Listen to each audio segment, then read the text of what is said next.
Thank you for coming. Thank you for being here. My name is Neale Walsch.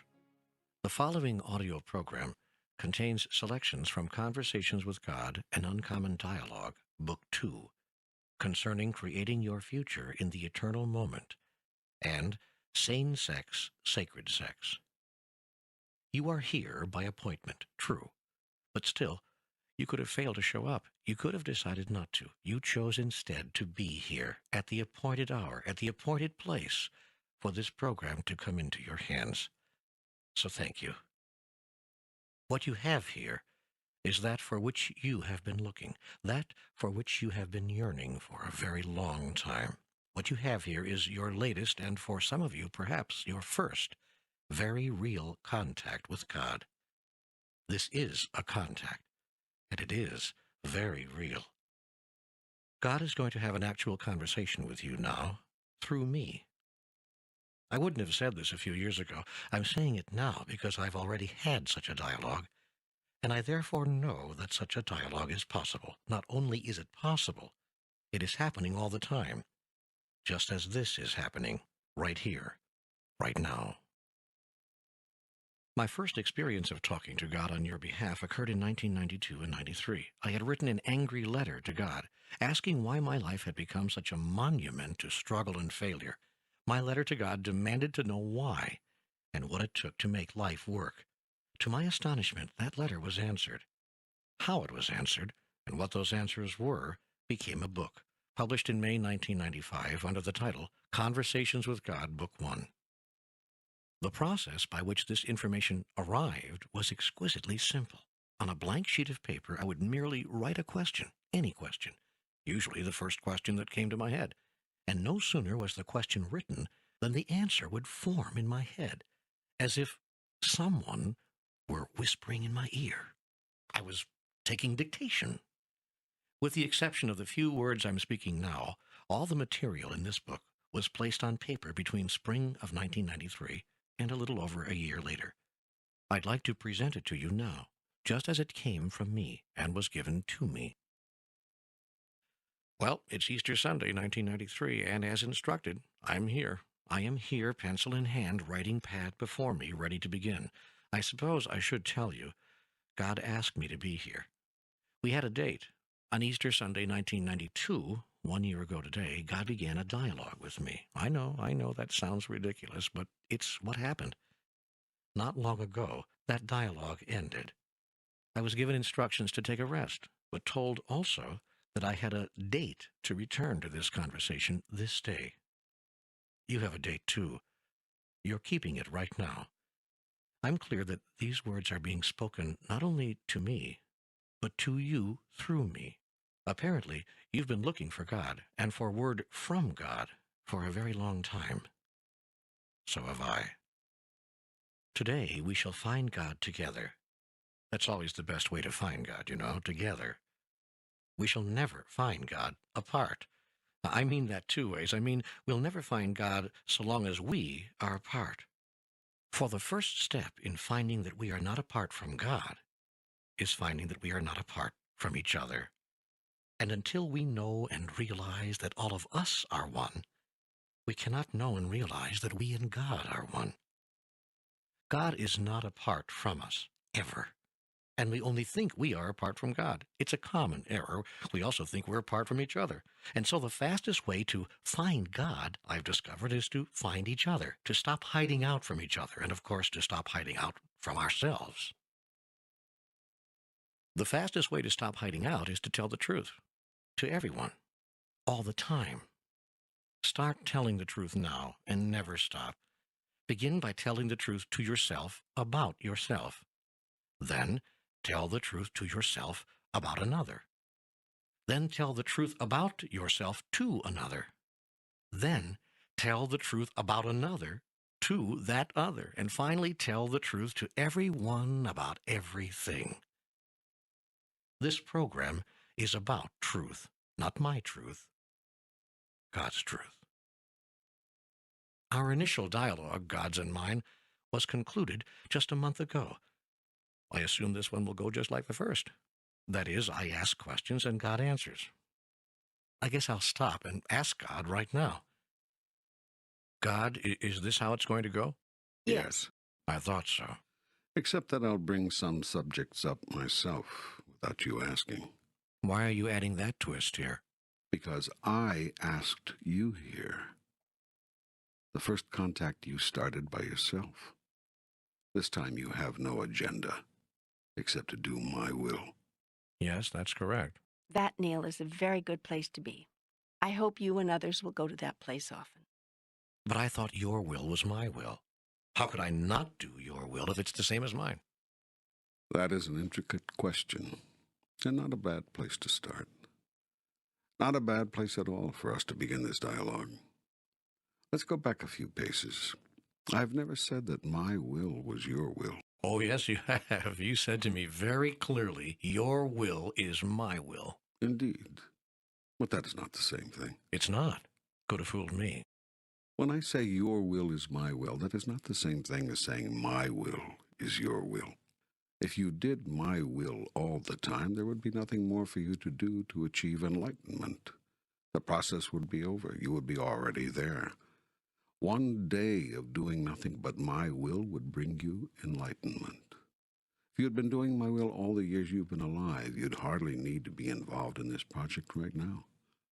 So it's clear you have not been doing my will. In fact, most of the time you don't even know my will. I don't. No, you don't. Well, then why don't you tell me what it is? I do. You just don't listen.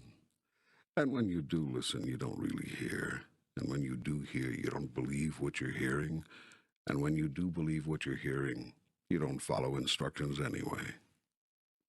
So to say that my will is your will is demonstrably inaccurate. On the other hand, your will is my will. First, because I know it. Second, because I accept it. Third, because I praise it. Fourth, because I love it. Fifth, because I own it and call it my own. This means you have free will to do as you wish, and that I make your will mine through unconditional love. Now, for my will to be yours, you would have to do the same. First, you would have to know it. Second, you would have to accept it. Third, you would have to praise it. Fourth, you would have to love it. Finally, you would have to call it your own. In the whole history of your race, only a few of you have ever done this consistently. A handful of others have done it nearly always. Many have done it a great deal. A whole slew of people have done it from time to time. And virtually everyone has done it on rare occasion, although some have never done it at all. Which category am I in? Doesn't matter. Which category do you want to be in from now on? Isn't that the pertinent question? Yes. And your answer? Well, I'd like to be in the first category. I'd like to know and do your will all the time. That's laudable, commendable, and probably impossible. Why? Because you have far too much growing to do before you can claim that. Yet I tell you this, you could claim that. You could move to godhood this instant if you chose to. Your growth need not take so much time. Well, then why has it taken it so much time? Indeed. Why hasn't? What are you waiting for? Surely you don't believe it is I holding you back? No, I'm clear that I'm holding myself back. Good. Clarity is the first step to mastery. Well, I'd like to get to mastery. How do I get there? How do I do that? Keep listening. That's exactly where I'm taking you. I'm not sure where to begin. Let's take time. How much time do we need to take? It's already taken me 5 months to get here. I know that people listen to this and think it's all put down in one even, uninterrupted flow. They don't realize that 20 weeks separated the 32nd and 33rd paragraph of this program. They don't understand that sometimes the moments of inspiration are half a year apart. How much time do we have to take? That's not what I meant. I mean, let's take time. As our first subject, as a place to begin. Oh, well, okay. But while we're on the subject, why are you so long between visits? My dear and wonderful son, I am not long between visits. I am never not with you. You are simply not always aware. Why? Why am I not aware of you if you're always here? Because your life gets caught up in other things. Let's face it, you've had a pretty busy 5 months. Oh, yes, I have. A lot's been going on. And you've made these things more important than me. That doesn't feel like my truth. I invite you to look at your actions. You've been deeply involved in your physical life. You've paid very little attention to your soul. Well, it's been a challenging period. Yes, all the more reason to have included your soul in the process. These past months would have gone much more smoothly with my help. So may I suggest that you don't lose contact? I try to stay close, but I seem to get lost, caught up, as you put it, in my own drama. And then somehow I don't find time for you. I don't meditate. I don't pray. I certainly don't write. I know. It's an irony of life that when you need our connection the most, you step away from it. How can I stop doing that? Stop doing that. That's just what I said, but how? You stop doing that by stopping doing that. Well, it's not that simple. It is that simple. I wish it were. Then it really will be, because what you wish is my command. Remember, my cherished one, your desires are my desires. Your will is my will. All right, okay. Then I wish for this conversation to be finished by March. It's October now, and I wish for no more 5-month gaps in the material coming. So will it be. Good. Unless it's not. Oh, man. Do we have to play these games? No, but so far that's how you've decided to live your life. You keep changing your mind. Remember, life is an ongoing process of creation. You are creating your reality every minute. The decision you make today is often not the choice you make tomorrow. Yet here is a secret of all masters. Keep choosing the same thing. Over and over again? Once is not enough? Over and over until your will is made manifest in your reality. For some, that could take years. For some, months. For others, weeks. For those approaching mastery, days, hours, or even minutes. For masters, creation is instantaneous. You can tell you are on your way to mastery when you see the gap closing between willing and experiencing. You said the decision you make today is often not the choice you make tomorrow. So what? Are you saying we should never indulge in a change of mind? Change your mind all you want. Yet remember that with each change of mind comes a change in the direction of the whole universe. When you make up your mind about something, you set the universe into motion. Forces beyond your ability to comprehend, far more subtle and complex than you can imagine, are engaged in a process, the intricate dynamics of which you are only just now beginning to understand. These forces and this process are all part of the extraordinary web of interactive energies which comprise the entirety of existence, which you call life itself. They are, in essence, me. So when I change my mind, I'm making it difficult for you, is that it? Nothing is difficult for me, but you might be making things very difficult for yourself. Therefore, be of one mind and of single purpose about a thing. And don't take your mind off it until you have produced it in reality. Keep focused. Stay centered. This is what is meant by being single-minded. If you choose something, choose it with all your might, with all your heart. Don't be faint-hearted. Keep going. Keep moving toward it. Be determined. Don't take no for an answer. Exactly. But what if no is the right answer? What if what we want is not for us, not for our own good, not in our best interests? Then you won't give it to us, right? Wrong. I will give you whatever you call forth, whether it's good for you or bad for you. Have you looked at your life lately? But I've been taught that we can't always have what we desire. I mean, that God won't give it to us if it's not for our highest good. That's something people tell you when they want you not to be disappointed with a particular outcome. First of all, let's move back to clarity about our relationship. I don't give you anything. You call it forth. Secondly, I don't make a judgment about what you call forth. I don't call a thing good or bad. You too would do well not to do so. You are a creative being, made in the image and likeness of God. You may have whatever you choose, but you may not have anything you want.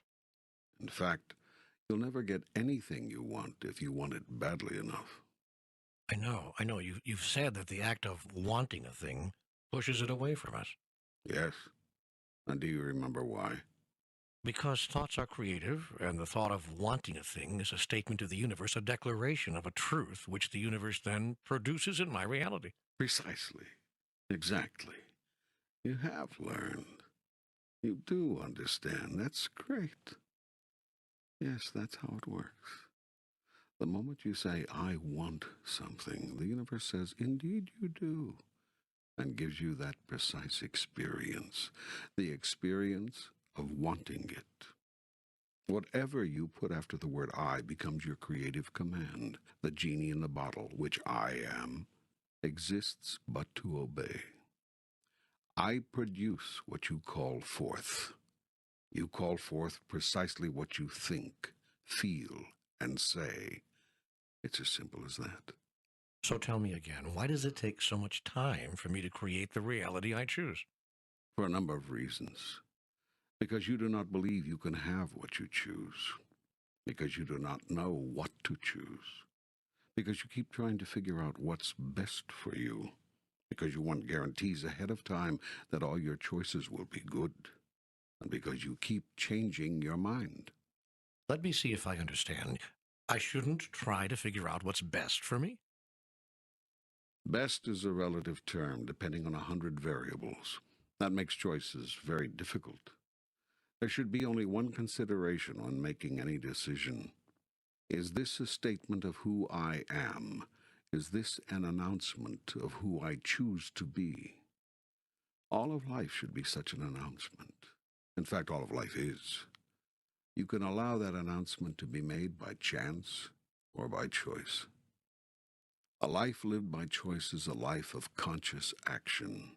A life lived by chance is a life of unconscious reaction.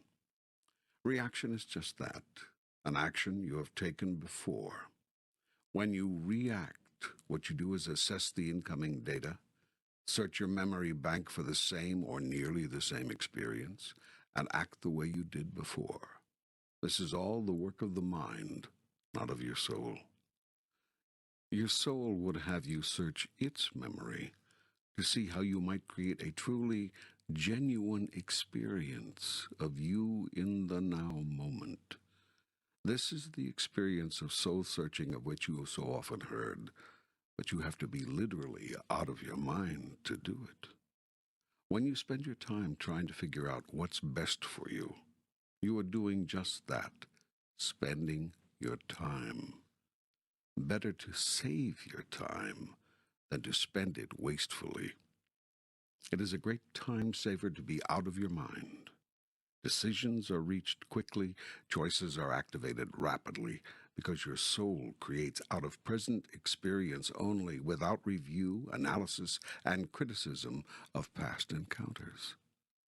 Remember this: the soul creates, the mind reacts.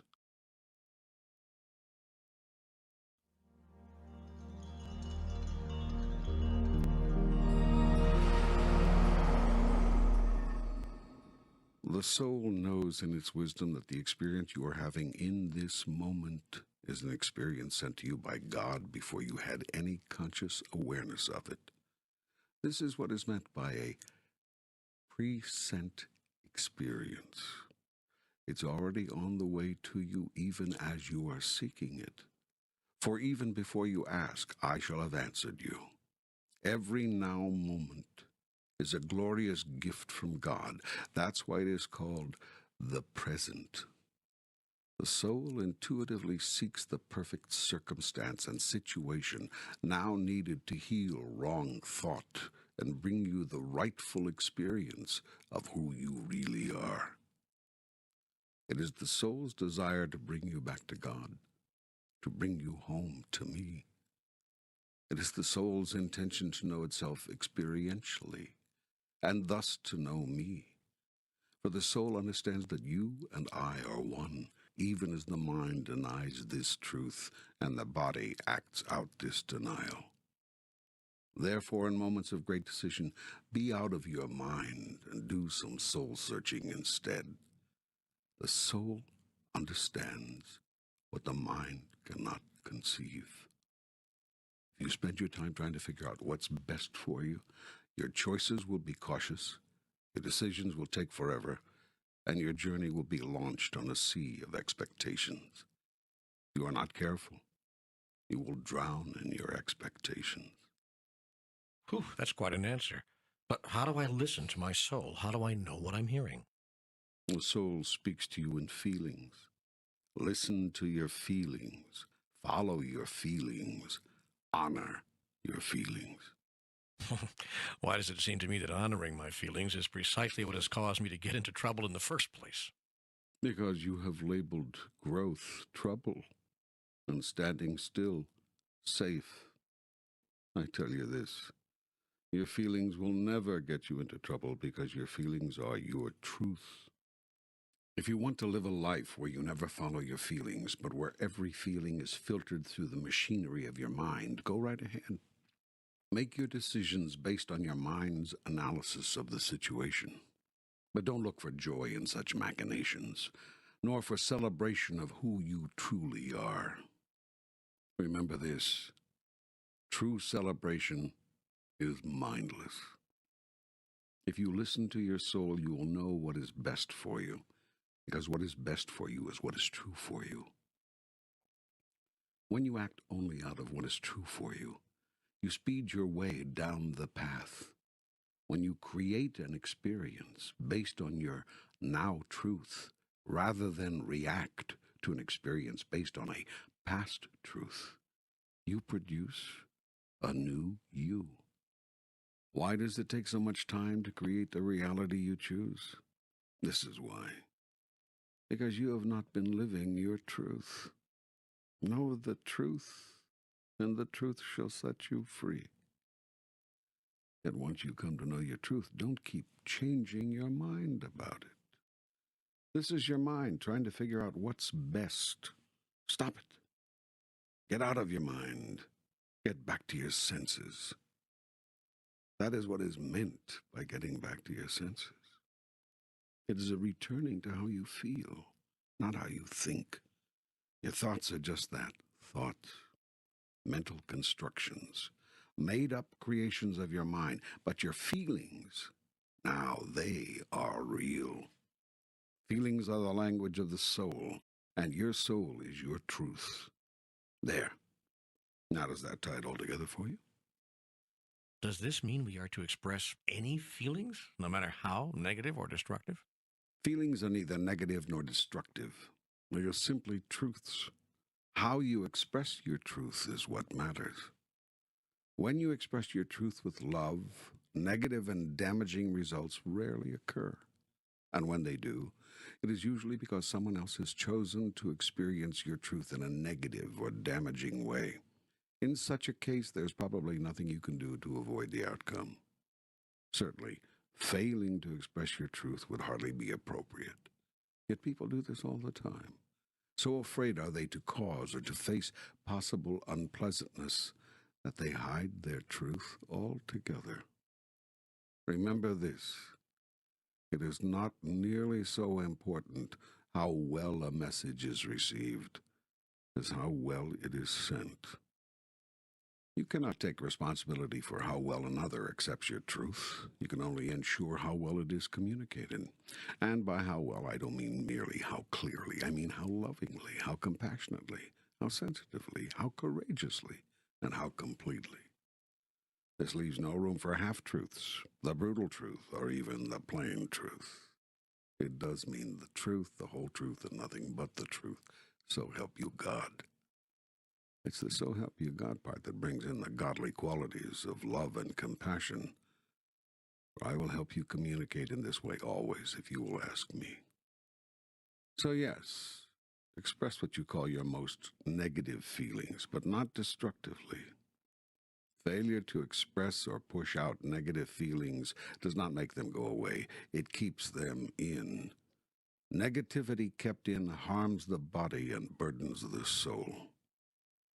But if another person hears every negative thought you have about that person, it would have to affect the relationship, no matter how lovingly those thoughts were delivered. I said to express, push out, get rid of your negative feelings. I did not say how or to whom. All negativity need not be shared with the person about whom it is felt. It is only necessary to communicate these feelings to the other when failure to do so would compromise your integrity or cause another to believe an untruth. Negativity is never a sign of ultimate truth, even if it seems like your truth at the moment. It may arise out of an unhealed part of you. In fact, always it does. That is why it is so important to get these negativities out. To release them. Only by letting go of them, putting them out there, placing them in front of you, can you see them clearly enough to know whether you really believe them. You have all said things, ugly things, only to discover that, once having been said, they no longer feel true. You have all expressed feelings from fear to anger to rage, only to discover that, once having been expressed, they no longer reveal how you really feel. In this way, feelings can be tricky. Feelings are the language of the soul, but you must make sure you are listening to your true feelings and not some counterfeit model constructed in your mind. Oh, man. So now I can't even trust my feelings. Great. I thought that was the way to the truth. I thought that was what you were teaching me. It is. I am. But listen, because it is more complex than you now understand. Some feelings are true feelings. That is, feelings born in the soul. And some feelings are counterfeit feelings. These are constructed in your mind. In other words, they are not feelings at all. They are thoughts. Thoughts masquerading as feelings. These thoughts are based on your previous experience and on the observed experience of others. You see someone grimace when having a tooth pulled. You grimace when having your tooth pulled. It may not even hurt, but you grimace anyway. Your reaction has nothing to do with reality, only how you perceive reality, based on the experience of others or on something that's happened to you in the past. The greatest challenge as human beings is to be here now, to stop making things up. Stop creating thoughts about a pre-sent moment, a moment you sent yourself before you had a thought about it. Be in the moment. Remember, you sent yourself this moment as a gift. The moment contained the seed of a tremendous truth. It is a truth you wish to remember. Yet when the moment arrived, you immediately began constructing thoughts about it. Instead of being in the moment, you stood outside the moment and judged it. Then you reacted. That is, you acted as you did once before. Now listen to these two words: reactive, creative. Notice they are the same word, only the C has been moved. When you see things correctly, you become creative rather than reactive. That's very clever. Well, God is like that. But you see, the point I'm trying to make is that when you come to each moment cleanly, without a previous thought about it, you can create who you are rather than reenact who you once were. Life is a process of creation, and you keep living it as if it were a process of reenactment. But how can any rational human being ignore one's previous experience in the moment something occurs? I mean, isn't it normal to call up everything you know on the subject and respond from that? It may be normal, but it is not natural. Normal means something usually done. Natural is how you are when you're not trying to be normal. Natural and normal are not the same thing. In any given moment, you can do what you normally do, or you can do what comes naturally. I tell you this, nothing is more natural than love. If you act lovingly, you will be acting naturally. If you react fearfully, resentfully, angrily, you may be acting normally, but you will never be acting naturally. How can I act with love when all of my previous experience is screaming at me that a particular moment is likely to be painful? Ignore your previous experience and go into the moment. Be here now. See what there is to work with right now in creating yourself anew. Remember, this is what you are doing here. You have come to this world in this way, at this time, in this place, to know who you are and to create who you wish to be. This is the purpose of all of life. Life is an ongoing, never-ending process of recreation. You keep recreating yourselves in the image of your next highest idea about yourselves. But isn't that rather like the man who jumped off the highest building, sure that he could fly? He ignored his previous experience and the observed experience of others and jumped off the building, all the while declaring, "I am God." That doesn't seem very smart. And I tell you this, men have achieved results much greater than flying. Men have healed sickness. Men have raised the dead. One man has. You think only one man has been granted such powers over the physical universe? Only one man has demonstrated them. Not so. Who parted the Red Sea? God? Indeed. But who called upon God to do that? Moses. Exactly. And who called upon me to heal the sick and raise the dead? Jesus. Yes. And now do you think what Moses and Jesus did you cannot do? But they didn't do it. They asked you to. That's a different thing. Okay, we'll go with your construction for now. And do you think that you cannot ask me these same miraculous things? I suppose I could. And would I grant them? I don't know. That's the difference between you and Moses. That's what separates you from Jesus. Many people believe if they ask in Jesus' name, you will grant their request. Yes, many people do believe that. They believe they have no power, but they have seen, or believe others who have seen, the power of Jesus. So they ask in his name, even though he said, "Why are you so amazed? These things and more shall you also do." Yet the people could not believe it. Many do not to this day. You all imagine you are unworthy. So you ask in the name of Jesus, or the Blessed Virgin Mary, or the patron saint of this or that, or the sun god, or the spirit of the east. You'll use anybody's name, anybody's, but your own. Yet I tell you this, ask and you shall receive, seek and you shall find, knock and it shall be open unto you. Jump off the building and you shall fly. There have been people who have levitated. Do you believe this? Well, I've heard of it, I guess. And people who have walked through walls and even left their bodies. Yes, but I've never seen anybody walk through walls, and I don't suggest anyone try it. Nor do I think we should jump off buildings. That's probably not good for your health.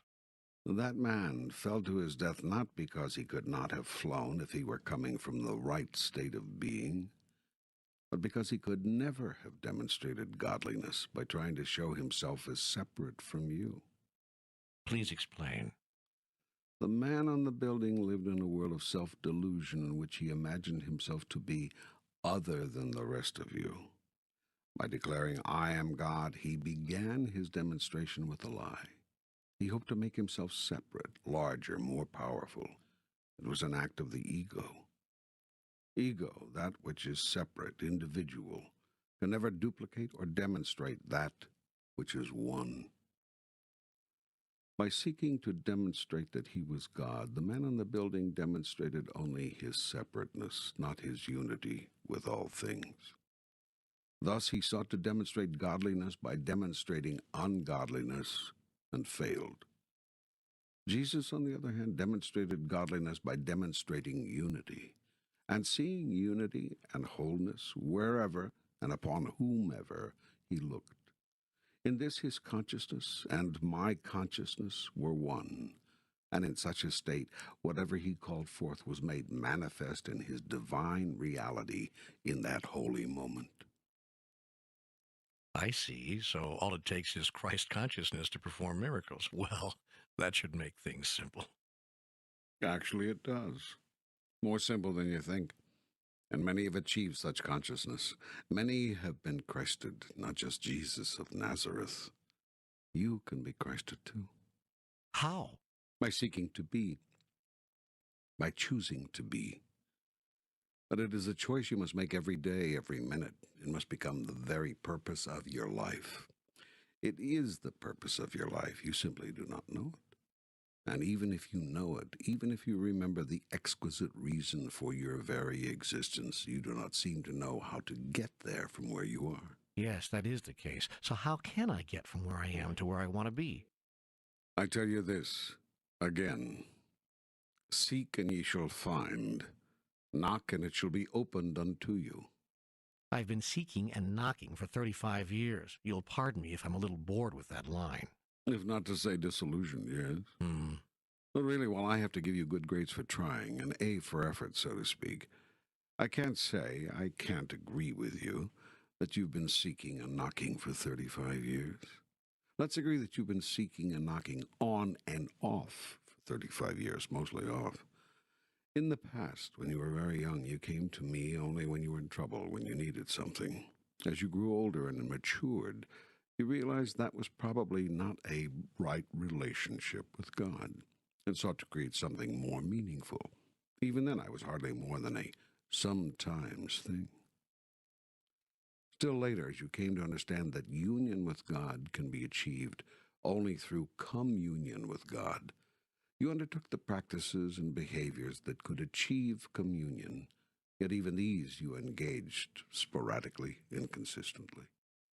You meditated, you held ritual, you called me forth in prayer and chant, and you evoked the spirit of me in you, but only when it suited you, only when you felt inspired to.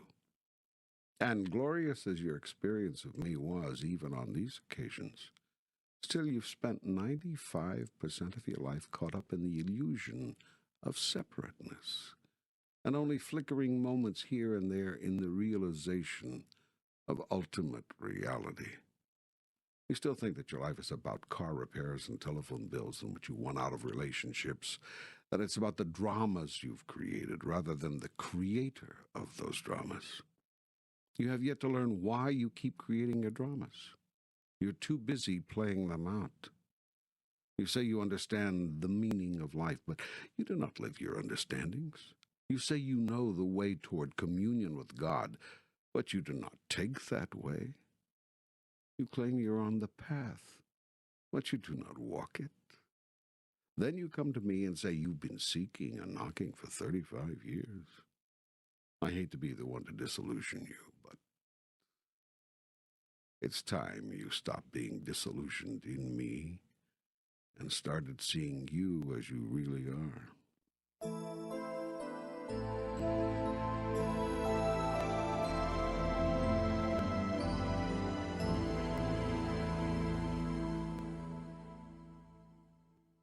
Now, I tell you this. You want to be Christed? Act like Christ. Every minute of every day. It's not that you don't know how. He has shown you the way. Be like Christ in every circumstance. It's not that you can't. He has left you instructions. You are not without help in this, should you seek it. I'm giving you guidance every minute of every day. I am the still small voice within which knows which way to turn, which path to take, which answer to give, which action to implement, which word to say, which reality to create if you truly seek communion and unity with me. Just listen to me. I guess I just don't know how to do that. Ah, nonsense. You're doing it right now. Simply do it all the time. Well, I can't walk around with a yellow legal pad every minute of the day. I can't stop everything and start writing notes to you, hoping you'll be there with one of your brilliant answers. Thank you. They are brilliant. And here's another one. Yes, you can. I mean, if someone told you that you could have a direct connection with God, a direct link, a direct line, and all you had to do was make sure you had paper and pen handy at all times, would you do it? Well, yes, of course. Yet you just said you wouldn't or can't. So what's the matter with you? What are you saying? What is your truth? Now, the good news is that you don't even need a pad and pen. I am with you always. I don't live in the pen. I live in you. That is true, isn't it? I mean, I can really believe that, can't I? Of course you can believe it. It's what I've been asking you to believe from the beginning. It's what every master, including Jesus, has said to you. It is the central teaching. It is the ultimate truth. I am with you always, even unto the end of time. Do you believe this? Yes. Yes, now I do. More than ever, I mean. Good. Then use me. If it works for you to take out a pad and a pen, and I must say that seems to work pretty well for you, then take out a pad and a pen more often, every day, every hour if you have to. Get close to me. Get close to me. Do what you can. Do what you have to. Do what it takes. Say a rosary, kiss a stone, bow to the east, chant a chant, swing a pendulum, test a muscle, or write a book. Do what it takes. Each of you has your own construction. Each of you has understood me, created me in your own way. To some of you, I am a man. To some of you, I am a woman. To some, I am both. To some, I am neither. To some of you, I am pure energy. To some, the ultimate feeling, which you call love. And some of you have no idea what I am. You simply know that I am. And so it is. I am. I am the wind which rustles your hair. I am the sun which warms your body. I am the rain which dances on your face. I am the smell of flowers in the air. And I am the flowers which send their fragrance upward. I am the air which carries the fragrance. I am the beginning of your first thought. I am the end of your last. I am the idea which sparked your most brilliant moment. I am the glory of its fulfillment. I am the feeling which fueled the most loving thing you ever did. I am the part of you which yearns for that feeling again and again. Whatever works for you, whatever makes it happen, whatever ritual, ceremony, demonstration, meditation, thought, song, word, or action it takes for you to reconnect, do this. Do this in remembrance of me. So, going back and summarizing what you're telling me, I seem to come up with these main points. Life is an ongoing process of creation. A secret of all masters is to stop changing one's mind, keep choosing the same thing. Don't take no for an answer. We call forth what we think, feel, and say. Life is a process of creation or reaction. The soul creates, the mind reacts. The soul understands what the mind cannot conceive. Stop trying to figure out what is best for you, how you can win the most, lose the least, get what you want, and start going with what feels like who you are. Your feelings are your truth. What is best for you is what is true for you. Thoughts are not feelings. Rather, they are ideas of how you should feel. When thoughts and feelings get confused, truth becomes clouded, lost. To get back to your feelings, be out of your mind and get back to your senses. Once you know your truth, live it. Negative feelings are not true feelings at all. Rather, they are your thoughts about something, based always on the previous experience of yourself and others. Previous experience is no indicator of truth, since pure truth is created here and now, not reenacted. To change your response to anything, be in the present, that is, the pre-sent moment, the moment that was sent to you and was what it was before you had a thought about it. In other words, be here now, not in the past or the future. The past and the future can exist only in thought. The present moment is the only reality. Stay there. Seek, and you shall find. Do whatever it takes to stay connected with God, Goddess, Truth. Don't stop the practices, the prayers, the rituals, the meditations, the readings, the writings, the whatever works for you to stay in touch with all that is. How's that so far? Great. So far, so good. You've got it. Now, can you live it? I'm going to try. Good.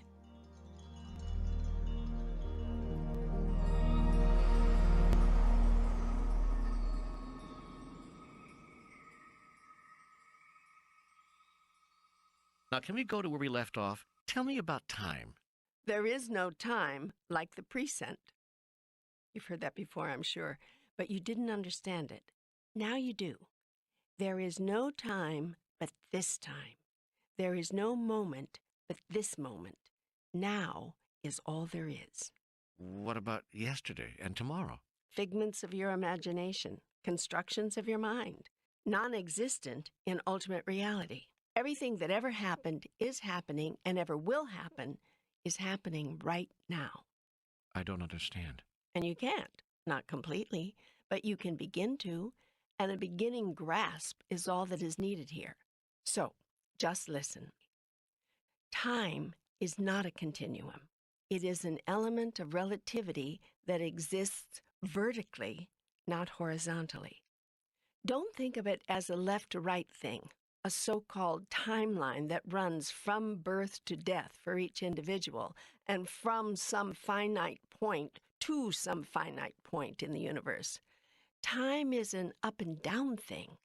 Think of it as a spindle representing the eternal moment of now. Now picture leaves of paper on the spindle, one atop the other.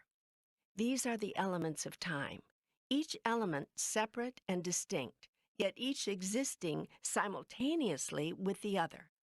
All the paper on the spindle at once, as much as there will ever be, as much as there ever was. There is only one moment, this moment, the eternal moment of now. It is right now that everything is happening, and I am glorified. There is no waiting for the glory of God.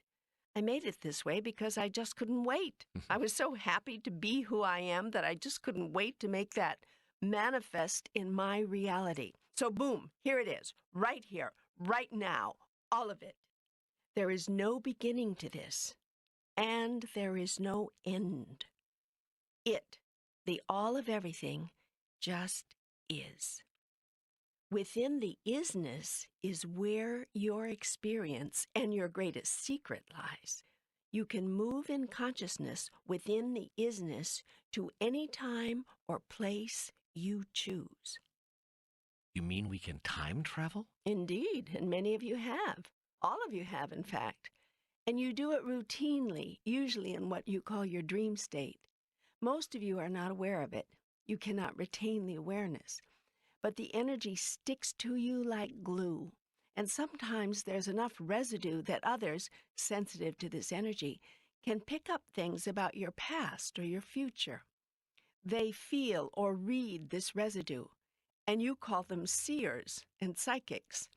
Sometimes there is enough residue that even you in your limited consciousness are aware you've been here before. Your whole being is suddenly jarred by the realization that you've done all this before. Deja vu.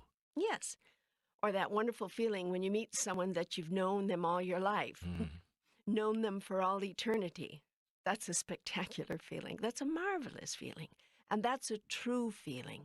You have known that soul forever. Forever is a right now thing. So you have often looked up or looked down from your piece of paper on the spindle and seen all the other pieces. And you've seen yourself there because a part of you is on every piece. How is that possible?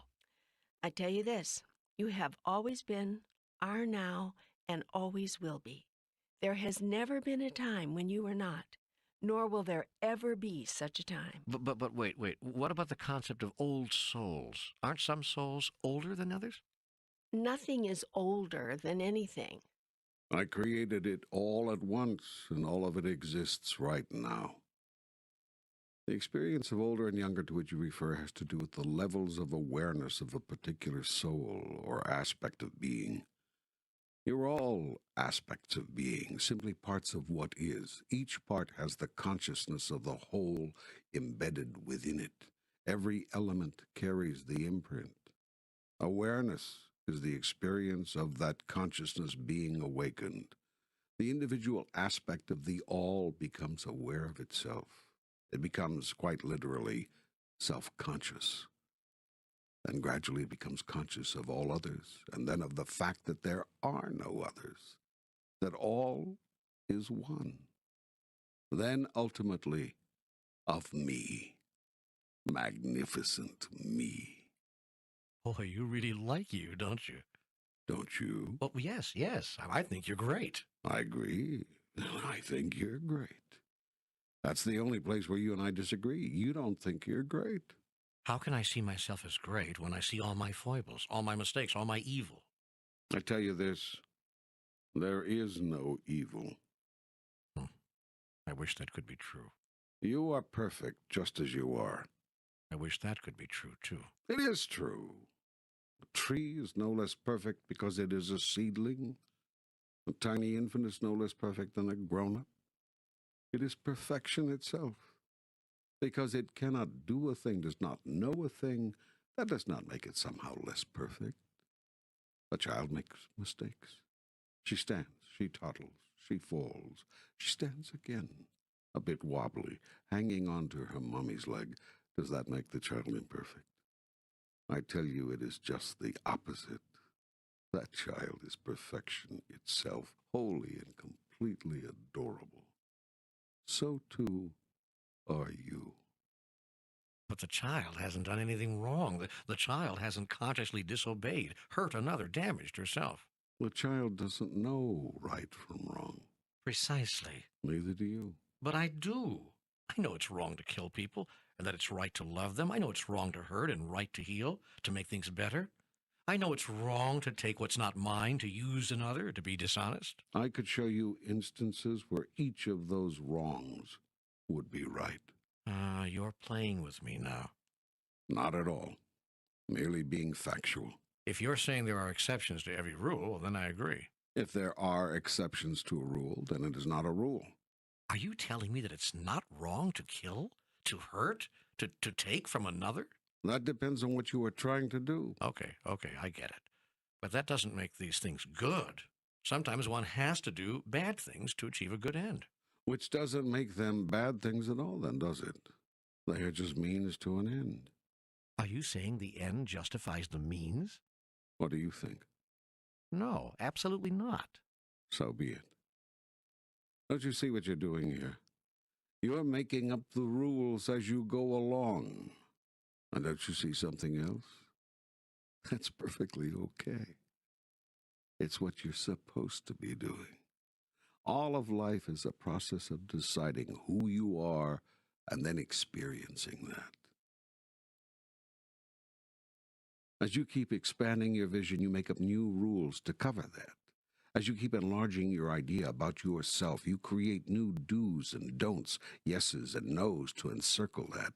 These are the boundaries that hold in something which cannot be held in. You cannot hold in you because you are as boundless as the universe. Yet you can create a concept about your boundless self by imagining and then accepting boundaries. In a sense, this is the only way you can know yourself as anything in particular. That which is boundless is boundless. That which is limitless is limitless. It cannot exist anywhere because it is everywhere. If it is everywhere, it is nowhere in particular. God is everywhere. Therefore, God is nowhere in particular because to be somewhere in particular, God would have to not be somewhere else, which is not possible for God. There's only one thing that is not possible for God, and that is for God to not be God. God cannot not be, nor can God not be like itself. God cannot ungod itself. I am everywhere, and that's all there is to it. And since I am everywhere, I am nowhere. And if I am nowhere, where am I? Now, here. I love it. You made this point before, but I love it, so I let you go on. That's very kind of you. And do you understand it better now? Do you see how you have created your ideas of right and wrong simply to define who you are? Do you see that without these definitions, boundaries, you are nothing? And do you see that, like me, you keep changing the boundaries as you change your ideas of who you are? Well, I get what you're saying, but it doesn't seem that I've changed the boundaries, my own personal boundaries, very much. To me, it's always been wrong to kill. It's always been wrong to steal. It's always been wrong to hurt another. The largest concepts by which we govern ourselves have been in place since the beginning of time, and most human beings agree on them. Then why do you have war? Well, because there will always be some who break the rules. There's a rotten apple in every barrel. Mm. What I'm going to tell you now and in the passages which follow may be very difficult for some people to understand and accept. It is going to violate much of what is held as truth in your present thought system. Yet I cannot let you go on living with these constructions if this dialogue is to serve you. So we must now, in this second book, meet some of these concepts head on. But it's going to be bumpy going here for a while. Are you ready? I think so, yes. Thanks for the warning, but what is it that's so dramatic or difficult to understand or accept that you're going to tell me? I'm going to tell you this. There are no rotten apples. There are only people who disagree with your point of view on things. People who construct a different model of the world. I'm going to tell you this. No persons do anything inappropriate, given their model of the world. Well, then their model is all messed up. I know what's right and wrong, and because some other people don't, that doesn't make me crazy because I do. They're the ones who are crazy. I'm sorry to say, that's exactly the attitude which starts wars. I know. I was doing that on purpose. I was just repeating here what I've heard many other people say. But how can I answer like that? I mean, how can I answer people who talk that way? What could I say? You could tell them that people's ideas of right and wrong change and have changed over and over again from culture to culture, time period to time period, religion to religion, place to place, even from family to family and person to person. You could point out to them that what many people considered right at one time, burning people at the stake for what was considered witchcraft as an example, is considered wrong today. You could tell them that a definition of right and wrong is a definition established not only by time, but also by simple geography. You could allow them to notice that some activities on your planet, prostitution for instance, are illegal in one place and just a few miles down the road, legal in another. And so whether a person is judged as having done something wrong is not a matter of what that person has actually done, but of where he has done it. Now, I'm going to repeat something I said in Book 1, and I know that it was very, very difficult for some to grasp, to understand. Hitler went to heaven. I'm not sure people are ready for this. The purpose of this program, and of all the books in the trilogy we are creating, is to create readiness. Readiness for a new paradigm, a new understanding, a larger view, a grander idea. Well, I'm going to have to ask the questions here that I know so many people are thinking and wanting to ask. How could a man like Hitler have gone to heaven? Every religion in the world, I would think everyone, has declared him condemned and sent straight to hell. First, he could not have gone to hell because hell doesn't exist. Therefore, there is only one place left to which he could have gone. But that begs the question. The real issue is whether Hitler's actions were wrong. Yet I have said over and over again that there is no right or wrong in the universe. A thing is not intrinsically right or wrong. A thing simply is. Now, your thought that Hitler was a monster is based on the fact that he ordered the killing of millions of people, correct? Obviously, yes. Yet what if I told you that what you call death is the greatest thing that could happen to anyone? What then? I'd find that hard to accept. You think that life on earth is better than life in heaven?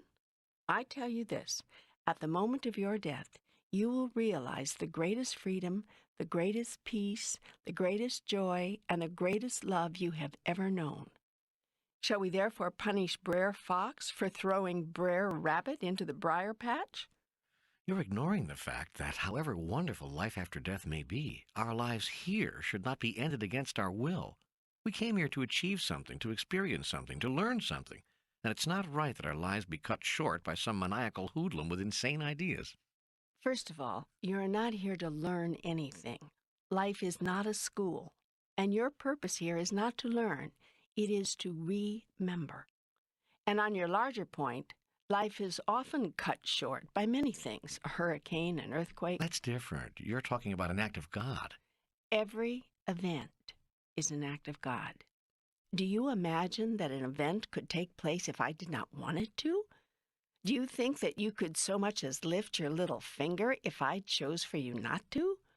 You can do nothing if I'm against it. Yet let us continue to explore this idea of wrongful death together. Is it wrong for life to be cut short by disease? Wrong isn't a word that applies here. Those are natural causes. That's not the same as a human being, like Hitler, murdering people. What about an accident? A stupid accident? Same thing. It's unfortunate, tragic, but that's the will of God. We can't peer into God's mind and find out why these things happen.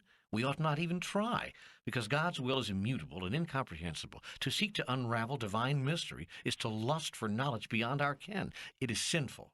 How do you know? Because if God wanted us to understand all of this, we would. The fact that we can't, is evidence that it is God's will that we don't. I see. The fact that you don't understand it is evidence of God's will. The fact that it happens is not evidence of God's will. Well, I guess I'm not very good at explaining some of this, but I know what I believe. Do you believe in God's will, that God is all-powerful? Yes. Except where Hitler was concerned. What happened there was not God's will. No. How can that be? Well, Hitler violated the will of God. Now, how do you think he could do that if my will is all-powerful? You allowed him to. If I allowed him to, then it was my will that he should. It would seem that way. But what possible reason could you have? No. It was your will that he have free choice, and it was his will that he do what he did. You're so close on this. So close. You're right, of course. It was my will that Hitler, that all of you, have free choice. But it is not my will that you be punished unceasingly, unendingly, if you do not make the choice I want you to make. If that were the case, how free have I made your choice? Are you really free to do what you want if you know you'll be made to suffer unspeakably if you do not do what I want? What kind of choice is that? It isn't a question of punishment. It's just natural law. It's simply a question of consequences. I see you've been schooled well in all the theological constructions that allow you to hold me as a vengeful God without making me responsible for it. But who made these natural laws? And if we can agree that I must have put them into place, why would I put into place such laws, then give you the power to overcome them? If I didn't want you affected by them, if it was my will that my wonderful beings never should suffer, why would I create the possibility that you could? And then, why would I continue to tempt you day and night to break the laws I've set down? You don't tempt us, the devil does. There you go again, making me not responsible. Don't you see that the only way you can rationalize your theology is to render me powerless? Do you understand that the only way your constructions make sense is if mine don't? Are you really comfortable with the idea of a God who creates a being whose actions it cannot control? I didn't say you can't control the devil. You can control everything. You're God. It's just that you choose not to. You allow the devil to tempt us, to try to win our souls. But why? Why would I do that if I don't want to have you not return to me? Because you want us to come to you out of choice, not because there's no choice. Look, you set up heaven and hell so there could be a choice, so we could act out of choosing, not out of simply following a path because there's no other. I can see how you've come to this idea. That's how I've set it up in your world, so you think that's how it must be in mine. In your reality, good cannot exist without bad, Mm-hmm. so you believe it must be the same in mine. I tell you this, there is no bad where I am, and there is no evil. There is only the all of everything, the oneness, and the awareness, the experience of that. Mine is the realm of the absolute, where one thing does not exist in relationship to another, but quite independent of anything. Mine is the place where all there is love. And there are no consequences to anything we think, say, or do on earth? Oh, but there are consequences. Look around you. No, I mean after death. There is no death. Life goes on forever and ever. Life is. You simply change form. All right, have it your way. After we change form. After you change form, consequences cease to exist. There is just knowing. Consequences are an element of relativity. They have no place in the absolute because they depend on linear time and sequential events. These do not exist in the realm of the absolute. In that realm, there is naught but peace and joy and love. In that realm, you will know at last the good news. That your devil does not exist. That you are who you always thought you were. Goodness and love. Your idea that you might be something else has come from an insane outer world causing you to act insanely. An outer world of judgment and condemnation. Others have judged you, and from their judgments you have judged yourself. Now you want God to judge you, and I will not do it. And because you cannot understand a God who will not act as humans would, you're lost. Your theology is your attempt to find yourself again. You call our theologies insane, but how can any theology work without a system of reward and punishment? Everything depends on what you perceive to be the purpose of life, and therefore the basis of the theology. If you believe life exists as a test, a trial, a period of putting you through your paces to see if you are worthy, your theologies begin to make sense. If you believe that life exists as an opportunity, a process through which you discover, remember, that you are worthy and have always been, then your theologies seem insane. If you believe God is an ego-filled God who requires attention, adoration, appreciation, and affection, and will kill to get it, your theologies start to hold together.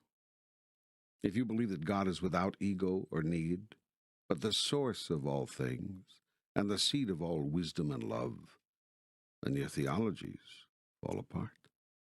If you believe that God is a vengeful God, jealous in his love and wrathful in his anger, then your theologies are perfect. If you believe God is a peaceful God, joyous in her love and passionate in her ecstasy, then your theologies are useless. I tell you this, the purpose of life is not to please God. The purpose of life is to know and to recreate who you are. In so doing, you do please God and glorify her as well. Why do you keep saying her? Are you a she? I'm neither a he nor a she. Occasionally, I use the feminine pronoun to jar you out of your parochial thinking. If you think God is one thing, then you will think God is not another, and that would be a large mistake. Hitler went to heaven for these reasons. There is no hell, so there is no place else for him to go. His actions were what you would call mistakes, the actions of an unevolved being, and mistakes are not punishable by condemnation, but dealt with by providing the chance for correction, for evolution. Those souls were released from their earthly bondage like butterflies emerging from a cocoon. The people who were left behind mourn those deaths only because they do not know of the joy into which those souls entered. No one who has experienced death ever mourns the death of anyone. Your statement that their deaths were nevertheless untimely, and therefore somehow wrong, suggests that something could happen in the universe when it is not supposed to. Yet given who and what I am, that is impossible. Everything occurring in the universe is occurring perfectly. God hasn't made a mistake in a very long time. When you see the utter perfection in everything, not just those things with which you agree, but, and perhaps especially, those things with which you disagree, you achieve mastery. I'd like to talk a little bit more about some of the very complex theologies we human beings have created. For instance, I was taught as a child that I was a sinner, that all human beings are sinners, that we can't help it. We're born that way. We're born into sin. Quite an interesting concept. How did anyone get you to believe that? Well, they told us the story of Adam and Eve. They told us in 4th, 5th, 6th grade catechism that, well, that we may not have sinned, and certainly babies haven't, but Adam and Eve did. And we're their descendants and have thus inherited their guilt as well as their sinful natures. You see, Adam and Eve ate of the forbidden fruit, partook of the knowledge of good and evil, and thus sentenced all of their heirs and descendants to separation from God at birth. All of us are born with this original sin on our souls. Each of us shares in the guilt, so we're given free choice to see, I guess, if we'll still do the same stuff Adam and Eve did and disobey God, or if we can overcome our natural inherited tendency to do bad and do the right thing instead, in spite of the world's temptations. And if you do bad? Well, then you send us to hell. I do. Yes, unless we repent. I see. If we say we're sorry and make a perfect act of contrition, you will save us from hell, but not from all suffering. We still have to go to purgatory for a while to cleanse us of our sins. Mm-hmm. How long will you have to dwell in purgatory? Well, it depends.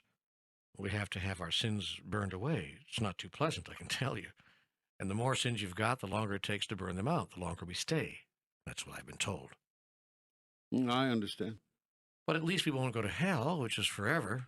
On the other hand, if we die in mortal sin, we go straight to hell. Mortal sin. Well, as opposed to venial sin. See, if we die with a venial sin on our soul, we only go to purgatory. Mortal sin sends us right to hell. Can you give me an example of these various categories of sin you were told about? Sure. Mortal sins are serious, kind of like major crimes, theological felonies, things like murder, rape, stealing. Venial sins are rather minor, theological misdemeanors. A venial sin would be like missing church on Sunday, or in the old days, eating meat on Friday. Wait a minute. This God of yours sent you to purgatory if you ate meat on Friday? Yeah. But not anymore, not since the early 60s. But if we ate meat on Fridays before the early 60s, woe be unto us. Really? Absolutely. Well, what happened in the early 60s to make this sin no longer sin? Well, the Pope said it was no longer a sin. I see. And this God of yours, he forces you to worship him, to go to church on Sundays, under pain of punishment? Well, failure to attend Mass is a sin, yes. And if it's not confessed, if you die with that sin on your soul, you'll have to go to purgatory, yeah. But what about a child? What about an innocent little child who doesn't know all these rules by which God loves? Well, if a child dies before it's baptized into the faith, that child goes to limbo. Goes to where? Limbo. It's not a place of punishment, but it's not heaven either. It's limbo. You can't be with God, but at least you don't have to go to the devil. But why couldn't that beautiful, innocent child be with God? The child did nothing wrong. Well, that's true, but the child was not baptized. See, no matter how faultless or innocent babies are, or any persons for that matter, they have to be baptized to get into heaven. Otherwise, God can't accept them. That's why it's important to have your children baptized quickly, soon after birth. Who told you all this? God, through his church. Which church? The Holy Roman Catholic Church, of course. That is God's church. In fact, if you're a Catholic and you should happen to attend another church, that's also a sin. I thought it was a sin not to go to church. Well, it is. It's also a sin to go to the wrong church. What's a wrong church? Any church that's not Roman Catholic.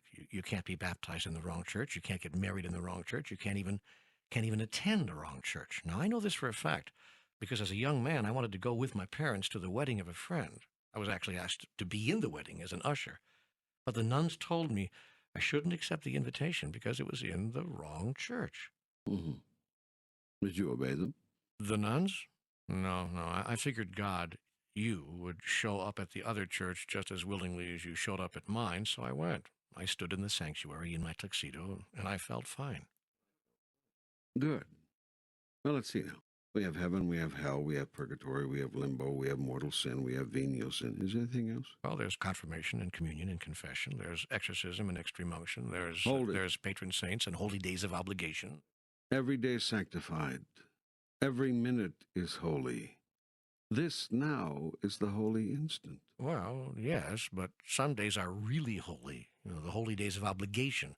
And on those days, you also have to go to church. Here we go with the have-tos again. What happens if you don't? It's a sin.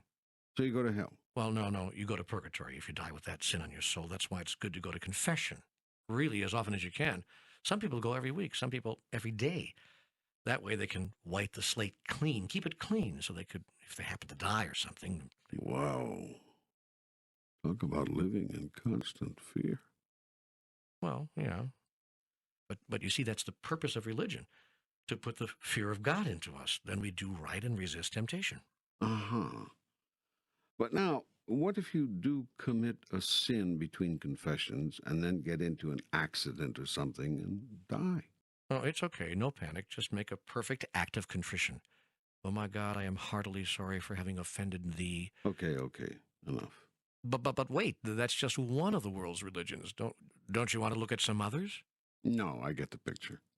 Well, I hope that people don't think I'm simply ridiculing their beliefs. You're really ridiculing no one, just saying it like it is.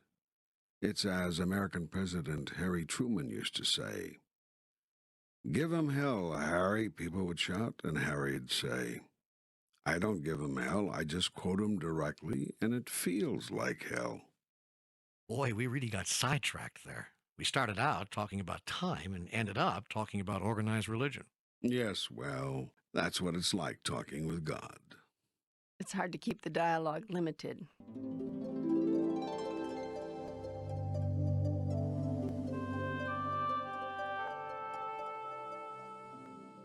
Well, let me see if I can summarize the points you're making. There is no time but this time. There's no moment but this moment. Time is not a continuum. It's an aspect of relativity that exists in an up and down paradigm, with moments or events stacked on top of each other, happening or occurring at the same time. We are constantly traveling between realities in this realm of time, no time, all time, usually in our sleep. Déjà vu is one way we are made aware of this. There has never been a time when we were not, nor will there ever be. The concept of age, as it relates to souls, really has to do with levels of awareness, not length of time. There is no evil. We are perfect just as we are. Wrong is a conceptualization of the mind based in relative experience. We're making up the rules as we go along, changing them to fit our present reality, and that's perfectly all right. It's as it should be, must be, if we are to be evolving beings. Hitler went to heaven. Everything that happens is God's will. Everything. That includes not just hurricanes, tornadoes, and earthquakes, but Hitler as well. The secret of understanding is knowing the purpose behind all events. There are no punishments after death, and all consequences exist only in relative experience, not in the realm of the absolute. Human theologies are mankind's insane attempt to explain an insane God who does not exist. The only way human theologies make sense is if we accept a God who makes no sense at all. How's that? Another good summary? Excellent. Good, because now I've got a million questions. Why did Hitler go to heaven? I know you just tried to explain this, but somehow I need more. And what is the purpose behind all events? And how does this larger purpose relate to Hitler and other despots?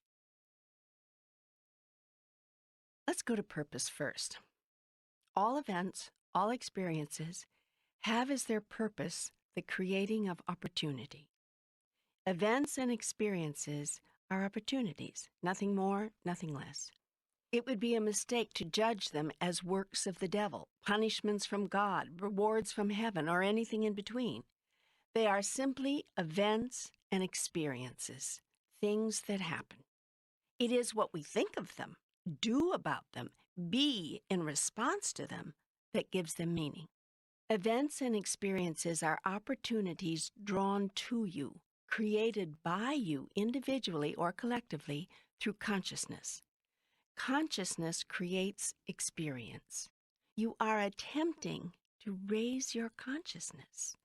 You have drawn these opportunities to you in order that you might use them as tools in the creation and experiencing of who you are. Who you are is a being of higher consciousness than you are now exhibiting. Because it is my will that you should know and experience who you are, I allow you to draw to yourself whatever event or experience you choose to create in order to do that. Other players in the universal game join you from time to time, either as brief encounters, peripheral participants, temporary teammates, long-term interactors, relatives and family, dearly loved ones, or life path partners. These souls are drawn to you by you.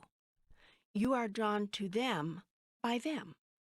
It is a mutually creative experience expressing the choices and desires of both. No one comes to you by accident.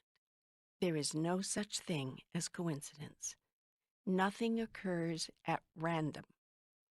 Life is not a product of chance. Events, like people, are drawn to you by you for your own purposes. Larger planetary experiences and developments are the result of group consciousness. They are drawn to your group as a whole as a result of the choices and desires of the group as a whole. What do you mean by the term your group?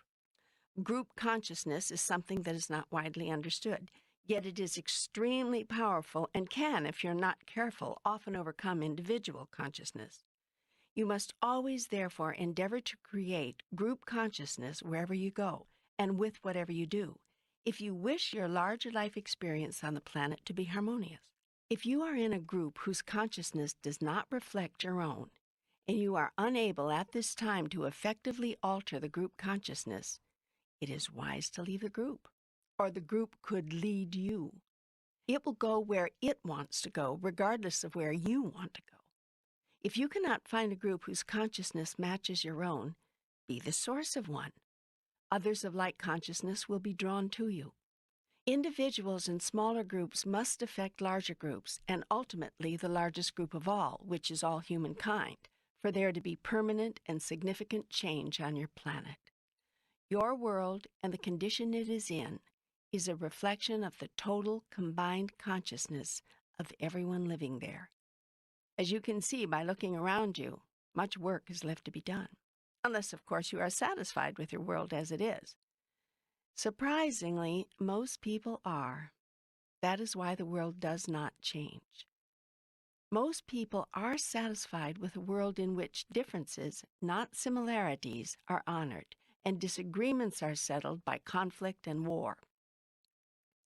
Most people are satisfied with a world in which survival is for the fittest, might is right, competition is required, and winning is called the highest good.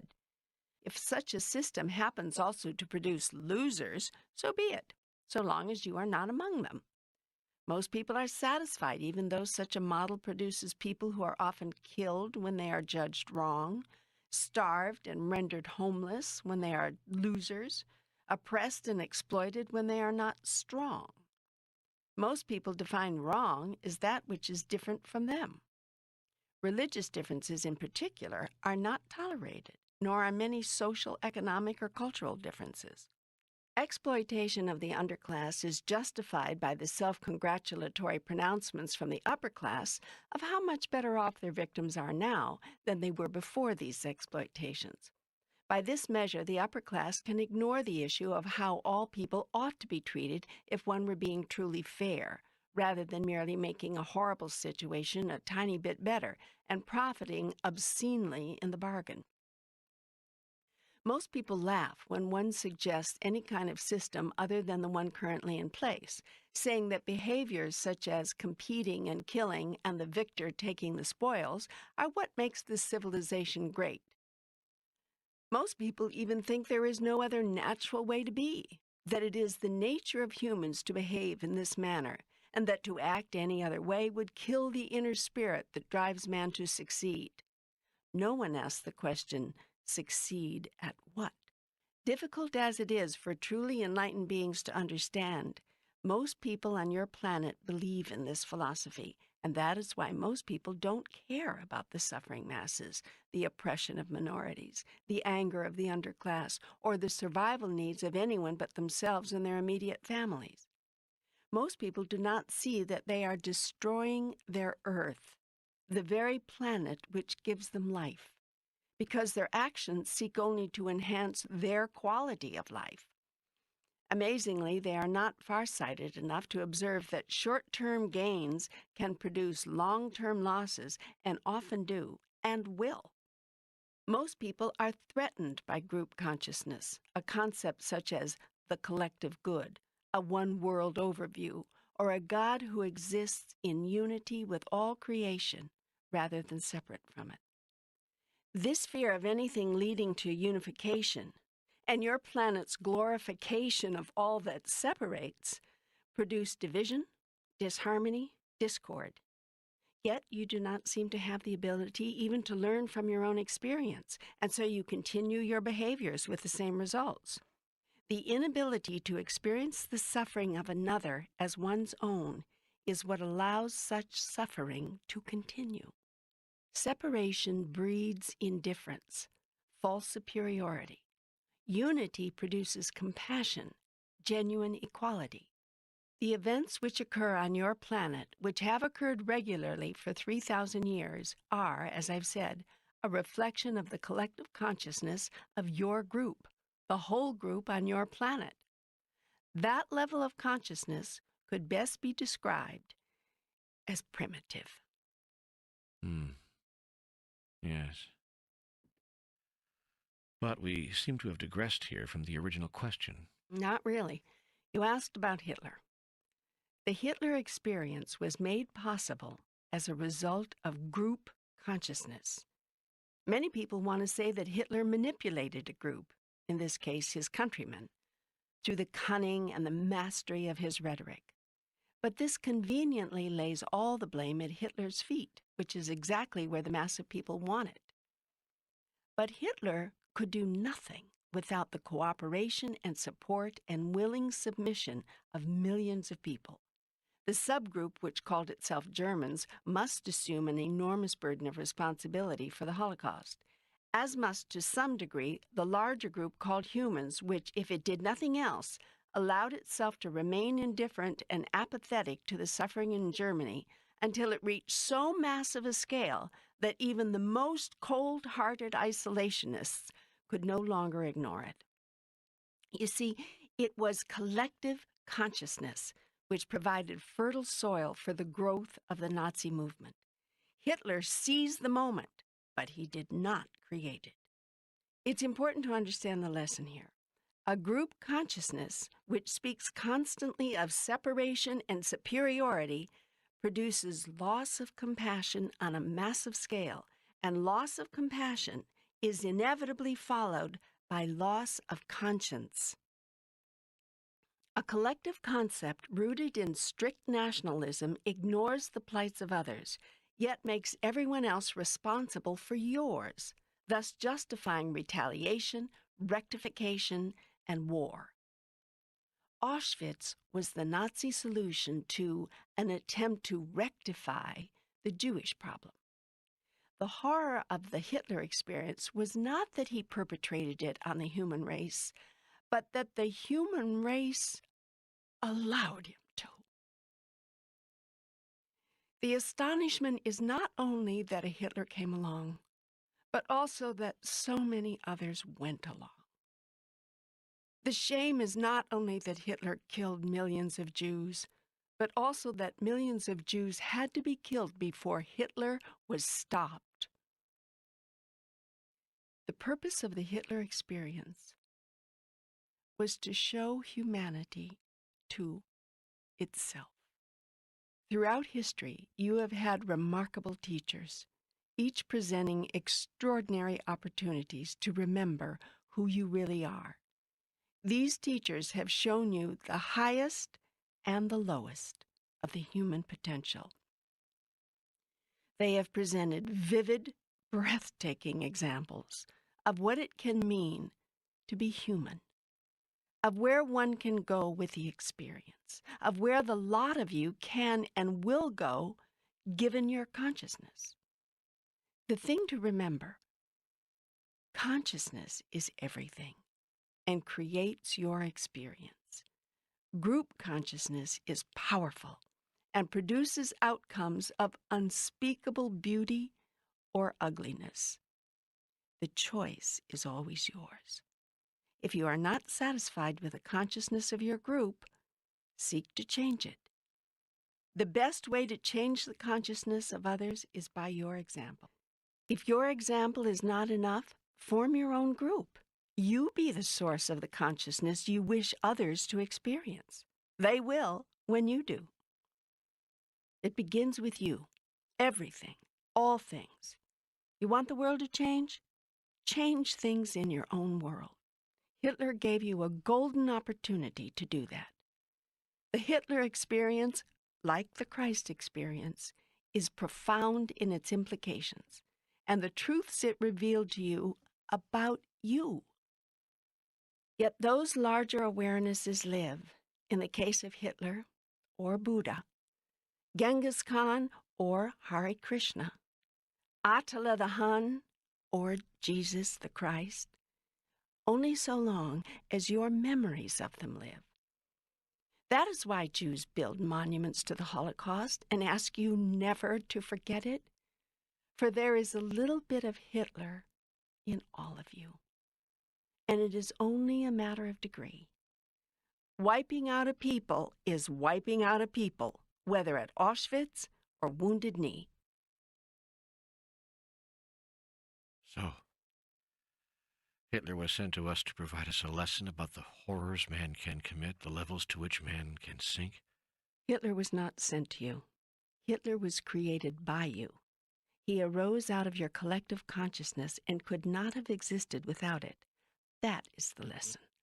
The consciousness of separation, segregation, superiority, of we versus they, of us and them, is what creates the Hitler experience. The consciousness of divine brotherhood, of unity, of oneness, of ours rather than yours, mine, is what creates the Christ experience.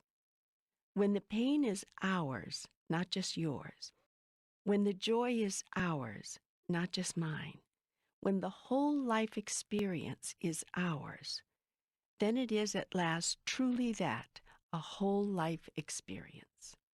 Why did Hitler go to heaven? Because Hitler did nothing wrong. Hitler simply did what he did. I remind you again that for many years, millions thought he was right. How then could he help but think so? If you float out a crazy idea and 10 million people agree with you, you might not think you're so crazy. The world decided, finally, that Hitler was wrong. That is to say, the world's people made a new assessment of who they are and who they chose to be in relationship to the Hitler experience. He held up a yardstick. He set a parameter, a border against which we could measure and limit our ideas about ourselves. Christ did the same thing at the other end of the spectrum. There have been other Christs and other Hitlers, and there will be again. Be ever vigilant then, for people of both high and low consciousness walk among you, even as you walk among others. Which consciousness do you take with you? I still don't understand how Hitler could have gone to heaven. How could he have been rewarded for what he did? First, understand that death is not an end, but a beginning. Not a horror, but a joy. It's not a closing down, but an opening up. The happiest moment of your life will be the moment it ends. That's because it doesn't end, but only goes on in ways so magnificent, so full of peace and wisdom and joy as to make it difficult to describe and impossible for you to comprehend. It was the Buddha who said, "Life is suffering." The Buddha was right. But even if I accept that, Hitler didn't know he was actually doing good. He thought he was doing bad. No, he didn't think he was doing something bad. He actually thought he was helping his people. And that's what you don't understand. No one does anything that is wrong, given their model of the world. If you think Hitler acted insanely and all the while knew that he was insane, then you understand nothing of the complexity of human experience. Hitler thought he was doing good for his people, and his people thought so too. That was the insanity of it. The largest part of the nation agreed with him. You have declared that Hitler was wrong. Good. By this measure, you have come to define yourself. Know more about yourself. Good. But don't condemn Hitler for showing you that. Someone had to. You cannot know cold unless there is hot, up unless there is down, left unless there is right. Don't condemn the one and bless the other. To do so is to fail to understand. For centuries, people have been condemning Adam and Eve. They are said to have committed original sin. I tell you this, it was the original blessing. For without this event, the partaking of the knowledge of good and evil, you would not even know the two possibilities existed. Indeed, before the so-called fall of Adam, these two possibilities did not exist. There was no evil. Everyone and everything existed in a state of constant perfection. It was literally paradise. Yet you didn't know it was paradise, could not experience it as perfection, because you knew nothing else. Shall you then condemn Adam and Eve, or thank them? And what say you shall I do with Hitler? I tell you this, God's love and God's compassion, God's wisdom and God's forgiveness, God's intention and God's purpose are large enough to include the most heinous crime and the most heinous criminal. You may not agree with this, but it doesn't matter. You have just learned what you came here to discover.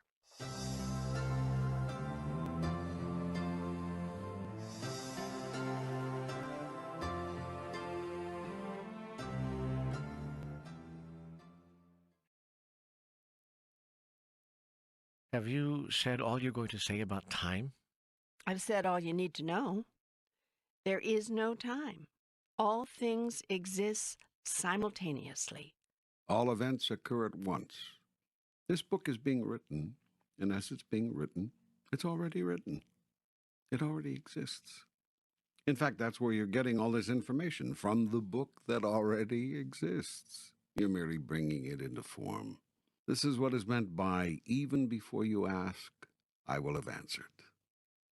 This information about time all seems, well, interesting, but rather esoteric. Does it have any application to real life?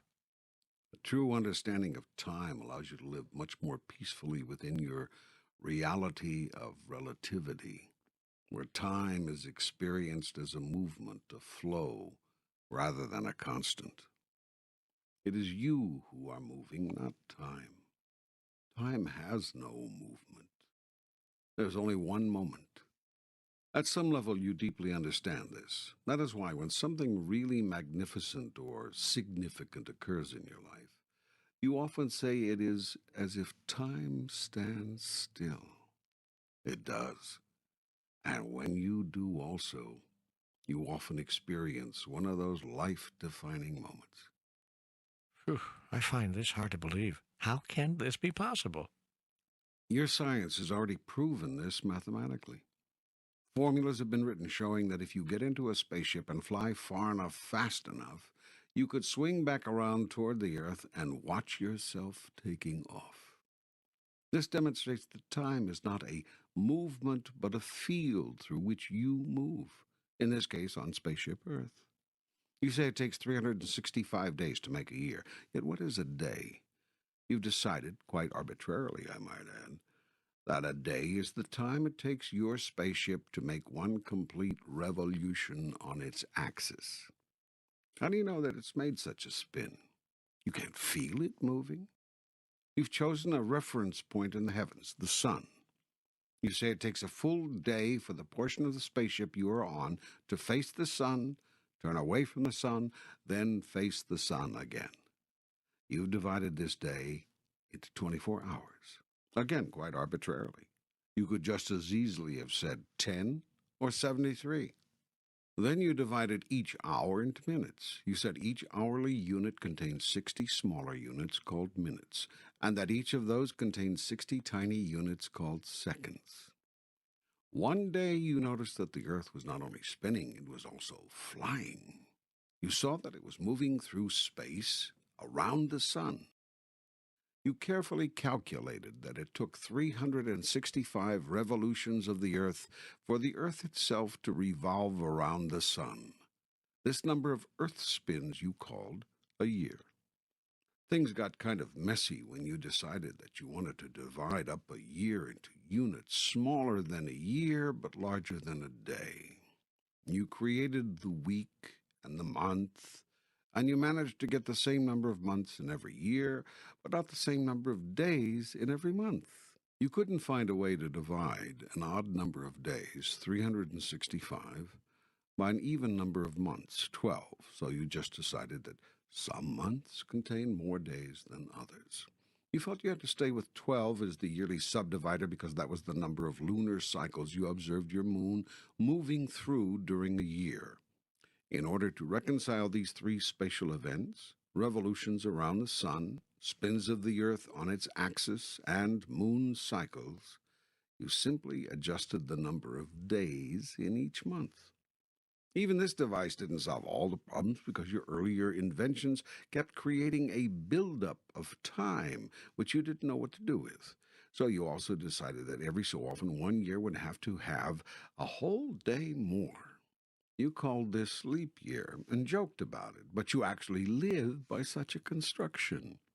And then you called my explanation of time unbelievable. Hmm. You've just as arbitrarily created decades and centuries, based interestingly on tens, not twelves, to further measure the passage of time. But all along, what you've really been doing is merely devising a way to measure movements through space. Thus we see that it is not time which passes, but objects which pass through and move around in a static field which you call space. Time is simply your way of counting movements. Scientists deeply understand this connection, therefore speak in terms of the space-time continuum. Dr. Einstein and others realized that time was a mental construction, a relational concept. Time was what it was relative to the space that existed between objects. If the universe is expanding, which it is, then it takes longer for the Earth to revolve around the sun today than it did 1 billion years ago. There's more space to cover. Thus it took more minutes, hours, days, weeks, months, years, decades, and centuries for all these cyclical events to occur recently than it did in 1492. When is a day not a day? When is a year not a year? Your new, highly sophisticated timing instruments now record this time discrepancy, and every year clocks around the world are adjusted to accommodate a universe that won't sit still. This is called Greenwich Mean Time, and it is mean because it makes a liar out of the universe. Einstein theorized that it wasn't time which was moving, but he who was moving through space at a given rate. All he had to do was change the amount of space between objects, or change the rate of speed with which he moved through space from one object to another to alter time. It was his general theory of relativity which expanded your modern-day understanding of the correlation between time and space. You now maybe can understand why, if you make a long journey through space and return, you may have aged only 10 years, while your friends on Earth will have aged 30. The farther you go, the more you will warp the space-time continuum, and the less your chances when you land of finding alive on the Earth anyone who was there when you left. However, if scientists on Earth in some future time developed a way to propel themselves faster, They could cheat the universe and stay in sync with real time on Earth, returning to find that the same time had passed on Earth as had passed on the spaceship. Obviously, if even more propulsion were available, one could return to the Earth before one took off. That is to say, time on Earth would pass more slowly than time on the spaceship. You could come back in 10 of your years, and the Earth would have aged only 4. Increase the speed, and 10 years in space might mean 10 minutes on Earth.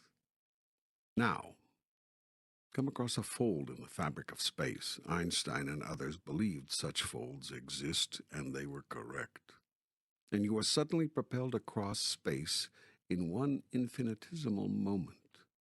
Could such a time-space phenomenon literally fling you back into time? It should not be quite as difficult to now see that time does not exist except as a construction of your mentality. Everything that's ever happened and is ever going to happen is happening now. The ability to observe it merely depends on your point of view, your place in space. If you were in my place, you could see it all right now. Comprehend? Wow. I'm beginning to. On a theoretical level, yes. Good. I've explained it to you here very simply so that a child could understand it. It may not make good science, but it produces good comprehension. Right now, physical objects are limited in terms of their speed, but non-physical objects, my thoughts, my soul, could theoretically move through the ether at incredible speeds. Exactly. Precisely. That is what happens often in dreams and other out-of-body and psychic experiences. You now understand déjà vu. You probably have been there before. But if everything has already happened, then it follows that I'm powerless to change my future. Is this predestination? No, don't buy into that. That is not true. In fact, this setup should serve you, not disserve you. You are always at a place of free will and total choice. Being able to see into the future or get others to do it for you should enhance your ability to live the life you want, not limit it. How? I need help here. If you see a future event or experience you do not like, don't choose it. Choose again, select another. Change or alter your behavior so as to avoid the undesired outcome. But how can I avoid that which has already happened? It has not happened to you yet. You are at a place in the space-time continuum where you are not consciously aware of the occurrence. You do not know it has happened. You have not remembered your future. This forgetfulness is the secret of all time. It is what makes it possible for you to play the great game of life. I'll explain later. What you do not know is not so. Since you do not remember your future, it has not happened to you yet. A thing happens only when it is experienced. A thing is experienced only when it is known. Now let's say you've been blessed with a brief glimpse, a split-second knowing of your future. What's happened is that your spirit, the non-physical part of you, has simply sped to another place on the space-time continuum and brought back some residual energy, some images or impressions of that moment or event. These you can feel, or sometimes another who has developed a metaphysical gift can feel or see these images and energies that are swirling about you. If you don't like what you sense about your future, step away from that. Just step away from it. In that instant, you change your experience, and every one of you breathes a sigh of relief. Whoa, wait a minute, whoa. You must know, you are now ready to be told, that you exist at every level of the space-time continuum simultaneously. That is, your soul always was, always is, and always will be. World without end. Amen. I exist in more places than one? Of course. You exist everywhere and at all times. There is a me in the future and a me in the past? Well, future and past do not exist as we've just taken pains to understand. But using those words as you have been using them, yes. There's more than one of me? There is only one of you, but you are much larger than you think. So when the me that exists now changes something he doesn't like about his future, the me that exists in the future no longer has that as part of his experience? Essentially, yes. The whole mosaic changes. But he never loses the experience he's given himself. He's just relieved and happy that you don't have to go through that. But the me in the past has yet to experience this, so he walks right into it? In a sense, yes. But of course, you can help him. I can? Sure. First, by changing what the you in front of you experienced. The you behind you may never have to experience it. It is by this device that your soul evolves. In the same way, the future you got help from his own future self, thus helping you avoid what he did not. Did you follow that? Yeah. And it's intriguing. But I now have another question. What about past lives? If I've always been me in the past and in the future, how could I have been someone else, another person in a past life? You are a divine being, capable of more than one experience at the same time. And able to divide yourself into as many different selves as you choose. You can live the same life over and over again in different ways, as I've just explained, and you can also live different lives at different times on the continuum. Thus, all the while you're being you here now, you can also be and have been other selves in other times and places. Good grief. This gets complicateder and complicateder. Yes, and we've really only just scratched the surface here. Just know this: you are a being of divine proportion, knowing no limitation. A part of you is choosing to know yourself as your presently experienced identity. Yet this is by far not the limit of your being, although you think that it is. Why? You must think that it is, or you cannot do what you've given yourself this life to do. And what is that? You've told me before, but tell me again, here and now. You are using all of life, all of many lives, to be and decide who you really are, to choose and to create who you really are, to experience and to fulfill your current idea about yourself. You are in an eternal moment of self-creation and self-fulfillment through the process of self-expression. You have drawn the people, events, and circumstances of your life to you as tools with which to fashion the grandest version of the greatest vision you ever had about yourself. This process of creation and recreation is ongoing, never-ending, and multi-layered. It is all happening right now and on many levels. In your linear reality, you see the experience as one of past, present, and future. You imagine yourself to have one life, or perhaps many, but surely only one at a time. But what if there were no time? Then you'd be having all your lives at once. You are. You are living this life, your presently realized life, in your past, your present, your future, all at once. Have you ever had a strange foreboding about some future event so powerful that it made you turn away from it? In your language, you call that premonition. From my viewpoint, it is simply an awareness you suddenly have of something you've just experienced in your future. Your future you is saying, hey, this was no fun. Don't do this. You are also living other lives, what you call past lives, right now as well, although you experience them as having been in your past, if you experience them at all. And that is just as well. It would be very difficult for you to play this wonderful game of life if you had full awareness of what is going on. Even this description offered here cannot give you that. If it did, the game would be over.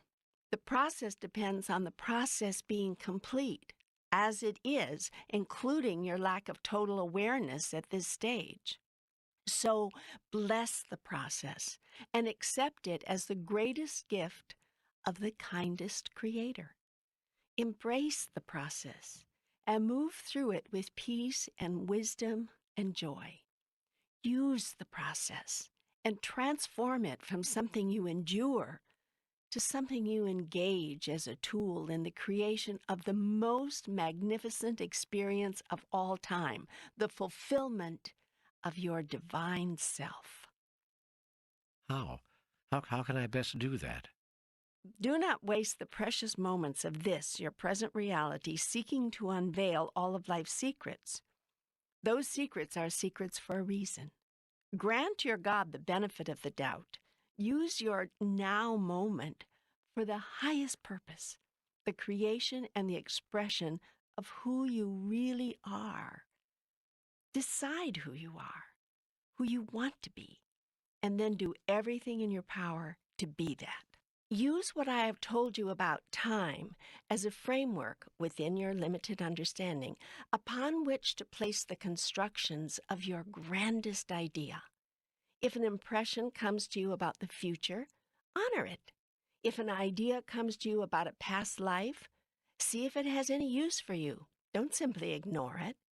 Most of all, if a way is made known to you to create, display, express, and experience your divine self in ever more glory right here, right now, follow that way. And a way will be made known to you because you have asked. Producing this book is a sign of your asking, for you could not be producing it right now before your very eyes without an open mind, an open heart, and a soul which is ready to know.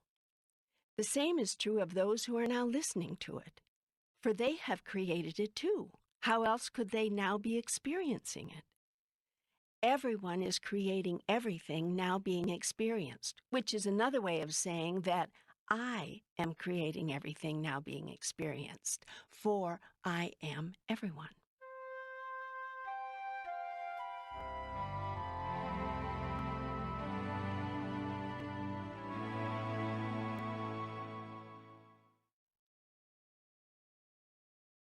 Are you getting the symmetry here? Are you seeing the perfection? It is all contained in a single truth. There is only one of us. us. Tell me about space. Space is time demonstrated. In truth, there is no such thing as space, pure, empty space with nothing in it. Everything is something. Even the emptiest space is filled with vapors so thin, so stretched out over infinite areas that they seem to not be there. Then after the vapors are gone, there is energy, pure energy. This manifests as vibration, oscillations, movements of the all at a particular frequency. Invisible energy is the space which holds matter together. Once, using your linear time as a model, all the matter in the universe was condensed into a tiny speck. You cannot imagine the denseness of this, but that is because you think that matter as it now exists is dense. Actually, what you now call matter is mostly space. All solid objects are 2% solid matter and 98% air. The space between the tiniest particles of matter in all objects is enormous. It is something like the distance between heavenly bodies in your night sky. Yet these objects you call solid. At one point, the entire universe actually was solid. There was virtually no space between the particles of matter. All the matter had the space taken out of it. And with the enormous space gone, that matter filled an area smaller than the head of a pin. There was actually a time before that time when there was no matter at all, just the purest form of highest vibration energy, which you would call antimatter.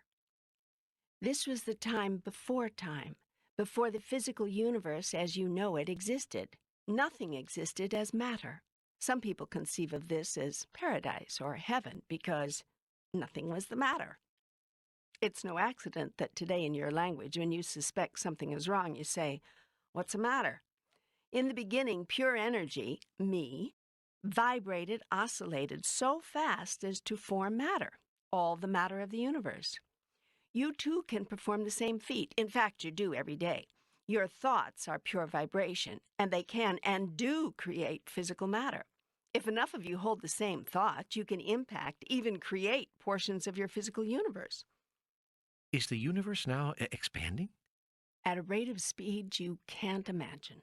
Will it expand forever? No, there'll come a time when the energies driving the expansion will dissipate and the energies holding things together will take over, pulling everything back together again.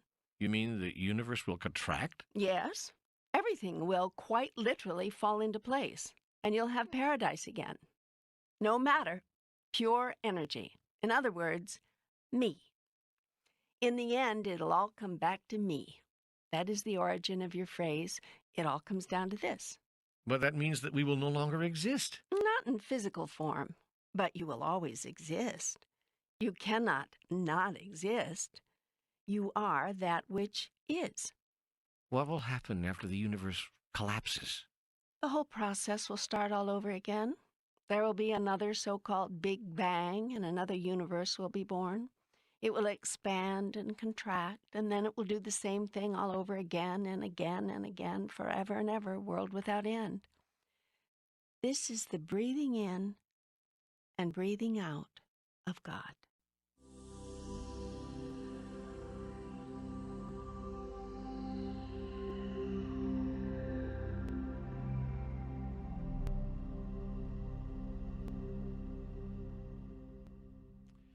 Well, this is all, again, very interesting, but it has very little to do with my everyday life. As I said before, spending an inordinate amount of time trying to unravel the deepest mysteries of the universe is probably not the most efficient use of your life. Yet there are benefits to be gained from these simple layman's allegories and descriptions of the larger process. Like what? Like understanding that all things are cyclical. including life itself. Understanding about the life of the universe will help you to understand about the life of the universe inside you. Life moves in cycles. Everything is cyclical. Everything. When you understand this, you become more able to enjoy the process, not merely endure it. All things move cyclically. There's a natural rhythm to life, and everything moves to that rhythm. Everything goes with that flow. Thus it is written, "For everything there is a season and a time for every purpose under heaven." Wise is the one who understands this. Clever is the one who uses it. Few people understand the rhythms of life more than women. Women live their whole lives by rhythm. They are in rhythm with life itself. Women are more able to go with the flow than men. Men want to push, pull, resist, direct the flow. Women experience it, then mold with it to produce harmony. A woman hears the melody of flowers in the wind. She sees the beauty of the unseen. She feels the tugs and pulls and urges of life. She knows when it is time to run and time to rest, time to laugh and time to cry, time to hold on and time to let go. Most women leave their bodies gracefully. Most men fight the departure. Women treat their bodies more gracefully when they are in them, too. Men treat their bodies horribly. That is the same way they treat life. Of course, there are exceptions to every rule. I'm speaking here in generalities. I'm speaking of how things have been until now. I'm speaking in the broadest terms. But if you look at life, if you admit to yourself what you are seeing, have seen, if you acknowledge what is so, you may find truth in this generality. Yet that makes me feel sad, That makes me feel as though women are somehow superior beings, that they have more of the right stuff than men. Part of the glorious rhythm of life is the yin and the yang. One aspect of being is not more perfect or better than another. Both aspects are simply and wonderfully that aspect.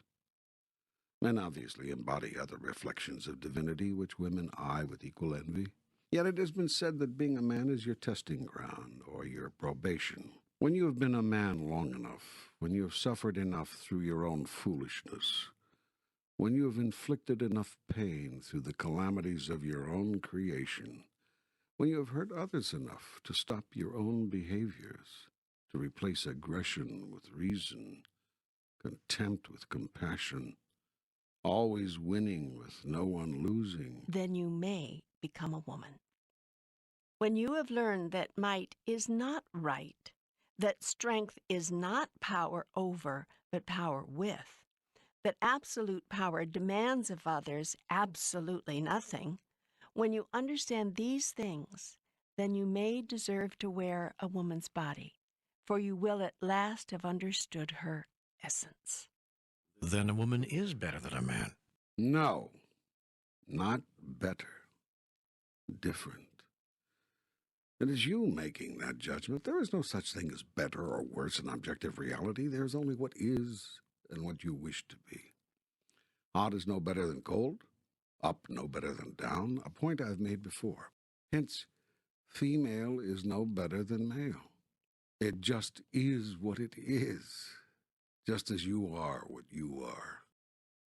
Yet none of you are restricted, more limited. You can be what you wish to be, choose what you wish to experience, in this lifetime or the next after that, just as you did in the lifetime before. Each of you is always a choice. Each of you is made up of all of it. There is male and female in each of you. Express and experience that aspect of you which it pleases you to express and experience. Yet know that it is all open to each of you. I don't want to get off onto other topics here. I just want to stay with this male-female paradigm for a while longer.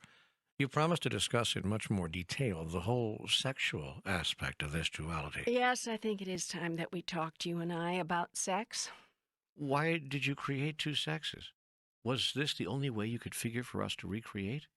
How should we deal with this incredible experience called sexuality? Not with shame, that's for sure, and not with guilt, and not with fear.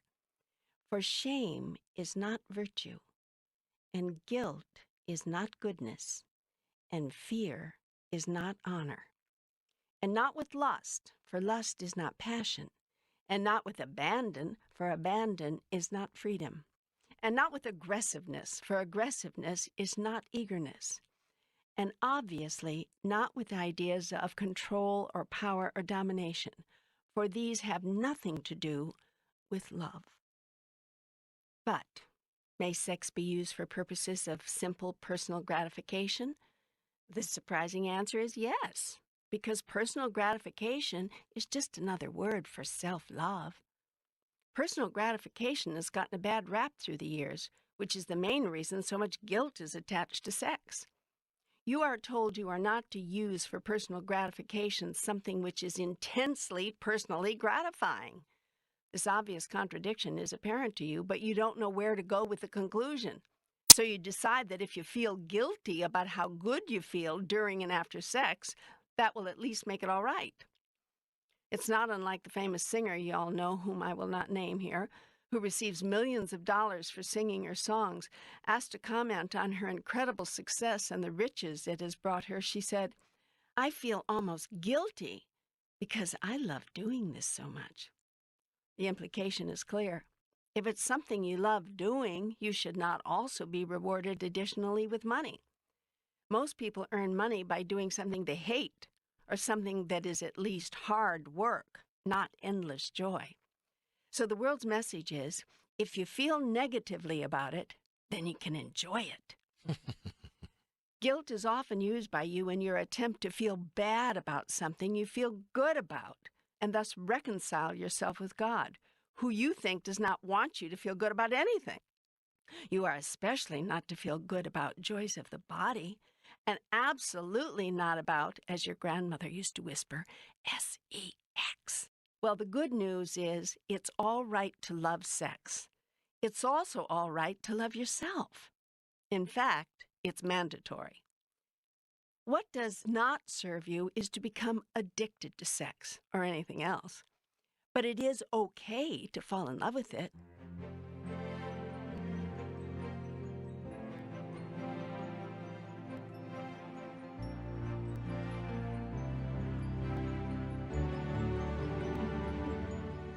Practice saying this 10 times each day. I love sex. Practice saying this 10 times. I love money. Now, you want a really tough one? Try saying this 10 times. I love me. Here are some other things you are not supposed to love. Practice loving them. Power, glory, fame, success, winning. You want some more? Try these. You should really feel guilty if you love these. The adulation of others. Being better. Having more. Knowing how. Knowing why. Had enough? Wait, here's the ultimate guilt. You should feel the ultimate guilt if you feel that you know God. Isn't that interesting?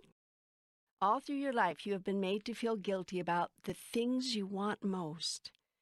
Yet I tell you this, love, love, love the things you desire, for your love of them draws them to you. These things are the stuff of life. When you love them, you love life. When you declare that you desire them, you announce that you choose all the good that life has to offer. So choose sex, all the sex you can get. And choose power, all the power you can muster. And choose fame, all the fame you can attain. And choose success, all the success you can achieve. And choose winning, all the winning you can experience. Yet do not choose sex instead of love, but as a celebration of it. And do not choose power over, but power with. And do not choose fame as an end in itself, but as a means to a larger end. And do not choose success at the expense of others, but as a tool with which to assist others. And do not choose winning at any cost, but winning that costs others nothing, and even brings them gain as well. Go ahead and choose the adulation of others, but see all others as beings upon which you can shower adulation, and do it. Go ahead and choose being better, but not better than others, rather better than you were before. Go ahead and choose having more, but only so that you have more to give. And yes, choose knowing how and knowing why, so that you can share all knowledge with others. And by all means, choose to know God. In fact, choose this first, and all else will follow. All of your life you have been taught that it is better to give than to receive, yet you cannot give what you do not have. That is why self-gratification is so important, and why it is so unfortunate that it has come to sound so ugly. Obviously, self-gratification at the expense of others is not what we're talking about here.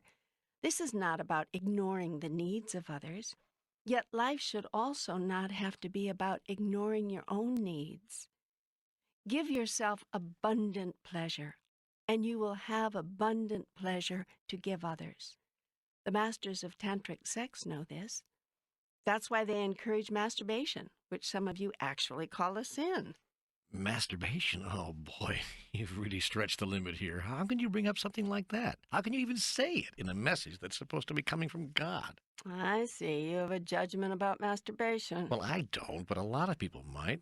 And I thought you said we were producing this program for others to hear. We are. Then why are you deliberately offending them? I am not deliberately offending anyone. People are free to be offended or not as they choose. Yet, do you really think it's going to be possible for us to candidly and openly talk about human sexuality without someone choosing to be offended? No, but there's such a thing as going too far. I don't think most people are ready to hear God talk about masturbation. If this program is to be limited to what most people are ready to hear God talk about, it's going to be a very short program. Most people are never ready to hear what God talks about when God is talking about it. They usually wait 2,000 years. All right, go ahead. We've all gotten over our initial shock. Good. I was merely using this life experience in which you've all engaged, by the way, but of which no one wants to speak, to illustrate a larger point. The larger point, restated, give yourself abundant pleasure, and you will have abundant pleasure to give to others.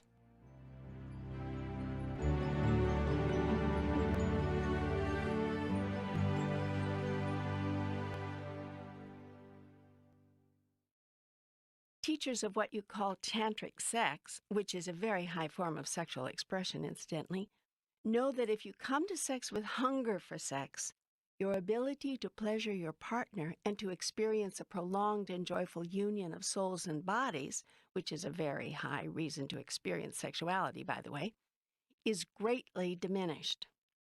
Tantric lovers, therefore, often self-pleasure before they pleasure each other. This is frequently done in the presence of each other, and usually with the encouragement and help and loving guidance of each other. Then, when initial hungers have been satisfied, the deeper thirst of the two, the thirst for ecstasy through prolonged union, can be gloriously satisfied. The mutual self-pleasuring is all part of the joyfulness, the playfulness, the lovingness of sexuality fully expressed. It is one of several parts. The experience you call coitus or intercourse might come at the end of a 2-hour encounter of love, or it might not. For most of you, it is very nearly the only point of a 20-minute exercise. That is 20 minutes if you're lucky. I had no idea this was going to turn into a sex manual. It's not. But it wouldn't be so bad if it did. Most people have a lot to learn about sexuality and its most wondrous, beneficial expression. I was nevertheless still seeking to illustrate the larger point. The more pleasure you give yourself, the more pleasure you can give to another. Likewise, if you give yourself the pleasure of power, you have more power to share with others. The same is true of fame, wealth, glory, success, or anything else which makes you feel good. By the way, I think it's time we looked at why a certain thing does make you feel good. Okay, I give up. Why? Feeling good is the soul's way of shouting, "This is who I am." Have you ever been in a classroom where the teacher was taking attendance, calling the roll, and when your name was called, you had to say, "Here"? Yeah, yes.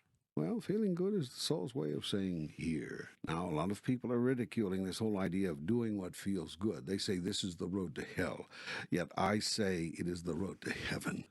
Much depends, of course, on what you say feels good. In other words, what kinds of experiences feel good to you.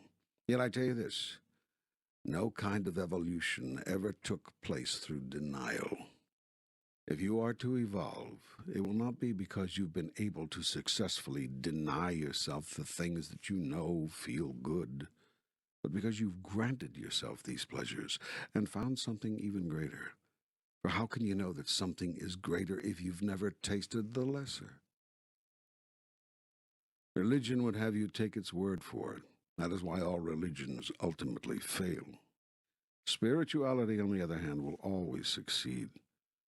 Religion asks you to learn from the experience of others. Spirituality urges you to seek your own. Religion cannot stand spirituality, cannot abide it. Spirituality may bring you to a different conclusion than a particular religion, and this no known religion can tolerate. Religion encourages you to explore the thoughts of others and accept them as your own. Spirituality invites you to toss away the thoughts of others and come up with your own. Feeling good is your way of telling yourself that your last thought was truth, that your last word was wisdom, that your last action was love. To notice how far you have progressed, to measure how highly you have evolved, to simply look to see what makes you feel good. And don't seek to force your evolution, to evolve further, faster, by denying what feels good or stepping away from it. Self-denial is self-destruction. Yet also know this, self-regulation is not self-denial. Regulating one's behavior is an active choice to do or not do something based on one's decision regarding who they are. If you declare that you are a person who respects the rights of others, a decision not to steal or rob from them, not to rape and plunder, is hardly self-denial. It is self-declaration. That is why it is said that the measure of how far one has evolved is what makes one feel good. If acting irresponsibly, if behaving in a way which you know might damage others or cause hardship or pain is what makes you feel good, then you have not evolved very far. Awareness is the key here, and it is the task of the elders in your families and communities to create and spread this awareness among the young.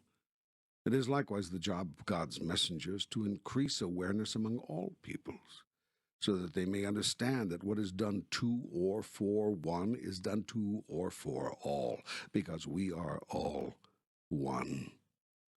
When you come from we are all one, it is virtually impossible to find that hurting another feels good. So-called irresponsible behavior vanishes.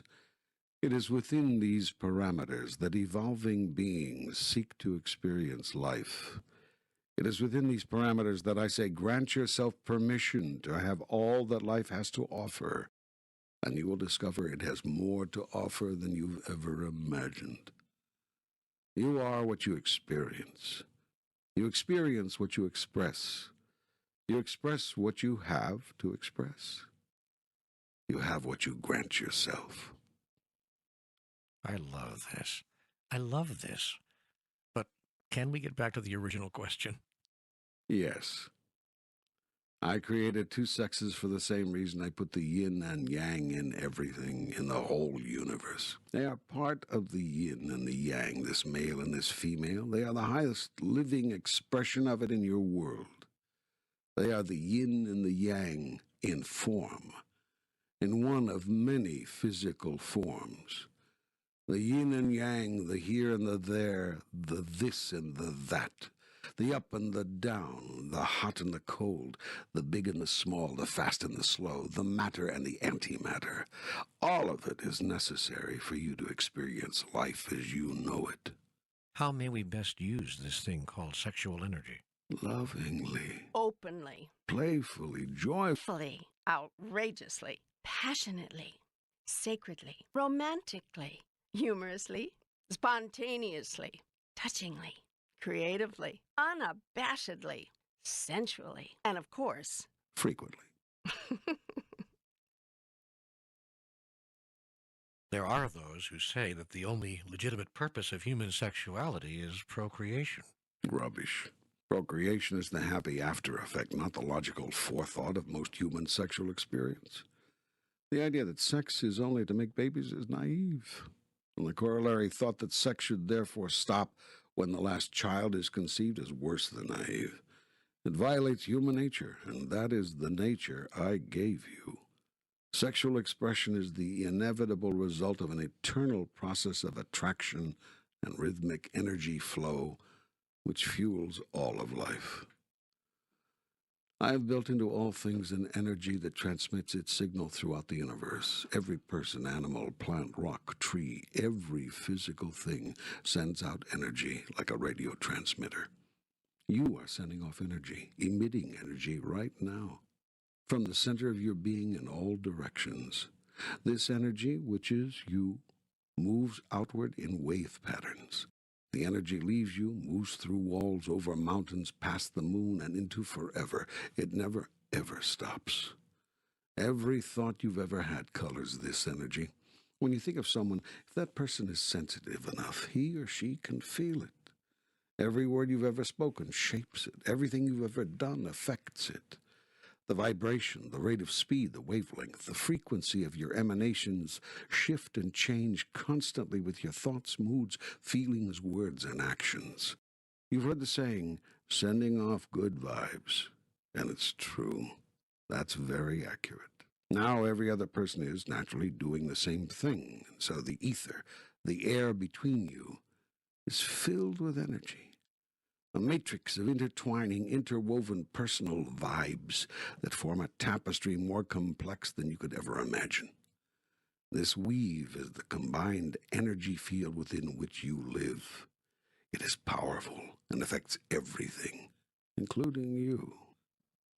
You then send out newly created vibes, impacted as you are by the incoming vibes to which you are being subjected, and these in turn add to and shift the matrix, which in turn affects the energy field of everybody else, which impacts the vibes they send off, which impacts the matrix, which impacts you, and so forth. Now you may think this is all just fanciful illusion, but have you ever walked into a room where the air was so thick you could cut it with a knife? Mm. Or have you ever heard of two scientists working on the same problem at the same time on opposite sides of the globe, each working on the problem without the other's knowledge, and each suddenly coming up with the same solution simultaneously and independently? These are common occurrences, and some of the more obvious manifestations of the matrix. The matrix, the combined current energy field within any given parameter, is a powerful vibe. It can directly impact, affect, and create physical objects and events. Wherever two or more are gathered in my name. Your popular psychology has termed this energy matrix the collective consciousness. It can and does affect everything on your planet. The prospects of war and the chances for peace, geophysical upheaval or a planet becalmed, widespread illness or worldwide wellness, all is the result of consciousness. So too the more specific events and conditions in your personal life. That's fascinating. Fascinating. But, what does it have to do with sex? Well, Patience, I'm getting to that. All the world is exchanging energy all the time. Your energy is pushing out, touching everything else. Everything and everyone else is touching you. But now an interesting thing happens. At some point midway between you and everything else, those energies meet. To make a more vivid description, let's imagine two people in a room. They are on the far sides of the room from each other. We'll call them Tom and Mary. Now, Tom's personal energy is transmitting signals about Tom in a 360-degree circle out in the universe. Some of that energy wave hits Mary. Mary, meanwhile, is emitting her own energy, some of which hits Tom. But these energies meet each other in a way you may not have thought of. They meet midway between Tom and Mary. Here the energies unite. Remember now, these energies are physical phenomena. They can be measured, felt, and combine to form a new energy unit we'll call Tom-Mary. It is the energy of Tom and Mary combined. Tom and Mary could very well call this energy the body between us, for it is just that, a body of energy to which both are connected, which both are feeding the continuing energies which flow to it, and which is sending energies back to its two sponsors along the thread or cord or pipeline that always exists within the matrix. Indeed, this pipeline is the matrix. It is this experience of Tom-Mary which is the truth of Tom and Mary. It is to this holy communion that both are drawn, for they feel along the pipeline the sublime joy of the body between, of the joined one, of the blessed union. Tom and Mary, standing off at a distance, can feel in a physical way what is going on in the matrix. Both are urgently drawn toward this experience. They want to move toward each other at once. Now their training sets in. The world has trained them to slow down, to mistrust the feeling, to guard against hurt, to hold back. But the soul wants to know Tom-Mary now. If the two are lucky, they will be free enough to set aside their fears and trust that love is all there is. They are irrevocably drawn now, these two, to the body between them. Tom-Mary is already being experienced metaphysically, and Tom and Mary will want to experience it physically. So they'll move closer together. Not to get to each other. It looks that way to the casual observer, but they are each trying to get to Tom-Mary. They are trying to reach that place of divine union which already exists between them. the place where they already know they are one and what it is like to be one. So they move toward this feeling they are experiencing, and as they close the gap between them, as they shorten the cord, the energy they are both sending to Tom Mary travels a shorter distance and is thus more intense. They move closer still. The shorter the distance, the greater the intensity. They move closer still. Once more, the intensity increases. Now they stand just a few feet apart. The body between them is glowing hot, vibrating with terrific speed. The connection to and from Tom Mary is thicker, wider, brighter, burning with the transfer of incredible energy. The two are said to be burning with desire. They are. They move closer still. Now they touch. The sensation is almost unbearable, exquisite. They feel at the point of their touch all the energy of Tom Mary, all the compacted, intensely unified substance of their combined being. If you open yourself to your greatest sensitivity, you'll be able to feel this subtle, sublime energy as a tingling when you touch.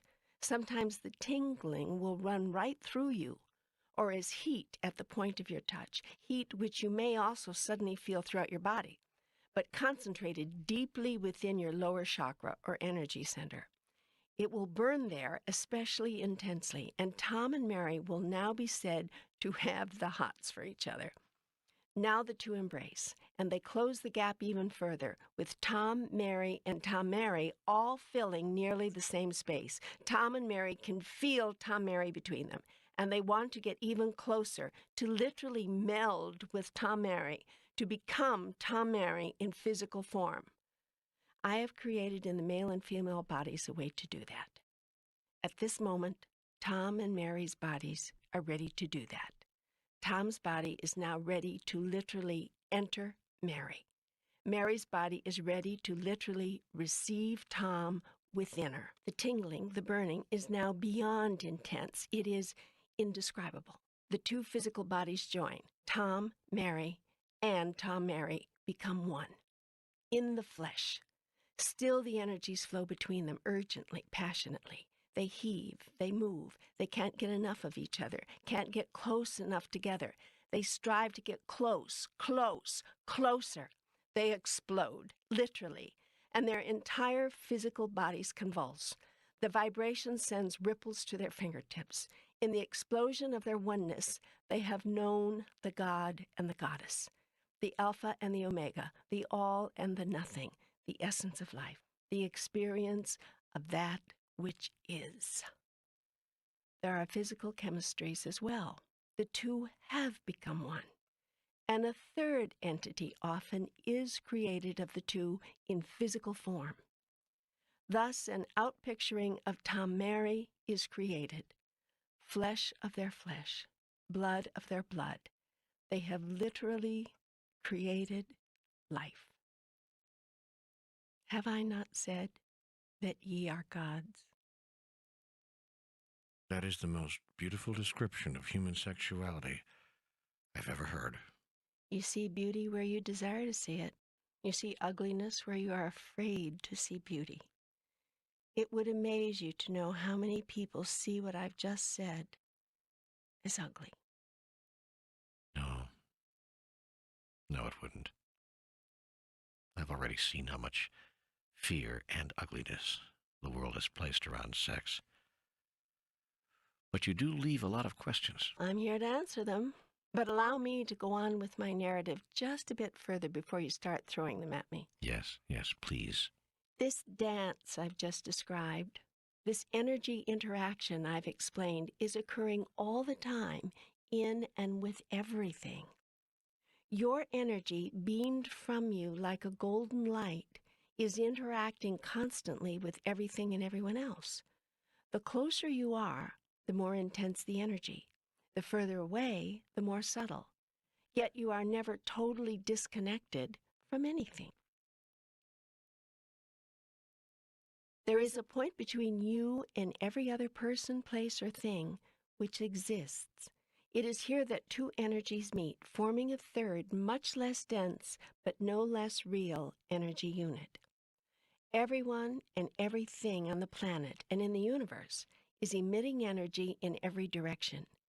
This energy mixes with all other energies, crisscrossing in patterns of complexity beyond the ability of your most powerful computers to analyze. The crisscrossing, intermingling, intertwining energies racing between everything that you call physical is what holds physicality together. This is the matrix of which I have spoken. It is along this matrix that you send signals to each other, messages, meanings, healings, and other physical effects, created sometimes by individuals, but mostly by mass consciousness. These innumerable energies are, as I have explained, attracted to each other. This is called the law of attraction. In this law, like attracts like. Like thoughts attract like thoughts along the matrix. And when enough of these similar energies clump together, so to speak, their vibrations become heavier, they slow down, and some become matter. Thoughts do create physical form, and when many people are thinking the same thing, there is a very high likelihood their thoughts will form a reality. That is why "we'll pray for you" is such a powerful statement. There are enough testimonies to the effectiveness of unified prayer to fill a book. It is also true that unprayer-like thoughts can create effects. A worldwide consciousness of fear, for instance, or anger, or lack or insufficiency can create that experience across the globe or within a given locale where those collective ideas are strongest. The Earth nation you call the United States, for example, has long thought itself to be a nation under God, indivisible, with liberty and justice for all. It is not a coincidence that this nation rose to become the most prosperous on earth. It is also not surprising that this nation is gradually losing all that it has worked so hard to create. But this nation seems to have lost its vision. The terms under God, indivisible meant just that. They expressed the universal truth of unity, oneness, a matrix very difficult to destroy. But the matrix has been weakened. Religious freedom has become religious righteousness, bordering on religious intolerance. Individual freedom has all but vanished as individual responsibility has disappeared. The notion of individual responsibility has been distorted to mean every man for himself. This is the new philosophy that imagines itself to be hearkening back to the early American tradition of rugged individualism. But the original sense of individual responsibility upon which the American vision and the American dream was based found its deepest meaning and its highest expression in the concept of brotherly love.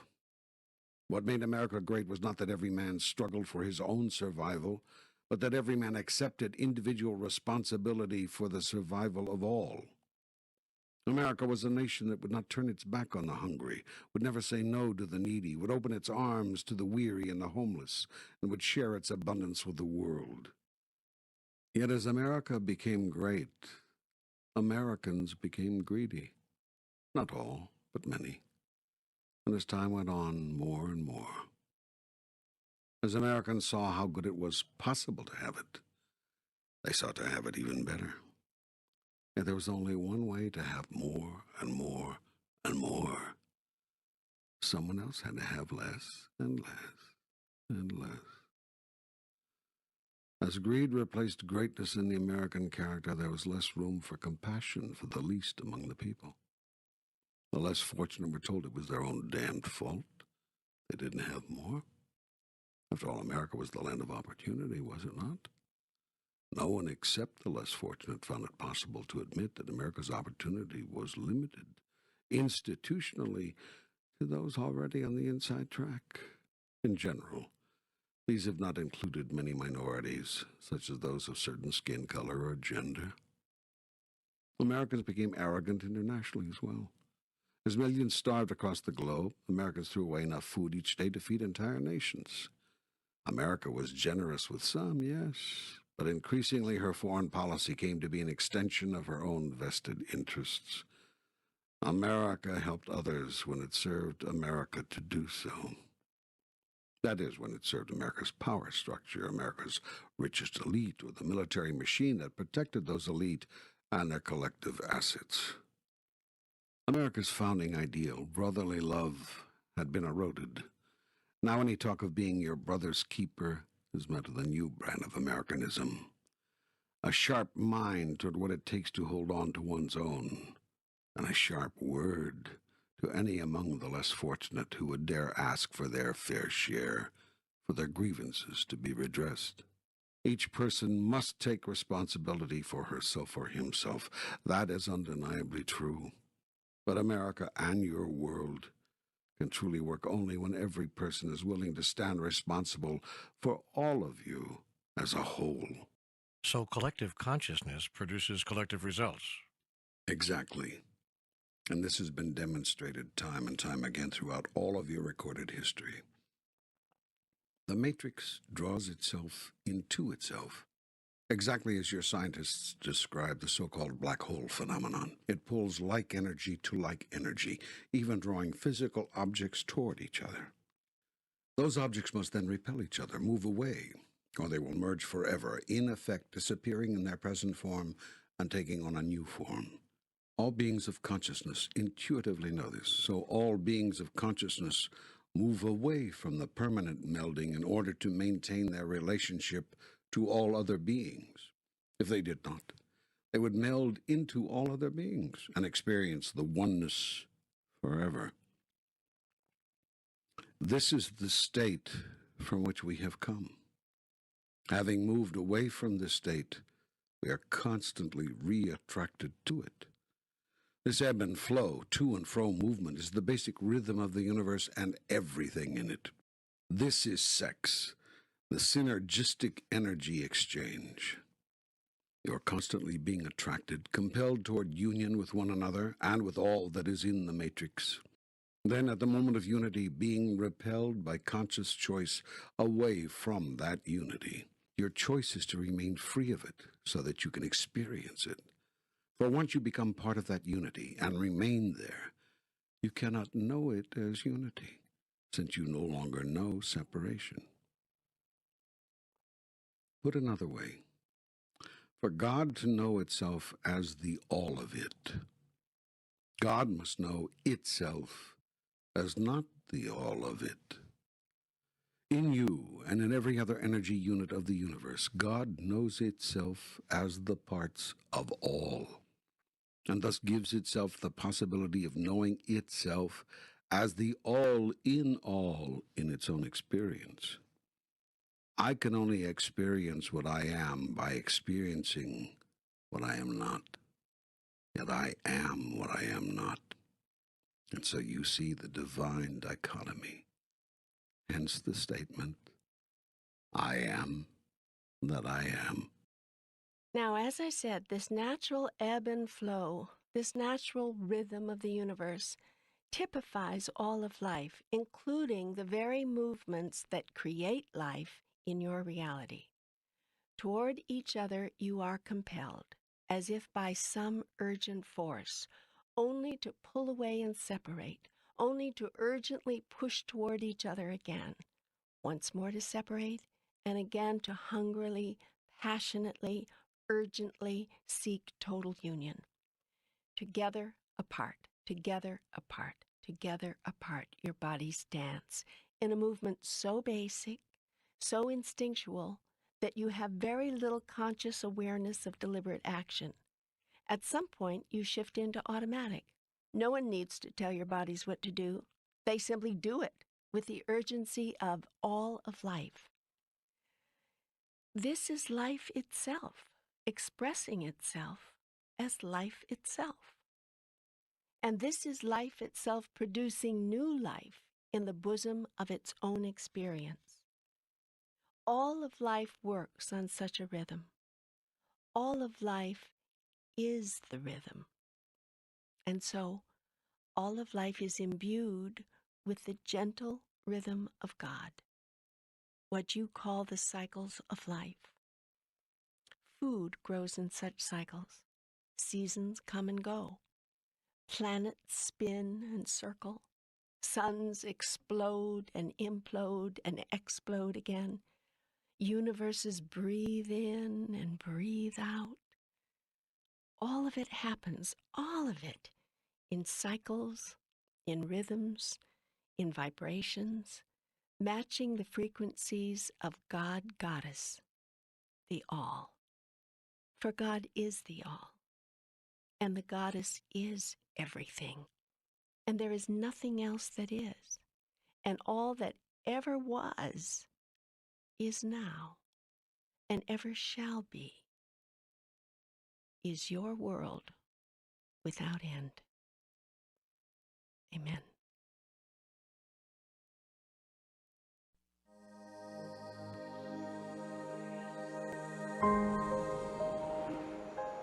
Hello, this is Michael Toms of New Dimensions Radio.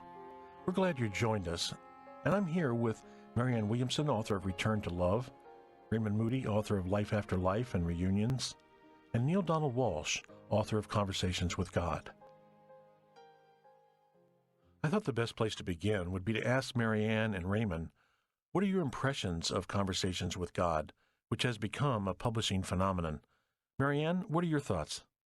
What's most important, it would seem to me, at this time, is not so much that new material is arriving from within us, but that we are presenting the material in a way that is obviously touching people at a deeper and deeper level. I think the issue at this point is less new information and more a critical mass of people who understand the information. And that is what is most impressive about these books.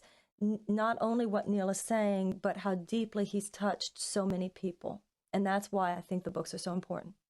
Raymond, how about you? Well, I'm just delighted that I find that I agree with God on so many of these points that he raises. He and I seem to be on similar wavelengths about a lot of this.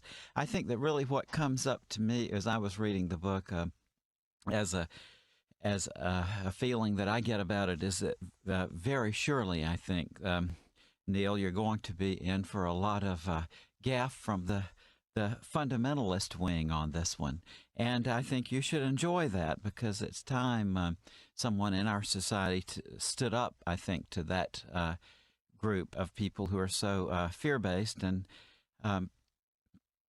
I think also that the message of love in this book comes through very powerfully. And the older I get, and certainly from my life experience in talking with so many people over the years who've had near-death experiences, is that really when it gets right down to it, at the point of death, that's what comes back to people as the most important thing that we can be doing with our lives is to learn how to love.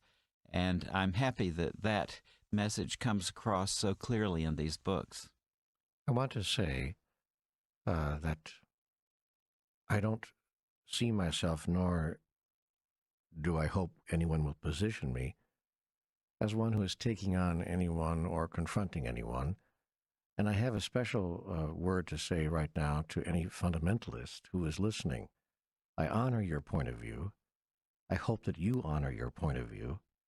I hope that you are not dismayed or feeling unfairly confronted by the material in these books, but rather that you will simply use this material in these books as an opportunity to once again engage the dialogue, to reopen the dialogue. It's when we stop asking questions, it's when we feel we have all the answers that I think all of us on this planet are in deep trouble. And so to any fundamentalists who might be listening to this, please know that it is not my intention to confront or to make anyone wrong. I honor your point of view. I honor all people who hold points of view with great passion. But I also hope that we can continue talking and continue the dialogue.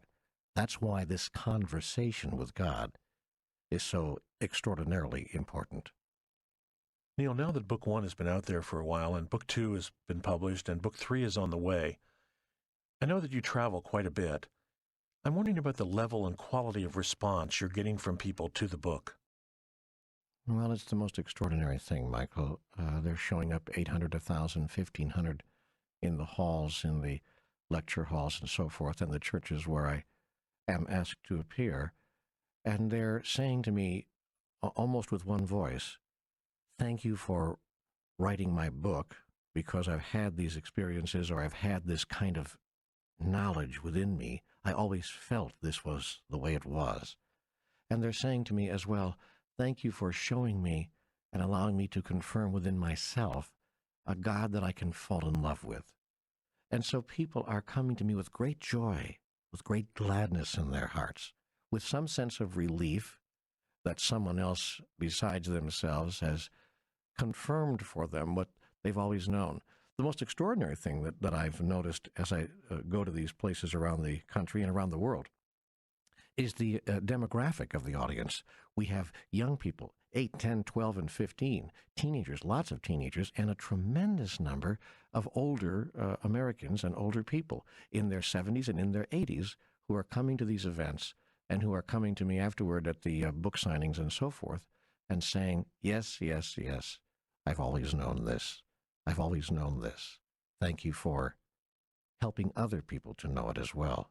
So I guess what I'm saying is that I'm getting great confirmation, a very high level of affirmation, and that has helped me, Michael, to be honest, in my own personal life, because, of course, the greatest fear I've had from the beginning of all this is that it's all just a figment of my imagination or just a sham, or that somehow I'm making it all up and that I'm leading the lemmings to the sea, as it were. And so one of my own deepest personal fears has been allayed, and I can set that aside now. What I'd like to do now is to share an excerpt from Book 2 and have each of you respond to it. The quote is, "Previous experience is no indicator of truth, since pure truth is created here and now, not reenacted." Marianne? There's a line in the Course in Miracles that says, "You see no one as they are, you bring shadow figures from the past." This idea of an eternal present, the idea of being born again in each given moment with our perceptions cleansed, is, it seems to me, what Neale is speaking of and what God is speaking of, what is being spoken of in that phrase. This idea that time shall be no more means that we will live in a time when we will live fully in the present. We will come to a time when we live fully in the present without neurosing about the past or neurosing about the future. Because when you live in the present, but you're neurosing about the past, you are recreating the past rather than living fully in the present. And so the creativity of life is vastly constricted. When we're not encumbered, Michael, by our thoughts about yesterday or our worries about tomorrow, as Marianne just said, then we realize that this moment now truly is the present. I mean, it is God's present to us. That's why it's called the present. And that's why it's called eternity also. It's the one place where, Einstein said that time as well as space were just beliefs that we hold. And so the idea here is that time in a linear time, which is just a belief we have, intersects with God's time or eternity in one place, and that is the present. Once again, the present that God gives us. Yeah, the eternal moment of now. Raymond, what's your response to that quote? I like the idea that truth is something of the moment and is a dynamic force rather than a static thing. I hate to see this kind of idea promulgated that there was a cutoff date on miracles, and the God that I see in Neale's books really is a dynamic, changing entity capable of development, which is very exciting. You see, the implication here, of course, the impactful part of that quote from the book, it has to do with people's thought that they are their yesterdays. We can sit around here, Marianne and Raymond and I and Michael, and throw these philosophical ideas around back and forth for the rest of the day. But what's meaningful to people, to the person on the street, is, oh, I get it. I don't have to be, and I never was the product of my yesterdays. And nor am I needing to be formed by my fears or thoughts or apprehensions about tomorrow. I truly can recreate myself. In fact, I am doing it whether I want to or not. The truth is that I am recreating myself in every single moment of now. You can't imagine what a gift that is to people when they realize they can shed their yester moments and notice that they are, in fact, not what they once were. It's a great freedom-giving device and a wonderful gift from God. And that's the practical implication of all of this philosophical talk here. One of the threads that runs through Conversations with God is the theme that we need to be in the here and now and live in the moment.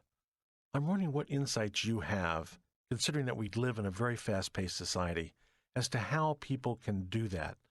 Be in the here and now, live in the moment. Well, just do it.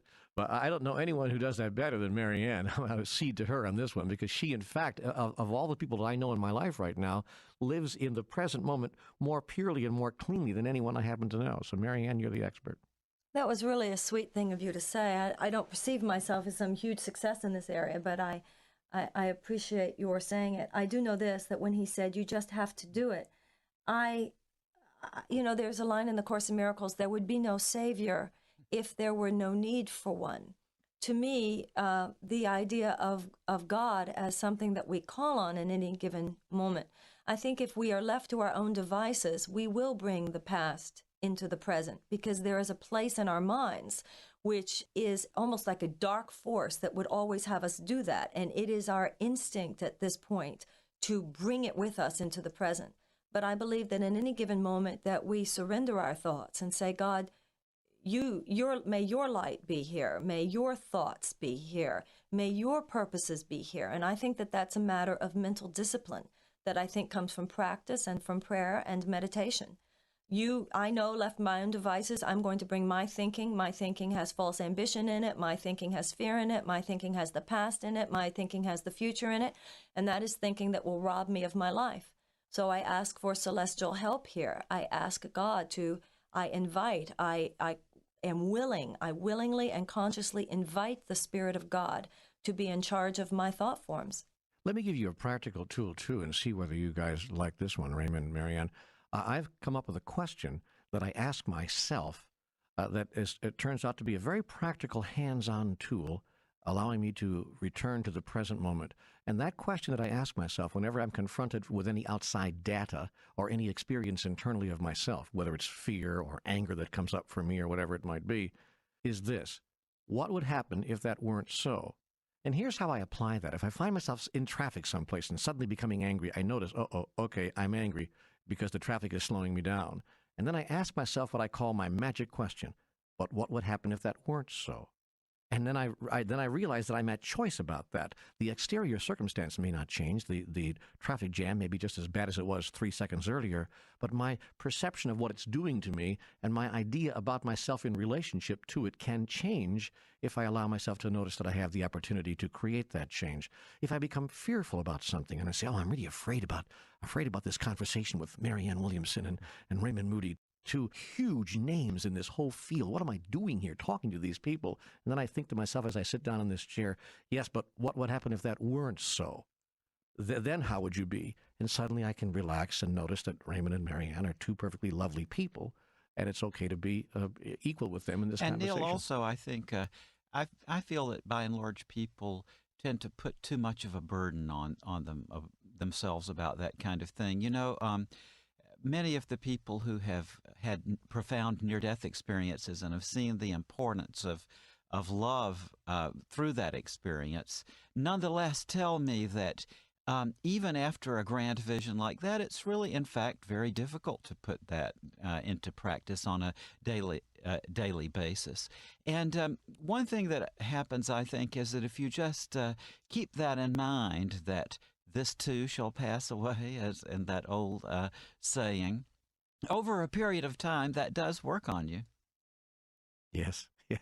Elizabeth Kubler-Ross, my dear and lovely friend of many years, has a saying. She said, I'm going to have T-shirts printed up that say, I'm not okay and you're not okay, and that's all right. Oh, that's cute. So I think we need to give ourselves permission, as you point out, Raymond, give ourselves permission to have it either way, to fall off the wagon, as it were, to get into our past, to get into our drama, be totally okay. When we're totally, see, what you resist persists. When we're totally okay with the drama we're creating, then we'll probably create fewer of them. That's been my experience.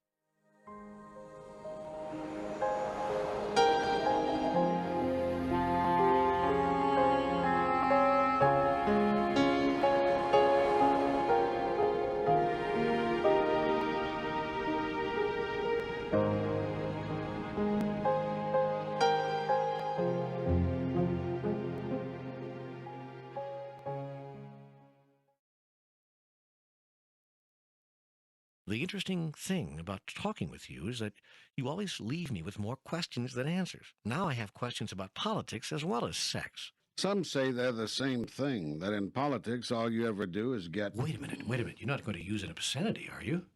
Well, yes. I thought I would shock you a little.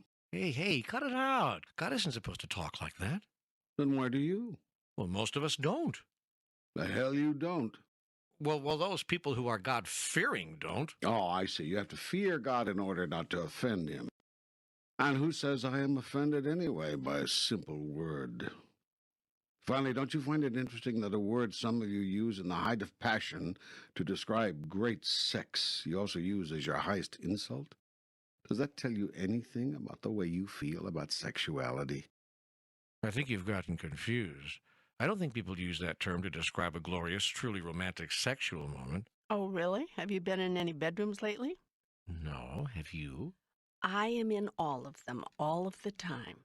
Well, that should make us all feel comfortable. What? Are you saying that you do things in your bedroom that you wouldn't do in front of God? Most people aren't comfortable with anyone watching, much less God. Yet in some cultures, Aboriginal, some Polynesian, lovemaking is done quite openly. Yes, well, most people haven't progressed to that level of freedom. In fact, they would consider such behavior regression to a primitive pagan state. These people you call pagans have an enormous respect for life. They know nothing of rape, and there are virtually no killings in their societies. Your society puts sex, a very natural, normal human function, under cover, then turns around and kills people right out in the open. That is the obscenity. You've made sex so dirty, shameful, taboo, that you're embarrassed to do it. Nonsense. Most people simply have a different, they might even say a higher, sense of propriety about sex. They consider it a private interacting, for some, a sacred part of their relationship. Lack of privacy does not equal lack of sanctity. Most of humanity's most sacred rites are performed in public. Do not confuse privacy with sanctity. Most of your worst actions are done in private, and you save only your best behavior for public display. This is not an argument for public sex. It is merely a noting that privacy does not necessarily equal sanctity, nor does publicity rob you of it. As for propriety, that single word and the behavioral concept behind it have done more to inhibit men's and women's greatest joys than any other human construction, except the idea that God is punitive, which finished the job. Apparently you don't believe in propriety. The trouble with propriety is that someone has to set the standards. This means automatically that your behaviors are being limited, directed, dictated by someone else's idea of what should bring you joy. In matters of sexuality, as in all other matters, this can be more than limiting. It can be devastating. I can think of nothing more sad than a man or woman feeling they'd like to experience some things, then holding back because they think that what they've dreamt of, fantasized about, would violate the standards of propriety. Mind you, it's not something that they wouldn't do. It's just something that violates propriety. Not just in matters of sexuality, but in all of life. Never, ever, ever fail to do something simply because it might violate someone else's standards of propriety. If I had one bumper sticker on my car, it would read, "Violate propriety." I would certainly put such a sign in every bedroom. But our sense of what's right and wrong is what holds society together. How can we cohabitate if we have no agreement on that? Propriety has nothing to do with your relative values of rightness or wrongness. You might all agree that it's wrong to kill a man, but is it wrong to run naked in the rain? You might all agree that it's wrong to take a neighbor's wife, but is it wrong to take your own wife? Or have your wife take you in a particularly delicious way? Propriety seldom refers to legalistic limitations, but more often to simpler matters of what is deemed appropriate. Appropriate behavior is not always the behavior that's in what you call your best interests. It is rarely the behavior that brings you the most joy. Getting back to sexuality, you're saying then that any behavior is acceptable behavior so long as there is mutual consent among those involved and affected? Shouldn't that be true of all of life? But sometimes we don't know who will be affected or how. You must be sensitive to that. You must be keenly aware. And where you truly cannot know and cannot guess, you must err on the side of love. The central question in any decision is, what would love do now? Love for yourself and love for all others who are affected or involved. If you love another, you will not do anything that you believe could or would hurt that person. If there is any question or doubt, you will wait until you can get to clarity on the matter. But that means others can hold you hostage. All they have to say is that such and such a thing would hurt them, and your actions are restricted. Only by yourself. Wouldn't you want to restrict your own actions to those which do not damage the ones you love? But what if you feel damaged by not doing something? Then you must tell your loved one your truth, that you are feeling hurt, frustrated, reduced by not doing a certain thing, that you would like to do this thing, that you would like your loved one's agreement that you may do it. You must strive to seek such an agreement.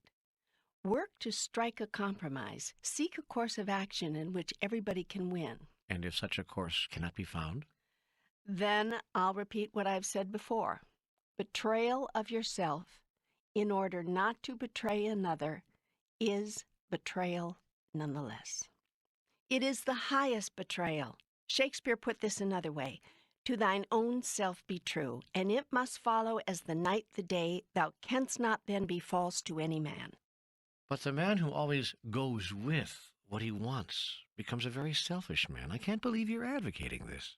You assume that man will always make what you call the selfish choice. I tell you this, man is capable of making the highest choice. Yet I also tell you this, the highest choice is not always the choice which seems to serve another. In other words, sometimes we must put ourselves first. Oh, always put yourself first. Then, depending upon what you are trying to do or what you are seeking to experience, you will make your choice. When your purpose, your life purpose, is very high, so will your choices also be.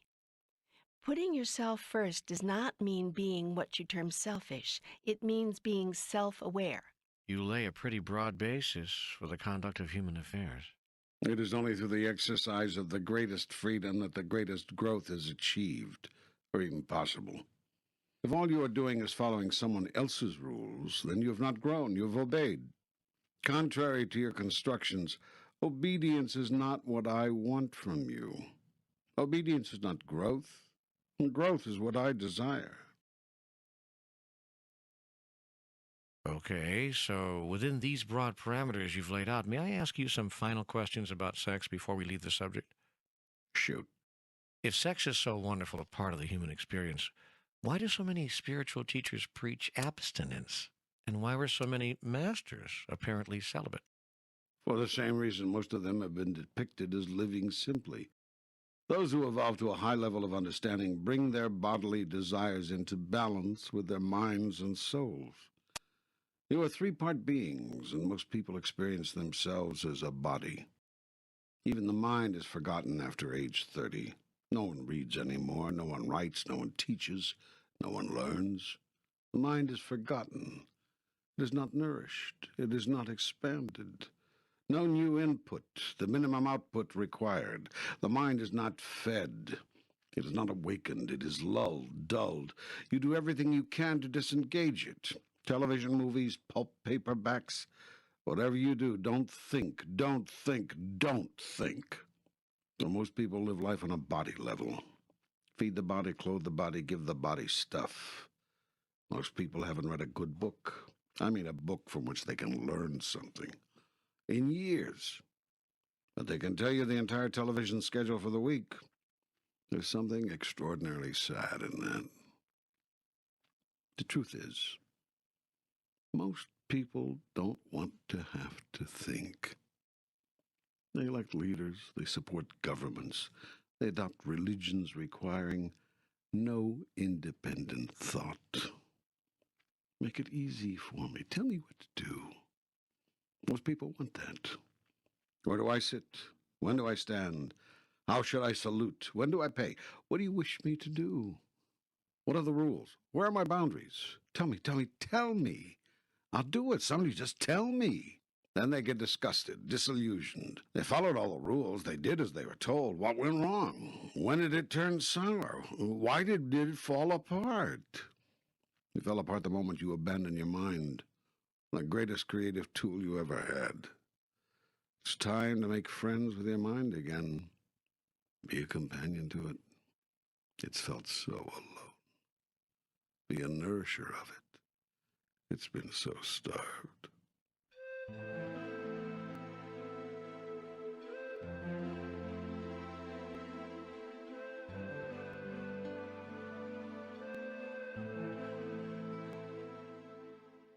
Some of you, a small minority, have understood that you have a body and a mind. You've treated your mind well. Still, even among those of you who honor your mind and things of the mind, few have learned to use the mind at more than 1/10 its capacity. If you knew of what your mind is capable, you would never cease to partake of its wonders and its powers. And if you think the number of you who balance your life between your body and your mind is small, the number who see yourselves as three-part beings, body, mind, and spirit, is minuscule. Yet you are three-part beings. You are more than your body and more than a body with a mind. Are you nurturing your soul? Are you even noticing it? Are you healing it or hurting it? Are you growing or withering? Are you expanding or contracting? Is your soul as lonely as your mind? Is it even more neglected? And when was the last time you felt your soul being expressed? When was the last time you cried with joy, wrote poetry, made music, danced in the rain, baked a pie, painted anything, fixed something that was broken, kissed a baby, held a cat to your face, hiked up a hill, swam naked, walked at sunrise, played the harmonica, talked till dawn, made love for hours on a beach, in the woods, communed with nature, searched for God.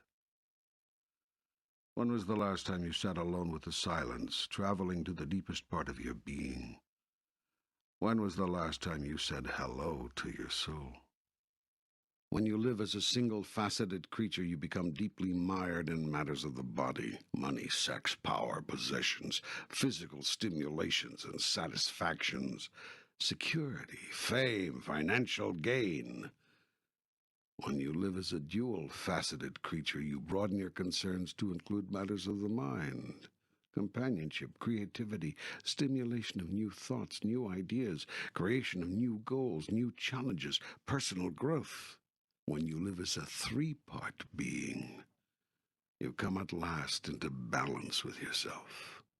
Your concerns include matters of the soul, spiritual identity, life purpose, relationship to God, path of evolution, spiritual growth, ultimate destiny. As you evolve into higher and higher states of consciousness, you bring into full realization every aspect of your being. Yet evolution does not mean dropping some aspects of self in favor of others. It simply means expanding focus, turning away from almost exclusive involvement with one aspect toward genuine love and appreciation for all aspects. Then why do so many teachers espouse complete abstinence from sex? Because they do not believe that humans can achieve a balance. They believe the sexual energy and the energies surrounding otherworldly experiences is too powerful to simply moderate, to bring into balance. They believe abstinence is the only way to spiritual evolution, rather than merely one possible result of it. Yet isn't it true that some beings who are highly evolved have given up sex? Not in the classic sense of the words to give up. It is not a forced letting go of something you still want, but know is no good to have. It's more of a simple releasing, a movement away from, as one pushes oneself away from the second helping of dessert. Not because the dessert is no good, not even because it's no good for you, but simply because, wonderful as it was, you've had enough. When you can drop your involvement with sex for that reason, you may want to do so. Then again, you may not. You may never decide that you've had enough, and may always want this experience in balance with the other experiences of your beingness. That's okay. That's all right. The sexually active are no less qualified for enlightenment, no less spiritually evolved than the sexually inactive. What enlightenment and evolution do cause you to drop is your addiction to sex, your deep need to have the experience, your compulsive behaviors. So too your preoccupation with money, power, security, possessions, and other experiences of the body will vanish. Yet your genuine appreciation for them will not and should not. Appreciation for all of life is what honors the process I have created. Disdain for life or any of its joys, even the most basic physical ones, is disdain for me, the Creator. For when you call my creation unholy, what do you call me? Yet when you call my creation sacred, you sanctify your experience of it, and me as well. I tell you this, I have created nothing disdainful. And as your Shakespeare said, nothing is evil, lest thinking make it so. This leads me to some other final questions about sex. Is any kind of sex between consenting adults okay? Yes. No, I mean kinky sex, or even loveless sex, or even gay sex. First, let's be once again clear that nothing is disapproved of by God. I do not sit here in judgment, calling one action good and another evil. Now, within the context of what serves you or disserves you on your path of evolution, only you can decide that.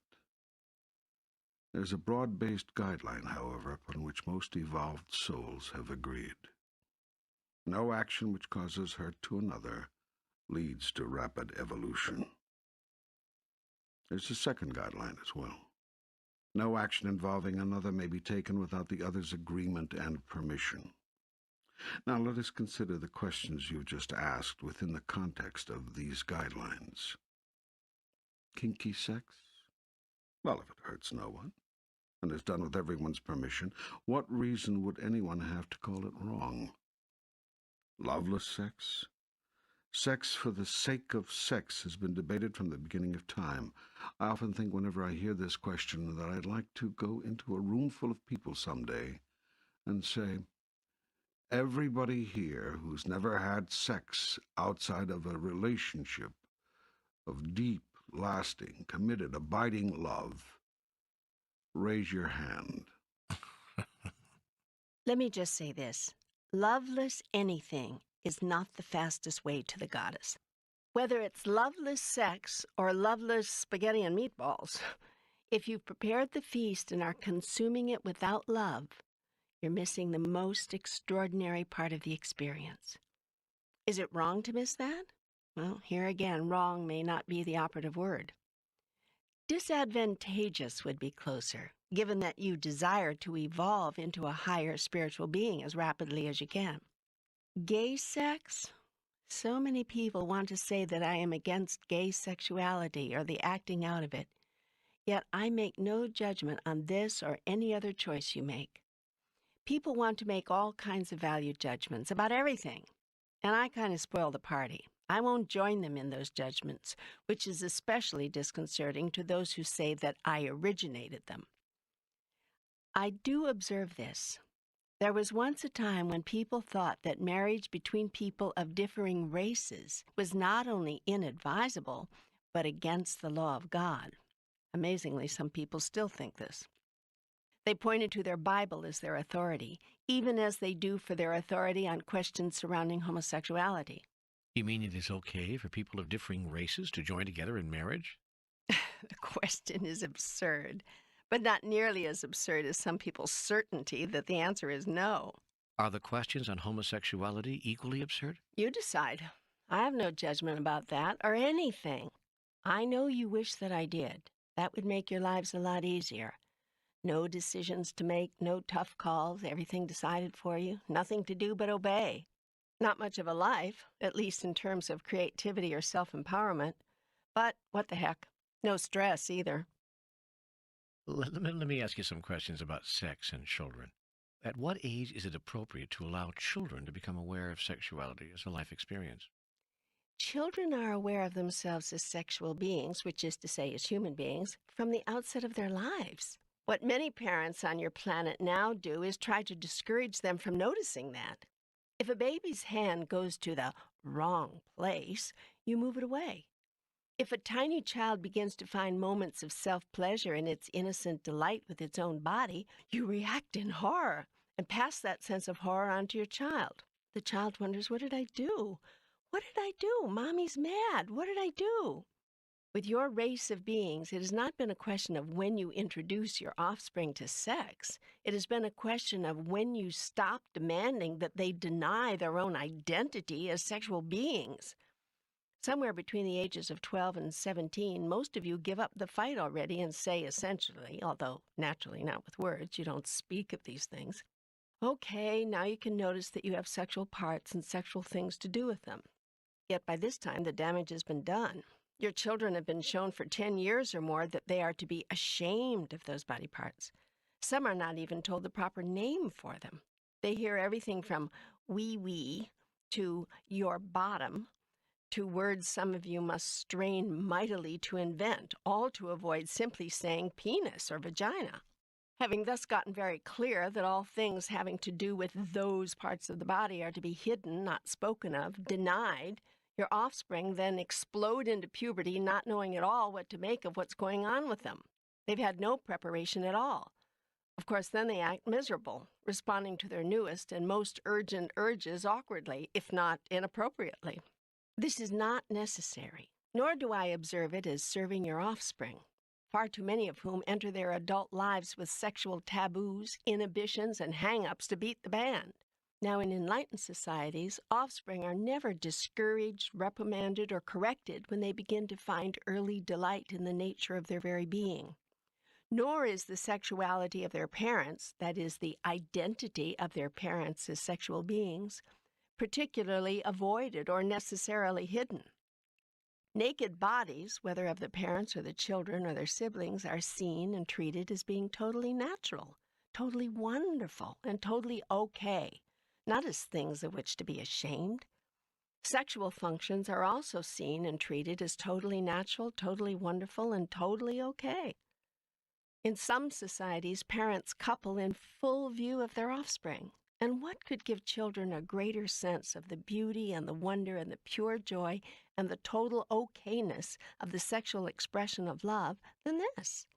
For parents are constantly modeling the rightness and wrongness of all behaviors. And children pick up subtle and not so subtle signals from their parents about everything through what they see their parents thinking, saying, and doing.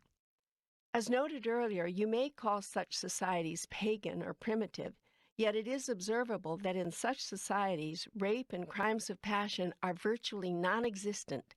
Prostitution is laughed at as being absurd, and sexual inhibitions and dysfunctions are unheard of. While such openness is not recommended just now for your own society, in all but the most extraordinary of settings, it would no doubt be far too culturally stigmatizing. It is time that the so-called modern civilizations on your planet do something to end the repression, guilt, and shame which too often surrounds and characterizes the totality of your society's sexual expression and experience. Suggestions? Ideas? Stop teaching children from the very beginning of their lives that things having to do with the very natural functioning of their bodies are shameful and wrong. Discontinue demonstrating to your offspring that anything sexual is to be hidden. Allow your children to see and observe the romantic side of you. Let them see you hugging, touching, gently fondling.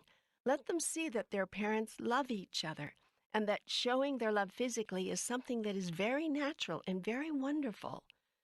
It would surprise you to know in how many families such a simple lesson has never been taught. When your children begin to embrace their own sexual feelings, curiosities, and urges, cause them to connect this new and expanding experience of themselves with an inner sense of joy and celebration, not guilt and shame. And for heaven's sake, stop hiding your bodies from your children. It's okay if they see you swimming in the nude in a country water hole on a camping trip or in the backyard pool. Don't go into apoplexy should they catch a glimpse of you moving from the bedroom to the bathroom without a robe. End this frantic need to cover up, close off, shut down any opportunity, however innocent, for your child to be introduced to you as a being with your own sexual identity. Children think their parents are asexual because their parents have portrayed themselves that way. They then imagine that they must be this way because all children emulate their parents.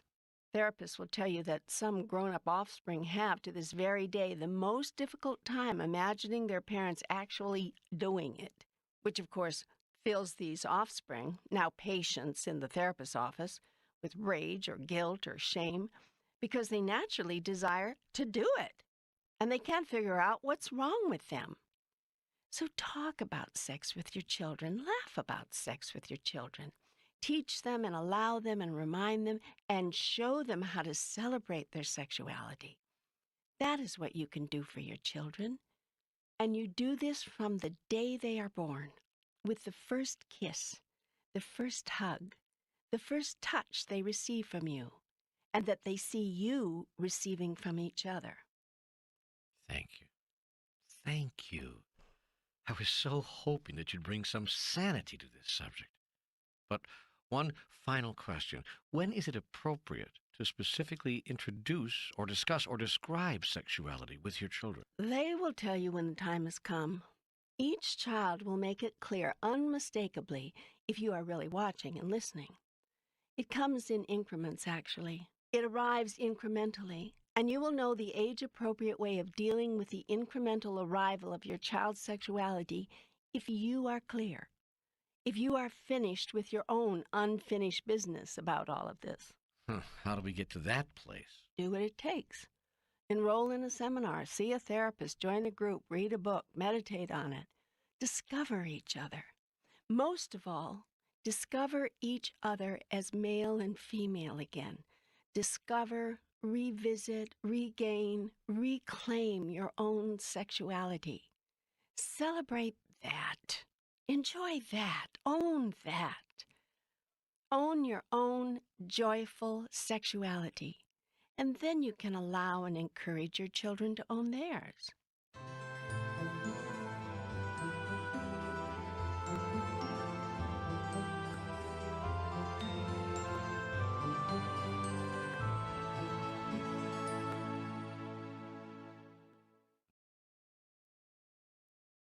Now, getting away from the consideration of children and moving back to the larger subject of human sexuality, I have to ask you one more question. And it may seem impertinent and it may seem flippant even, but I can't let this dialogue end without asking it. Well, stop apologizing and just ask it. Yes. All right. Well, is there such a thing as too much sex? No, of course not. But there is such a thing as too much of a need for sex. I suggest this. Enjoy everything. Need nothing. Including people? Including people. Especially people. Needing someone is the fastest way to kill a relationship. But we all like to feel needed. Then stop it. Like to feel unneeded instead. For the greatest gift you can give someone is the strength and the power not to need you for nothing. Okay, I'm ready to move on. You promised to talk about some of the larger aspects of life on Earth. And ever since your comments about life in the United States, I've wanted to talk more about all of this. Yes, good. I want to address some of the larger issues facing your planet, and there is no larger issue than the education of your offspring. We're not doing that well, are we? I can tell by the way you brought that up. Well, of course, everything is relative. Relative to what you say you are trying to do, no, you're not doing it well. I thought so. Everything I say here, everything I've included in this discussion so far and have caused to be placed in this document must be put into that context. I'm not making judgments of rightness or wrongness, goodness or badness. I simply make observations of your effectiveness relative to what you say you are trying to do. I understand that. I know that you say you do, but the time may come, even before this dialogue is finished, when you will accuse me of being judgmental. I would never accuse you of that. I know better. Knowing better has not stopped the human race from calling me a judgmental god in the past. Well, it will stop me. We shall see. You wanted to talk about education. Indeed. I observe that most of you have misunderstood the meaning, the purpose, and the function of education, to say nothing of the process by which it is best undertaken. That's a huge statement, and I need some help with it. Most of the human race has decided that the meaning and the purpose and the function of education is to pass on knowledge, that to educate someone is to give them knowledge. Generally, the accumulated knowledge of one's particular family, clan, tribe, society, nation, and world. Yet education has very little to do with knowledge. Oh, you could have fooled me. Clearly. Well, what does it have to do with, then? Wisdom. Wisdom? Yes. Okay, I give up. What's the difference? Wisdom is knowledge applied. So, we aren't supposed to try to give our offspring knowledge. We're supposed to try to give them wisdom. First of all, don't try to do anything. Do it. Secondly, don't ignore knowledge in favor of wisdom. That would be fatal. On the other hand, don't ignore wisdom in favor of knowledge. That would also be fatal. It would kill education. On your planet, it is killing it. We are ignoring wisdom in favor of knowledge. In most cases, yes. How are we doing this? You're teaching your children what to think instead of how to think. Explain, please. Certainly. When you give your children knowledge, you are telling them what to think. That is, you are telling them what they are supposed to know, what you want them to understand is true. When you give your children wisdom, you do not tell them what to know or what is true, but rather how to get to their own truth. But without knowledge, there can be no wisdom. Agreed. That is why I have said you cannot ignore knowledge in favor of wisdom. A certain amount of knowledge must be passed on from one generation to the next, obviously. But as little knowledge as possible, the smaller amount the better. Let the child discover for itself. Know this, knowledge is lost, wisdom is never forgotten. So our schools should teach as little as possible? Your school should turn their emphasis around. Right now they are focused highly on knowledge and paying precious little attention to wisdom. Classes in critical thinking, problem-solving, and logic are considered by many parents to be threatening. They want such classes out of the curriculum. As well they might, if they want to protect their way of life. Because children who are allowed to develop their own critical thinking processes are very much likely to abandon their parents' morals, standards, and entire way of life. In order to protect your way of life, you have built an education system based upon the development in the child of memories, not abilities. Children are taught to remember facts and fictions, the fictions each society has set up about itself, rather than give the ability to discover and create their own truths. Programs calling for children to develop abilities and skills rather than memories are soundly ridiculed by those who imagine that they know what a child needs to learn. Yet what you have been teaching your children has led your world toward ignorance, not away from it. Our schools don't teach fictions, they teach facts. Now you are lying to yourself, just as you lie to your children. We lie to our children? Of course you do. Pick up any history book and see. Your histories are written by people who want their children to see the world from a particular point of view. Any attempt to expand historical accounts with a larger view of the facts is sneered at and called revisionist. You will not tell the truth about your past to your children, lest they see you for what you really are. Most history is written from the point of view of that segment of your society you would call white Anglo-Saxon Protestant males. When females or blacks or others in the minority say, "Hey, wait a minute, This isn't how it happened. You've left out a huge part here. You cringe and holler and demand that the revisionists stop trying to change your textbooks. You don't want your children to know how it really happened. You want them to know how you justified what happened from your point of view. Shall I give you an example of this?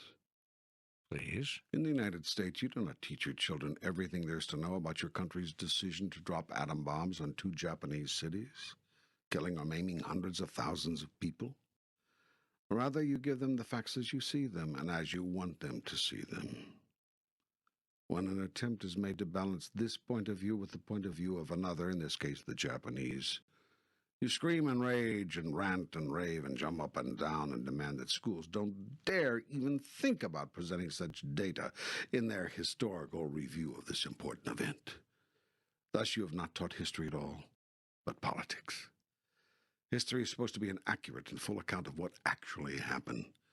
Politics is never about what actually happened. Politics is always one's point of view about what happened. History reveals, politics justifies. History uncovers, tells all. Politics covers, tells only one side. Politicians hate history truly written, and history truly written speaks not so well of politicians either. And you are wearing the emperor's new clothes, for your children ultimately see right through you. Children taught to critically think, look at your history and say, my, how my parents and elders have deluded themselves. This you cannot tolerate, so you drum it out of them. You do not want your children to have the most basic facts. You want them to have your take on the facts. Well, I think you're exaggerating here. I think you've taken this argument a little far. Really? Most people in your society don't even want their children to know the most basic facts of life. People went bananas when schools simply started teaching children how the human body functions. Now you're not supposed to tell children how AIDS is transmitted, or how to stop it from being transmitted, unless, of course, you tell them from a particular point of view how to avoid AIDS. Then it is all right. But simply give them the facts and let them decide for themselves? Not on your life. Children are not ready to decide these things for themselves. They have to be properly guided. Have you looked at your world lately? What? What about it?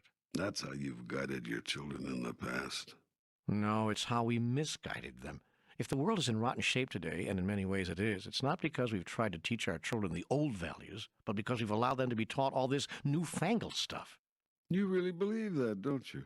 You're damned right I really believe it. If we just kept our children limited to the 3 R's instead of feeding them all this critical thinking garbage, we'd be a lot better off today. If we kept so-called sex education out of the classroom and in the home where it belonged, we wouldn't be seeing teenagers having babies and single mothers at 17 applying for welfare and a world run amok. If we'd insisted that our young ones live by our moral standards rather than letting them go off and create their own, we wouldn't have turned our once strong, vibrant nation into a pitiable imitation of its former self. I see. And one more thing. Don't stand there and tell me how we're supposed to suddenly see ourselves as wrong for what we did at Hiroshima and Nagasaki. We ended the war, for God's sake. We saved thousands of lives on both sides. It was the price of war. Nobody liked the decision, but it had to be made. Mm-hmm.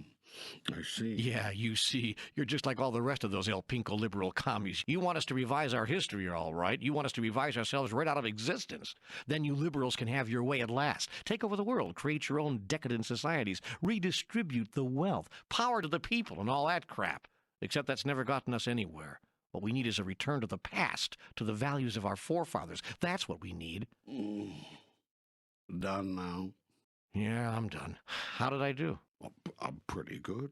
That was really good. Well, when you've been around talk radio for a few years, it comes pretty easily. That is how people on your planet think, isn't it? You bet it is, and not just in America either. I mean, you could change the name of the country and change the name of the war, or insert any offensive military action by any nation at any time in history. Doesn't matter. Everybody thinks they're right. Everybody knows it's the other person who's wrong. Forget about Hiroshima. Insert Berlin instead, or Bosnia. Everybody knows the old values are the ones which worked, too. Everybody knows the world is going to hell, not just in America, all over. There's a hue and a cry for a return to old values and for a return to nationalism everywhere on the planet. I know that there is. And what I've done here is try to articulate that feeling, that concern, that that outrage. You did a good job. Almost had me convinced. Well, what do you say? I mean, what do you say to those who really think like this? I say, do you really think things were better 30 years ago? 40 years ago? 50 years ago? I say memory has poor vision. You remember the good of it and not the worst of it. It's natural, it's normal. But don't be deceived. Do some critical thinking and not just memorizing what others want you to think. To stay with our example, do you really imagine how it was absolutely necessary to drop the atom bomb on Hiroshima? What do your American historians say about the many reports by those who claim to know more about what really happened? That the Japanese Empire had privately revealed to the United States its willingness to end the war before the bomb was dropped. How much of a part did revenge for the horror of Pearl Harbor play in the bombing decision? And if you accept that dropping the Hiroshima bomb was necessary, why was it necessary to drop a second bomb? It could be, of course, that your own account of all this is correct. It could be that the American point of view on all this is the way it actually happened. And that is not the point of this discussion. The point here is that your educational system does not allow for critical thinking on these issues, or very many other issues for that matter. Can you imagine what would happen to a social studies or history teacher in Iowa who asked a class the above questions, inviting and encouraging the students to examine and explore the issues in depth and draw their own conclusions? That is the point. You don't want your young ones drawing their own conclusions. You want them to come to the same conclusions you came to. Thus, you doom them to repeat the mistakes to which your conclusions led you. What about these statements made by so many people about old values and the disintegration of our society today? What about the incredible rise in teen births or welfare mothers or our world run amok? Your world has run amok. On this I will agree. But your world is not run amok because of what you have allowed your schools to teach your children. It is run amok because of what you have not allowed them to teach. You have not allowed your schools to teach that love is all there is. You have not allowed your schools to speak of a love which is unconditional. Hell, we won't even allow our religions to speak of that. That's right.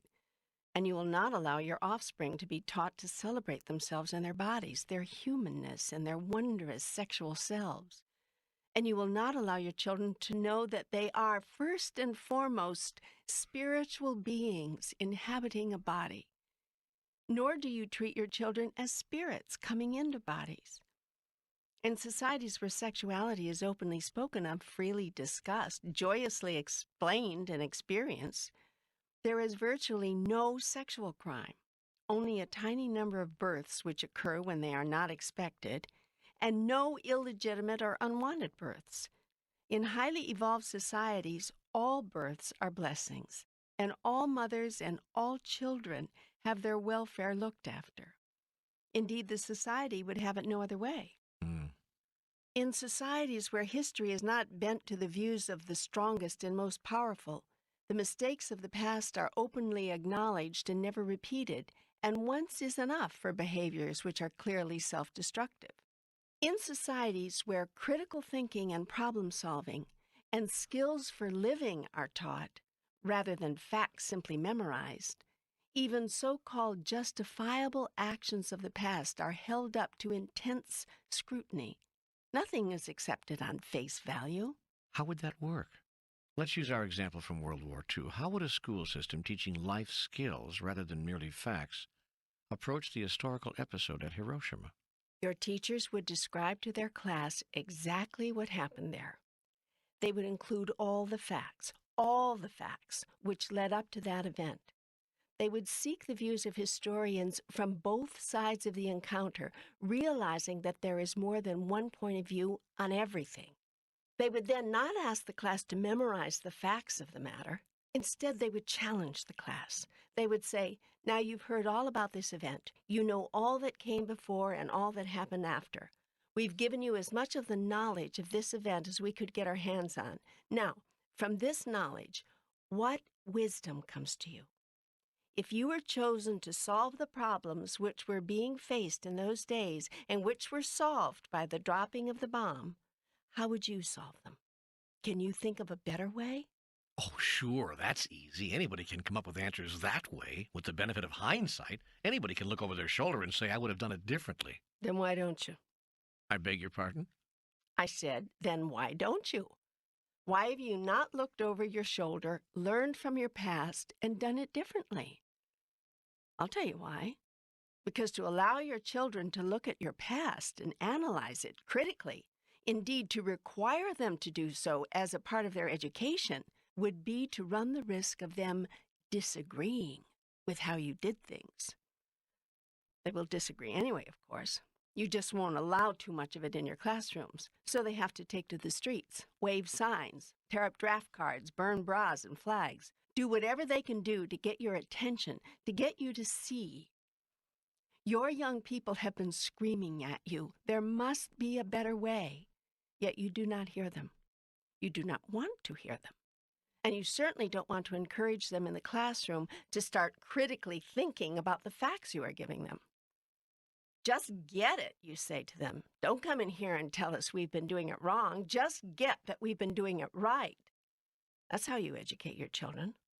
That's what you've been calling education. But there are those who would say it's the young people and their crazy, wacko liberal ideas who have taken this country and this world down the tubes, sent it to hell, pushed it to the edge of oblivion, destroyed our values-oriented culture and replaced it with a do whatever you want to do, whatever feels good morality, which threatens to end our very way of life. The young people are destroying your way of life. The young people have always done that. Your job is to encourage it, not discourage it. It is not your young people who are destroying the rainforests. They are asking you to stop it. It is not your young people who are depleting your ozone layer. They are asking you to stop it. It is not your young people who are exploiting the poor in sweatshops all over the world. They are asking you to stop it. It is not your young people who are taxing you to death, then using the money for war and machines of war. They are asking you to stop it.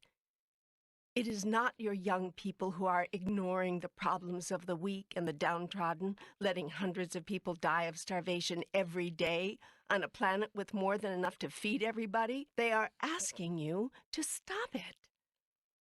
It is not your young people who are engaging in the politics of deception and manipulation. They are asking you to stop it. It is not your young people who are sexually repressed, ashamed, and embarrassed about their own bodies and passing on this shame and embarrassment to their offspring. They are asking you to stop it. It is not your young people who have set up a value system which says that might is right and a world which solves problems with violence. They are asking you to stop it. Nay, they are not asking you, they are begging you. Yet it is young people who are violent, young people who join gangs and kill each other, young people who thumb their nose at law and order and any kind of order, young people who are driving us crazy. When the cries and pleas of young people to change the world are not heard and never heeded, when they see that their cause is lost, that you will have it your way no matter what, young people who are not stupid will do the next best thing.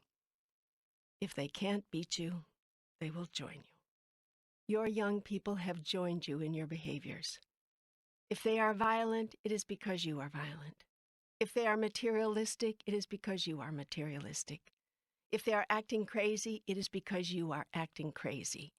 And if they are using sex manipulatively, irresponsibly, shamefully, it is because they see you doing the same. The only difference between young people and older people is that young people do what they do out in the open. Older people hide their behaviors. Older people think that young people cannot see. Yet young people see everything. Nothing is hidden from them. They see the hypocrisy of their elders, and they try desperately to change it. Yet having tried and failed, they see no choice but to imitate it. In this they are wrong. Yet they have never been taught differently. They have not been allowed to critically analyze what their elders have been doing. They have only been allowed to memorize it. What you memorize, you memorialize.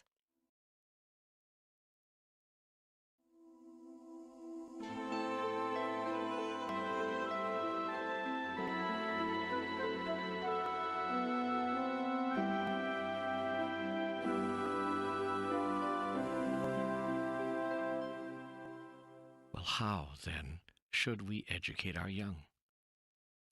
First, treat them as spirits. They are spirits entering a physical body. That is not an easy thing for a spirit to do, not an easy thing for a spirit to get used to. It is very confining, very limiting. So the child will cry out at suddenly being so limited. Hear this cry, understand it, and give your children as much of a sense of unlimitedness as you possibly can. Next, introduce them to the world you have created with gentleness and care. Be full of care. That is to say, be careful of what you put into their memory storage units. Children remember everything they see, everything they experience. Why do you spank your children the moment they exit the womb? Do you really imagine this is the only way to get their engines going? Why do you take your babies away from their mothers minutes after they have been separated from the only life form they have known in all of their present existence? Will not the measuring and the weighing and the prodding and the poking wait for just a moment while the newly born experience the safety and the comfort of that which has given it life? Why do you allow some of the earliest images to which your child is exposed to be images of violence? Who told you this was good for your children? And why do you hide images of love? Why do you teach your children to be ashamed and embarrassed of their own bodies and their functions by shielding your own body from them and telling them not to ever touch themselves in ways which pleasure them? What message do you send them about pleasure? And what lessons about the body? Why do you place your children in schools where competition is allowed and encouraged, where being the best and learning the most is rewarded, where performance is graded and moving at one's own pace is barely tolerated? What does your child understand from this? Why do you not teach your children of movement and music and the joy of art and the mystery of fairy tales and the wonder of life? Why do you not bring out what is naturally found in the child rather than seek to put in what is unnatural to the child? And why do you not allow your young ones to learn logic and critical thinking and problem solving and creation, using the tools of their own intuition and their deepest inner knowing, rather than the rules and the memorized systems and conclusions of a society which has already proven itself to be wholly unable to evolve by these methods, yet continues to use them? Finally, teach concepts, not subjects. Devise a new curriculum and build it around 3 core concepts: awareness, honesty, responsibility. Teach your children these concepts from the earliest age. Have them run through the curriculum until the final day. Base your entire educational model upon them. Birth all instruction deep within them. I don't understand what that would mean. It means everything you teach would come from within these concepts. Can you explain that? How would we teach the 3 R's? From the earliest primers to your more sophisticated readers, all tales, stories, and subject matter would revolve around the core concepts. That is, they would be stories of awareness, stories dealing with honesty, stories about responsibility. Your children would be introduced to the concepts, injected into the concepts, immersed in the concepts. Writing tasks likewise would revolve around these core concepts and others which are attendant to them as the child grows in the ability to self-express. Even computation skills would be taught within this framework. Arithmetic and mathematics are not abstractions, but are the most basic tools in the universe for living life. The teaching of all computation skills would be contextualized within the larger life experience in a way which draws attention to and places focus upon the core concepts and their derivatives. What are these derivatives? Well, to use a phrase which your media people have made popular, they are the spin-offs. The entire educational model can be based on these spin-offs, replacing the subjects in your present curriculum, which teach basically facts. For instance? Well, let's use our imagination. What are some of the concepts which are important to you in life? Well, I would say honesty, as you have said. Yes, go ahead. That's a core concept. And fairness, that's an important concept to me. Good. Any others? Treating others nicely, that's one. I don't know how to put that into a concept. Go on, just let the thoughts flow. Getting along, being tolerant, not hurting others, seeing others as equal. Those are all things I would hope I could teach my Good. children. Excellent. Keep going. Believing in yourself, that's a good one. And, wait, there's one coming. Yeah, that's it. Walking in dignity. I guess I would call it walking in dignity. I don't know how to put that into a better concept either, but it has to do with the way one carries oneself in one's life, the way one honors others, and the path others are taking. This is good stuff. This is all good stuff. You're getting down to it now. And there are many other such concepts which all children must deeply understand if they are to evolve and grow into complete human beings. Yet you do not teach these things in your schools. These are the most important things in life. These things we now are talking of. But you do not teach them in school. You do not teach what it means to be honest. You do not teach what it means to be responsible. You do not teach what it means to be aware of other people's feelings and respectful of other people's paths. You say it is up to parents to teach these things. Yet parents can only pass on what has been passed on to them. And the sins of the father have been visited upon the son. So you are teaching in your homes the same stuff your parents taught you in their homes. So, what's wrong with that? As I keep saying repeatedly here, taken a look at the world lately? You keep bringing us back to that. You keep making us look at that. But all of that isn't our fault. We can't be blamed for the way the rest of the world is. It's not a question of blame, it's a question of choice. And if you are not responsible for the choices humankind has been making and keeps making, who is? Well, we can't keep making ourselves responsible for all of it. I tell you this, until you are willing to take responsibility for all of it, you cannot change any of it. You cannot keep saying they did it, and they are doing it, and if only they would get it right. Remember the wonderful line from Walt Kelly's comic strip character Pogo, and never forget it. We have met the enemy, and they is us. We've been repeating the same mistakes for hundreds of years, haven't we? For thousands of years, my son. You've been making the same mistakes for thousands of years. Humankind has not evolved in its most basic instincts much beyond the caveman era. Yet every attempt to change that is met with scorn. Every challenge to look at your values and maybe even restructure them is greeted with fear and then anger. Now along comes an idea from me to actually teach higher concepts in schools. Oh boy, now we're really treading on thin ice. Still, in highly evolved societies, that is exactly what is done. Yes, but the problem is not all people agree on these concepts, on what they mean. That's why you can't teach them in our schools. Parents go nuts when you try to introduce these things into the curriculum. They say you're teaching values, and that the school has no place in such instruction. They are wrong. Again, based on what you say as a race of people that you're trying to do, which is build a better world. They are wrong. Schools are exactly the place for such instruction, precisely because schools are detached from parents' prejudices, precisely because schools are separated from parents' preconceived notions. You've seen what has resulted on your planet from the passing down of values from parent to child. Your planet is a mess. You don't understand the most basic concepts of civilized societies. You don't know how to solve conflict without violence. You don't know how to live without fear. You don't know how to act without self-interest. You don't know how to love without condition. These are basic understandings, and you have not even begun to approach a full comprehension of them, much less implement them, after thousands and thousands of years. Is there any way out of this mess?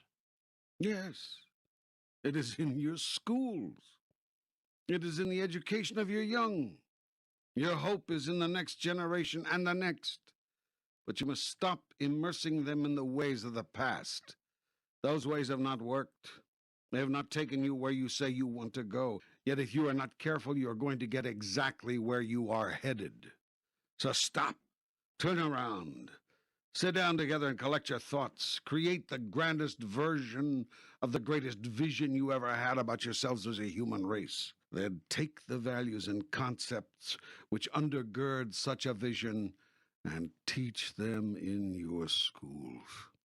Why not courses such as Understanding Power, Peaceful conflict resolution, Elements of Loving Relationships, personhood and self-creation, Body, Mind, and Spirit, How They Function, engaging creativity, Celebrating Self, Valuing Others, joyous sexual expression, Fairness, tolerance, Diversities and Similarities, ethical economics, Creative Consciousness and Mind Power, awareness and wakefulness, Honesty and Responsibility, visibility and transparency. Science and Spirituality. Much of this is taught right now. We call it social studies. I'm not talking about a 2-day unit in a semester-long course. I'm talking about separate courses on each of these things. I'm talking about a complete revision of your school's curricula. I am speaking of a values-based curriculum. You're now teaching what is largely a fact-based curriculum.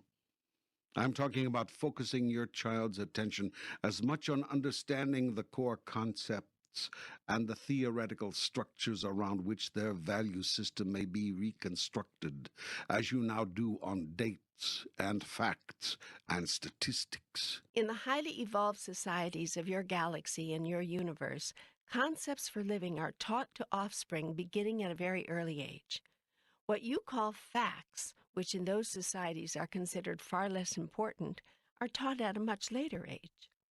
On your planet, you have created a society in which little Johnny has learned how to read before getting out of preschool, but still hasn't learned how to stop biting his brother. And Susie has perfected her multiplication tables using flashcards and rote memory in ever earlier and earlier grades, but has not learned that there is nothing shameful or embarrassing about her body. Right now, your schools exist primarily to provide answers. It would be far more beneficial if their primary function was to ask questions. What does it mean to be honest or responsible or fair? What are the implications? For that matter, what does it mean that 2 + 2 = 4? What are the implications? Highly evolved societies encourage all children to discover and create those answers for themselves, But that would lead to chaos. as opposed to the non-chaotic conditions under which you now live your life. Okay. So it would lead to more chaos. I'm not suggesting that your schools never share with your offspring any of the things which you have learned or decided about these things. Quite to the contrary. Schools serve their students when they share with young ones what elders have learned and discovered, decided and chosen in the past.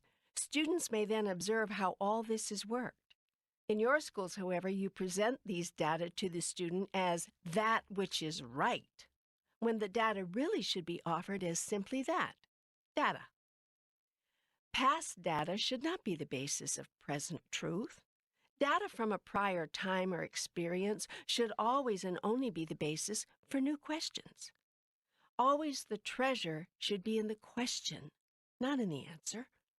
And always the questions are the same. With regard to this past data, which we have shown you, do you agree or do you disagree? What do you think? Always this is the key question. Always this is the focus. What do you think? What do you think? What do you think?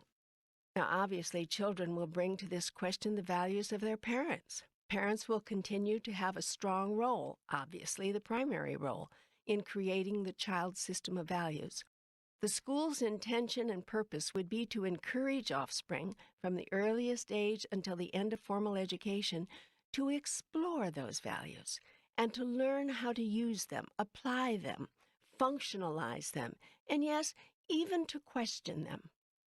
For parents who do not want children questioning their values are not parents who love their children, but rather who love themselves through their children. I wish, oh, how I wish that there were schools such as the ones you describe. There are some which seek to approach this model. There are. Yes. Read the writings of the man called Rudolf Steiner. Explore the methods of the Waldorf School, which he developed. Well, of course, I know all about those schools. Is this a commercial? This is an observation. Because you knew I was familiar with the Waldorf schools. You knew that. Of course I knew that. Everything in your life has served you, brought you to this moment. I have not just started talking with you. I've been talking with you for years, through all of your associations and experiences. You're saying the Waldorf school is the best? No. I am saying it is a model which works, given where you say as a human race you want to go, given what you claim you want to do, given what you say you want to be. I am saying it is an example, one of several I could cite, although on your planet and your society they are rare, of how education may be accomplished in a way which focuses on wisdom more than simply knowledge. Well, it's a model I very much approve of. There are many differences between a Waldorf school and other schools. Let me give you an example. It's just one, simple one, but it dramatically illustrates the point. In the Waldorf school, the teacher moves with the children through all levels of the primary and elementary learning experience. For all those years, the children have the same teacher, rather than moving from one person to another. Can you imagine the bond which is formed here? Can you see the value? The teacher comes to know the child as if it were his or her own. The child moves to a level of trust and love with the teacher, which opens doors many traditionally oriented schools never dreamed existed. At the end of those years, the teacher reverts back to the first grade, starting over again with another group of children and moving through all the years of the curriculum once more. A dedicated Waldorf teacher may wind up working with only 4 or 5 groups of children in an entire career, but he or she has meant something to those children beyond anything that is possible in a traditional school setting. This educational model recognizes and announces that the human relationship, the bonding and the love which is shared in such a paradigm, is just as important as any fact the teacher may impart to the child. It's like homeschooling outside the home. Yes, it's a good model. There are other good models? Yes, and you are making some progress on your planet with regard to education, but it's very slow. Even the attempt to place a goals-oriented, skill development-focused curriculum in public schools has met with enormous resistance. People see it as threatening or ineffective. They want children to learn facts. Still, there are some inroads, yet there is much to be done. And that is only one area of the human experience which could use some overhauling, given what you say as human beings that you are seeking to be. Yes, I should imagine the political arena could use some changes too. To be sure. I've been waiting for this. This is more of what I assumed you were promising me when you told me that we would deal with planetary issues on a global scale. So can we begin to look at our human politics by my asking you what may seem like an elementary question? No questions are undeserving or unworthy. Questions are like people. Ah, good one. Okay, then let me ask. Is it wrong to undertake a foreign policy based on your country's own vested interests? No. First, from my standpoint, nothing is wrong. But I understand how you use the term, so I will speak within the context of your vocabulary. I'll use the term wrong to mean that which is not serving you, given who and what you choose to be. This is how I've always used the terms right and wrong with you. It is always within this context, for in truth, there is no right or wrong. So, within that context, no, it is not wrong to base foreign policy decisions on vested interest considerations. What is wrong is to pretend that you're not doing so. This most countries do, of course. They take action or fail to take action for one set of reasons, then give as a rationale another set of reasons. Why? Why do countries do that? Because governments know that if people understood the real reasons for most foreign policy decisions, the people would not support them. This is true of governments everywhere. There are very few governments which do not deliberately mislead their people. Deception is part of government. For few people would choose to be governed the way they are governed. Few would choose to be governed at all, unless government convinced them that its decisions were for their own good. This is a hard convincing, for most people plainly see the foolishness in government. So government must lie to at least try to hold the people's loyalty. Government is the perfect portrayer of the accuracy of the axiom that if you lie big enough, long enough, the lie becomes the truth. People in power must never let the public know how they came to power, nor all that they've done and are willing to do to stay there. Truth and politics do not and cannot mix, because politics is the art of saying only what needs to be said, and saying it in just the right way, in order to achieve a desired end. Not all politics are bad, but the art of politics is a practical art. It recognizes with great candor the psychology of most people. It simply notices that most people operate out of self-interest. So politics is the way that people of power seek to convince you that their self-interest is your own. Governments understand self-interest. That is why governments are very good at designing programs which give things to people. Originally, governments had very limited functions. Their purpose was simply to preserve and to protect. Then someone added, provide. When governments began to be the people's provider, as well as the people's protector, governments started creating society, rather than preserving. But aren't governments simply doing what the people want? Don't governments merely provide the mechanisms through which the people provide for themselves on a societal scale? For instance, in America, we place a very high value on the dignity of human life, individual freedom, the importance of opportunity, the sanctity of children. So we've made laws and asked government to create programs to provide income for the elderly so they can retain their dignity past their earning years, to ensure equal employment and housing opportunities for all people, even those who are different from us or whose lifestyle we don't agree with, to guarantee through child labor laws that a nation's children don't become a nation's slaves, and that no family with children goes without the basics of a life with dignity: food, clothing, shelter. Such laws reflect well upon your society. Yet in providing for people's needs, you must be careful not to rob them of their greatest dignity, the exercise of personal power, individual creativity, and the single-minded ingenuity which allows people to notice that they can provide for themselves. It is a delicate balance which must be struck. You people seem to know only how to go from one extreme to the other.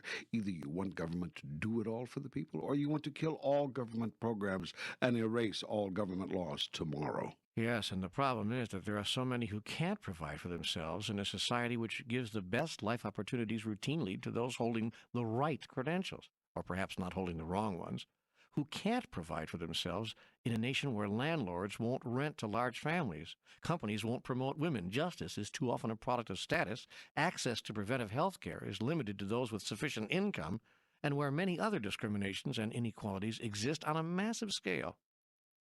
Governments then must replace the conscience of the people? No, governments are the people's conscience, outspoken.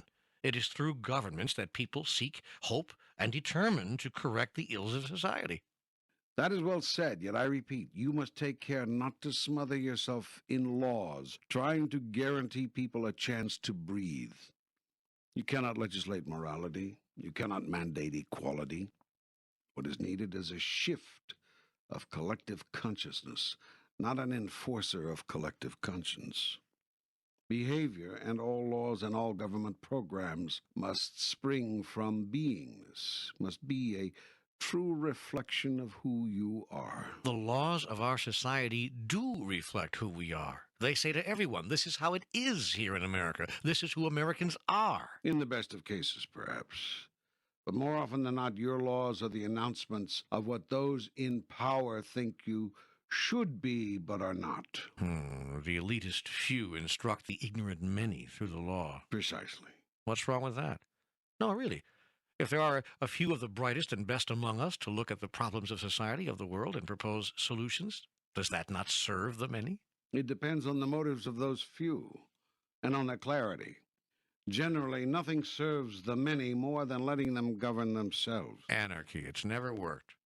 You cannot grow and become great when you are constantly being told what to do by government. It could be that government, and by that I mean the law by which we've chosen to govern ourselves, is a reflection of society's greatness, or lack thereof, that great societies pass great laws. And very few of them.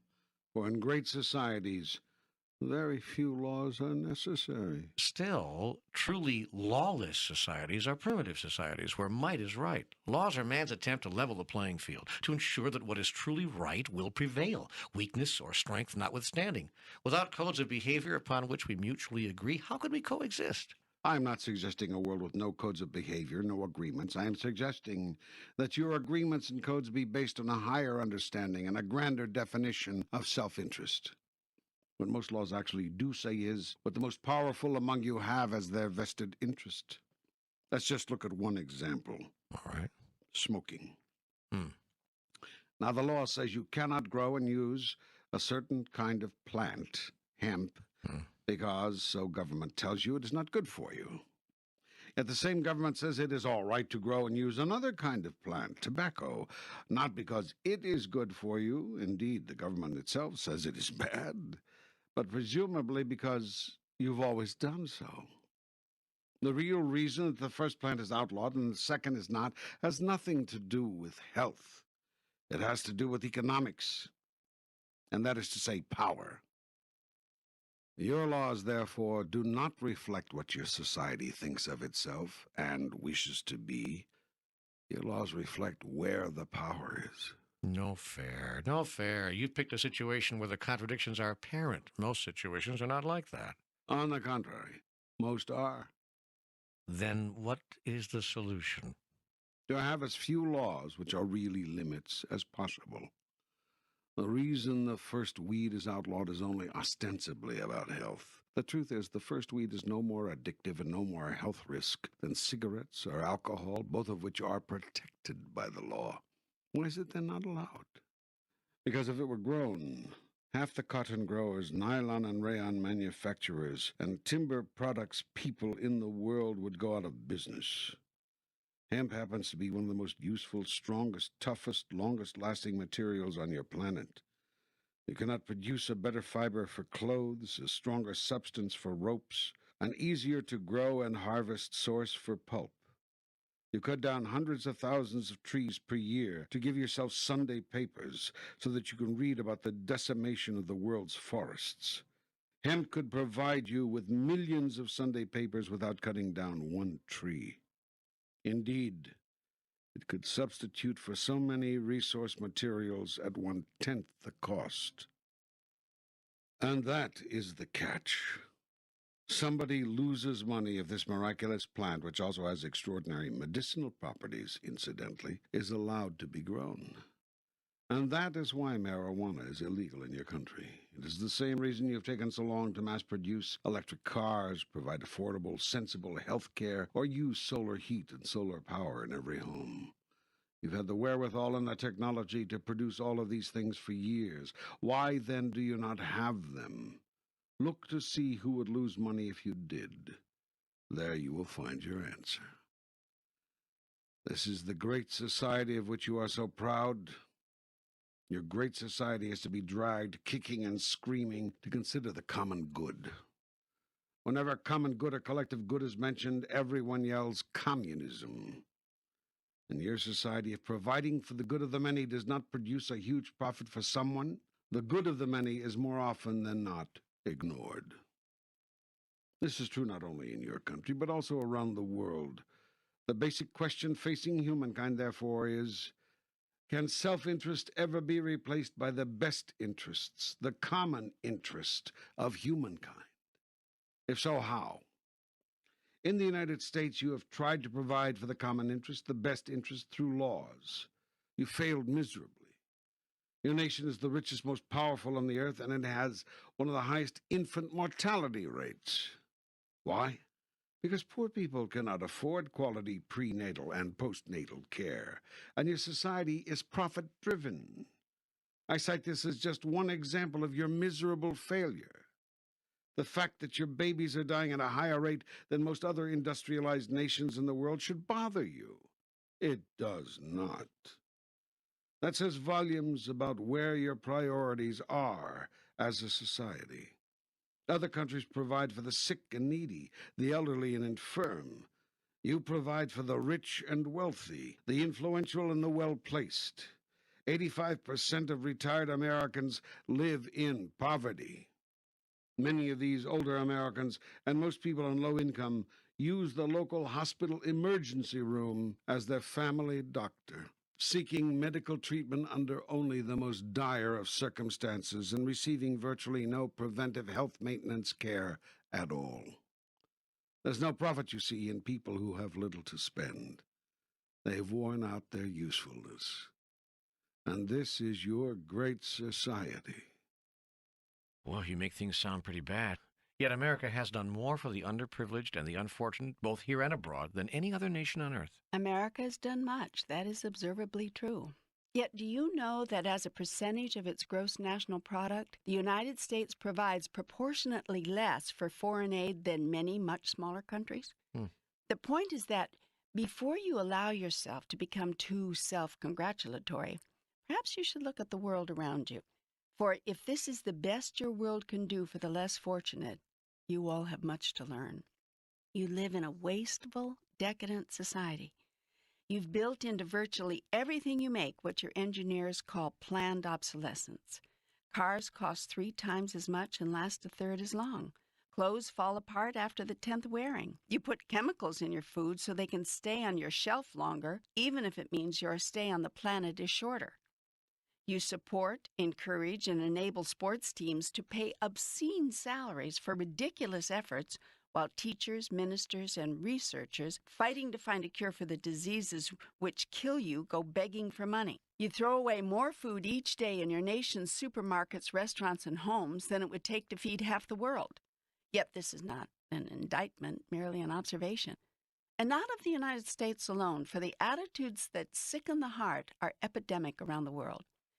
The underprivileged everywhere must grovel and scrimp to merely stay alive, while the few in power protect and increase great hoards of cash, lie on sheets of silk, and each morning twist bathroom fixtures made of gold. And as emaciated children of ribs and skin die in the arms of weeping mothers, their country's leaders engage in political corruptions which keep donated foodstuffs from reaching the starving masses. No one seems to have the power to alter these conditions, yet the truth is, power is not the problem. No one seems to have the will. And thus it will always be so long as no one sees another's plight as his own. Well, why don't we? How can we see these atrocities daily and allow them to continue? Because you don't care. It's a lack of caring. The entire planet faces a crisis of consciousness. You must decide whether you simply care for each other. It seems such a pathetic question to have to ask. Why can't we love the members of our own family? You do love the members of your own family. You simply have a very limited view of who your family members are. You don't consider yourself part of the human family, and so the problems of the human family are not your own. How can the peoples of the earth change their worldview? That depends on what you want to change it to. Well, how can we eliminate more of the pain, more of the suffering? By eliminating all separations between you, by constructing a new model of the world, by holding it within the framework of a new idea. Which is? Which is going to be a radical departure from the present worldview. Presently, you see the world, we're speaking geopolitically now, as a collection of nation-states, each sovereign, separate, and independent of each other. The internal problems of these independent nation-states are, by and large, not considered the problems of the group as a whole, unless and until they affect the group as a whole, or the most powerful members of that group. The group as a whole reacts to the conditions and problems of individual states based on the vested interests of the larger group. If no one in the larger group has anything to lose, conditions in an individual state could go to hell and no one would much care. Thousands can starve to death each year. Hundreds can die in civil war. Despots can pillage the countryside. Dictators and their armed thugs can rape, plunder, and murder. Regimes can strip the people of basic human rights, and the rest of you will do nothing. It is, you say, an internal problem. But when your interests are threatened there, when your investments, your security, your quality of life is on the line, you rally your nation and try to rally your world behind you and rush in where angels fear to tread.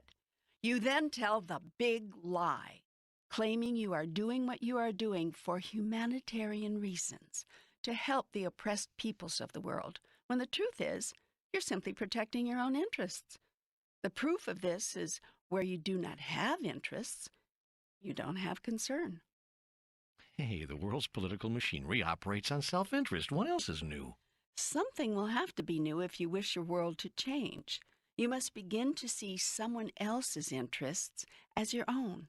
This will happen only when you reconstruct your global reality and govern yourselves accordingly. Are you talking about a one-world government? I am. You know, you promised you'd get into larger geopolitical issues facing the planet, but I didn't think you would enter this debate. It's time for the world to stop kidding itself, to wake up, to realize that the only problem of humanity is lack of love. Love breeds tolerance. Tolerance breeds peace. Intolerance produces war and looks indifferently upon intolerable conditions. Love cannot be indifferent. It does not know how. The fastest way to get to a place of love and concern for all humankind is to see all humankind as your family. The fastest way to see all humankind as your family is to stop separating yourself. Each of the nation states now making up your world must unite. We do have the United Nations. Which has been powerless and impotent. In order for that body to work, it would have to be completely restructured. Not impossible, but perhaps difficult and cumbersome. Okay, what do you propose? I don't have a proposal. I merely offer observations. In this dialogue, you tell me what your new choices are, and I offer observations and ways to manifest that. What is it you now choose with regard to the current relationship between people and nations on your planet? All right, I'll use your words. If I had my way, I would choose for us to get to a place of love and concern for all humankind. Given that choice, I observe that what would work would be the formation of a new world political community, with each nation-state having an equal say in the world's affairs and an equal proportionate share of the world's resources. It'll never work. The haves will never surrender their sovereignty, wealth, resources to the have-nots. And argumentatively, why should they? Because it is in their best interest. Well, they don't see that, and I'm not sure that I do. If you could add billions of dollars a year to your nation's economy, dollars which could be spent to feed the hungry, clothe the needy, house the poor, bring security to the elderly, provide better health, and produce a dignified standard of living for all, wouldn't that be in your nation's best interests? Well, in America, there are those who would argue that it would help the poor at the expense of the rich and the middle-income taxpayer. Meanwhile, the country goes to hell, crime ravages the nation, inflation robs the people of their life savings, unemployment skyrockets, the government grows bigger and fatter, and in school they're handing out condoms. You sound like a radio talk show. Well, these are the concerns of many Americans. Then they are short-sighted. Do you not see that if billions of dollars a year, that's millions a month, hundreds and hundreds of thousands a week, unheard of amounts each day, could be sunk back into your system, that if you could use these monies to feed your hungry, clothe your needy, house your poor, bring security to your elderly, and provide health care and dignity to all, the causes of crime would be lost forever? Do you not see that new jobs would mushroom as dollars were pumped back into your economy? That your own government could even be reduced because it would have less to do? I suppose some of that could happen. I can't imagine government ever getting smaller, but just where are these millions and billions going to come from? Taxes imposed by your New World government? More taking from those who work to get it, to give to those who won't stand on their own 2 feet and go after it? Is that how you frame it? No, but it is how a great many people see it. I just wanted to fairly state their view. Well, I'd like to talk about that later. Right now, I don't want to get off track, but I want to come back to that later. Great. But you've asked where these new dollars would come from. Well, they would not have to come from any new taxes imposed by the New World community, although members of the community, individual citizens, would want, under an enlightened governance, to send 10% of their income to provide for society's needs as a whole, nor would they come from new taxes imposed by any local government. In fact, some local governments would surely be able to reduce taxes. All of these benefits would result from the simple restructuring of your worldview, the simple reordering of your world political configuration. How? The money you save from building defense systems and attack weapons. Oh, I get it. You want us to close down the military. Not just you, everybody in the world. But not close down your military, simply reduce it drastically. Internal order would be your only need. You could strengthen local police, something you say you want to do but cry each year at budget time that you cannot do, at the same time dramatically reducing your spending on weapons of war and preparations for war, that is, offensive and defensive weapons of mass destruction. Well, first, I think your figures exaggerate how much could be saved by doing that. Second, I don't think you'll ever convince people they should give up their ability to defend themselves.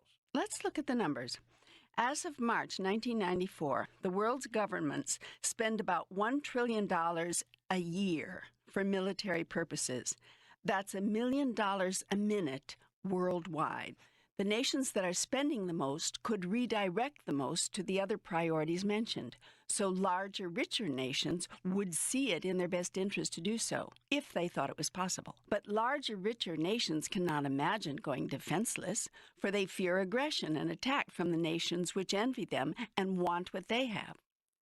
There are two ways to eliminate this threat. Share enough of the world's total wealth and resources with all of the world's people so that no one will want and need what someone else has, and everyone may live in dignity and remove themselves from fear. Create a system for the resolution of differences that eliminates the need for war, and even the possibility of it. The people of the world would probably never do this. They already have. They have. Yes. There is a great experiment now going on in your world in just this sort of political order. That experiment is called the United States of America. Which you said was failing miserably. It is. It has very far to go before it could be called a success. Still, it is the best experiment going. As Winston Churchill said, democracy is the worst system, except all others. Your nation was the first to take a loose confederation of individual states and successfully unite them into a cohesive group, each submitting to one central authority. At the time, none of the states wanted to do this, and each resisted mightily, fearing the loss of its individual greatness and claiming that such a union would not serve its best interests. It may be instructive to understand just what was going on with these individual states at that time. While they had joined together in a loose confederation, there was no real U.S. government, and hence no power to enforce the Articles of Confederation to which the states had agreed. The states were conducting their own foreign affairs, several reaching private agreements on trade and other matters with France, Spain, England, and other countries. States traded with each other as well, and although their Articles of Confederation forbade it, some states added tariffs to the goods shipped in from other states, just as they did for goods from across the ocean. Merchants had no choice but to pay at the harbor if they wanted to buy or sell their goods, there being no central authority, although there was a written agreement to prohibit such taxing. The individual states also fought wars with each other. Each state considered its militia a standing army. 9 states had their own navies, and "Don't tread on me" could have been the official motto of every state in the Confederation. Over half of the states were even printing their own money, although the Confederation had agreed that doing so would also be illegal. In short, your original states, though joined together under the Articles of Confederation, were acting exactly as independent nations do today.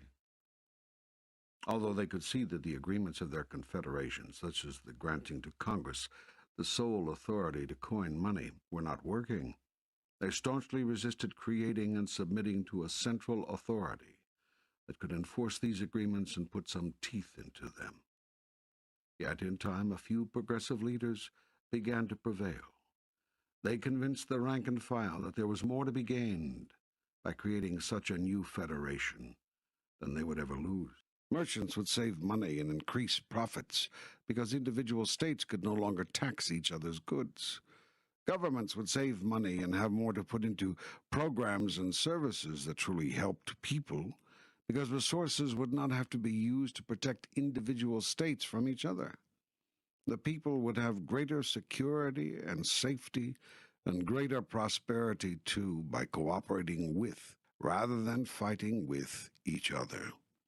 Far from losing their greatness, each state could become greater still. And that, of course, is exactly what has happened. The same could be made to happen with the 160 nation-states in the world today if they were to join together in a united federation. It could mean an end to war. How so? There would still be disagreements. So long as humans remain attached to outer things, that is true. There's a way to truly eliminate war and all experience of unrest and lack of peace.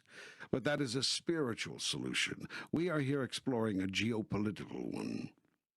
Actually, the trick is to combine the two. Spiritual truth must be lived in practical life to change everyday experience. Until this change occurs, there would still be disagreements. You are right. Yet there need not be wars.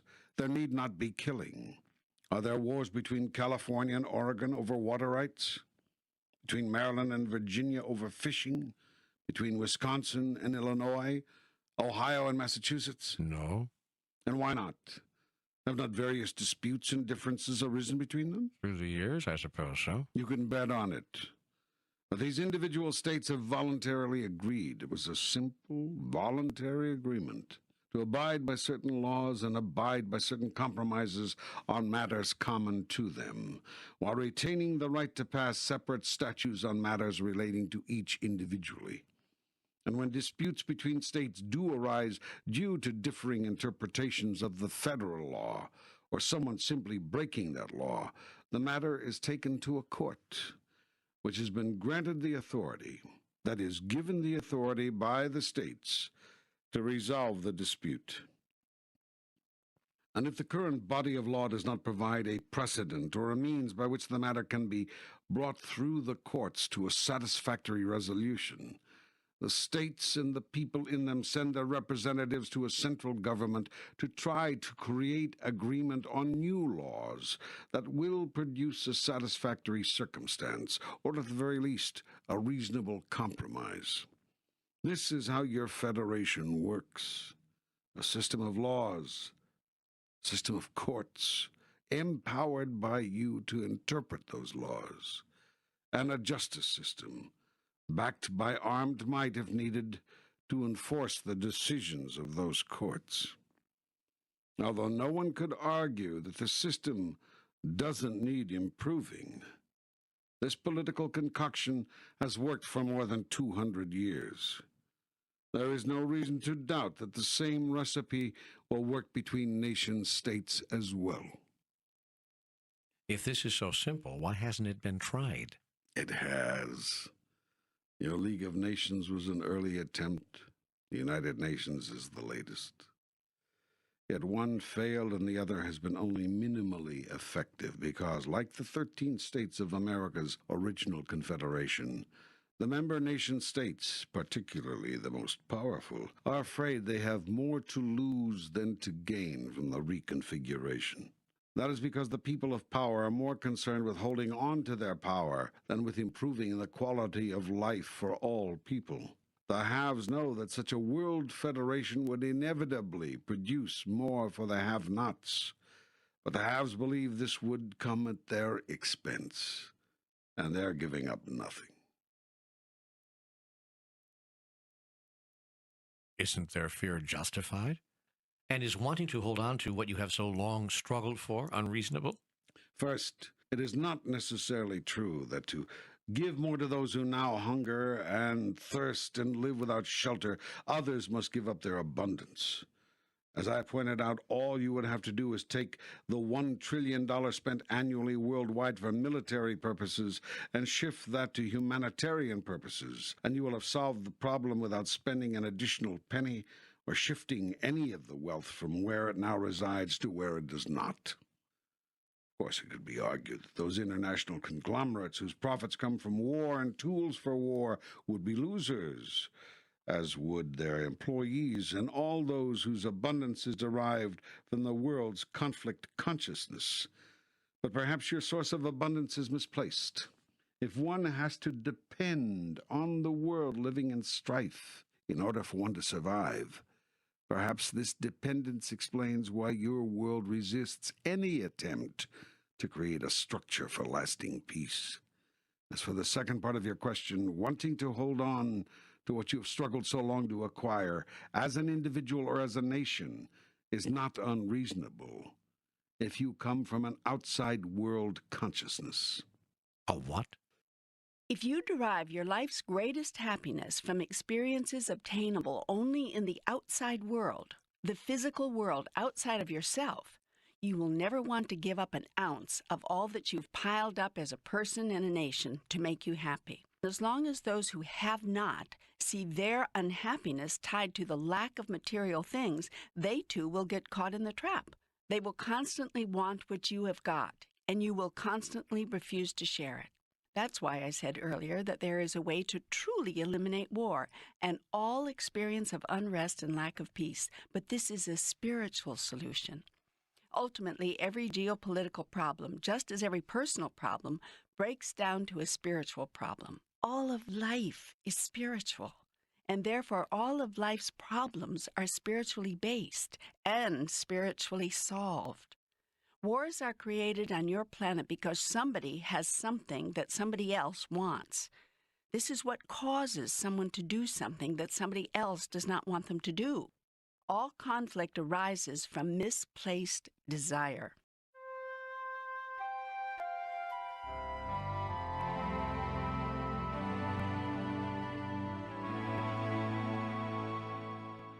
The only peace in all the world that is sustaining is internal peace. Let each person find peace within. When you find peace within, you also find that you can do without. This means simply that you no longer need the things of your outside world. Not needing is a great freedom. It frees you first from fear. Fear that there is something you won't have, fear that there is something you have that you will lose, and fear that without a certain thing, you won't be happy. Secondly, not needing frees you from anger. Anger is fear announced. When you have nothing to fear, you have nothing over which to be angry. You're not angry when you don't get what you want because your wanting it was simply a preference, not a necessity. You therefore have no fear associated with the possibility of not getting it, hence no anger. You are not angry when you see others doing what you don't want them to do because you don't need them to do or not do any particular thing, hence no anger. You're not angry when someone is unkind because you have no need for them to be kind. You have no anger when someone is unloving because you have no need for them to love you. You have no anger when someone is cruel or hurtful or seeks to damage you, for you have no need for them to behave any other way, and you are clear that you cannot be damaged. You do not even have anger should someone seek to take your life, because you do not fear death. When fear is taken from you, all else can be taken from you, and you will not be angry. You know inwardly, intuitively, that everything you've created can be created again, or more importantly, that it doesn't matter. When you find inner peace, neither the presence nor the absence of any person, place, or thing, condition, circumstances, or situation can be the creator of your state of mind or the cause of your experience of being. This doesn't mean that you reject all things of the body. Far from it. You experience being fully in your body and the delights of that as you never have before. Yet your involvement with things of the body will be voluntary, not mandatory. You will experience bodily sensations because you choose to, not because you're required to in order to feel happy or to justify sadness. This one simple change, seeking and finding peace within, could, were it undertaken by everyone, end all wars, eliminate conflict, prevent injustice, and bring the world to everlasting peace. There is no other formula necessary or possible. World peace is a personal thing. What is needed is not a change of circumstance, but a change of consciousness. How can we find inner peace when we're hungry, be at a place of serenity when we thirst, remain calm when we're wet and cold and without shelter, or avoid anger when our loved ones are dying without cause? You know, you speak so poetically, but is poetry practical? Does it have anything to say to the mother in Ethiopia who watches her emaciated child die for lack of one slice of bread? The man in Central America who feels a bullet rip his body because he tried to stop an army from taking over his village? And what does your poetry say to the woman in Brooklyn, raped 8 times by a gang? Or the family of 6 in Ireland, blown away by a terrorist bomb planted in a church on a Sunday morning? This is difficult to hear, but I tell you this. There is perfection in everything. Strive to see the perfection. This is the change of consciousness of which I speak. Need nothing. Desire everything. Choose what shows up. Feel your feelings. Cry your cries. Laugh your laughs. Honor your truth. Yet when all the emotion is done, be still and know that I am God.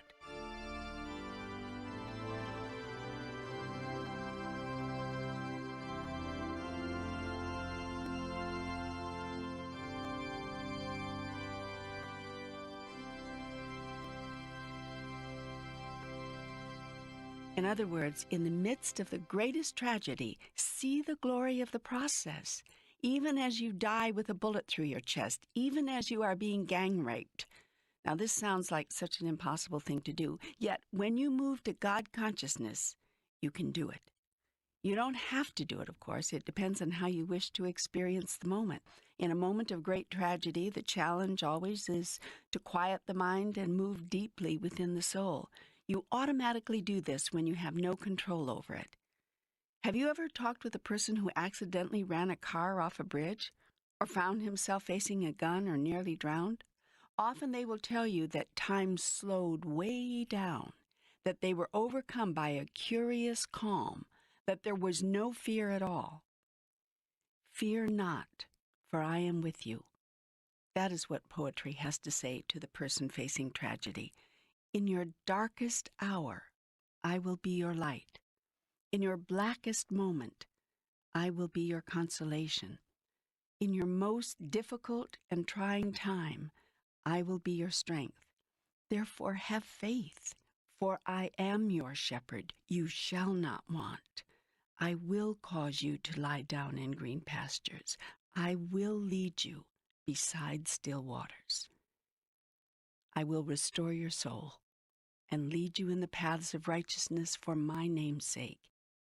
And yea, though you walk through the valley of the shadow of death, you will fear no evil, for I am with you. My rod and my staff will comfort you. I am preparing a table before you in the presence of your enemies. I shall anoint your head with oil. Your cup will run over. Surely goodness and mercy will follow you all the days of your life, and you will dwell in my house and in my heart forever. That's wonderful. What you said there is just wonderful.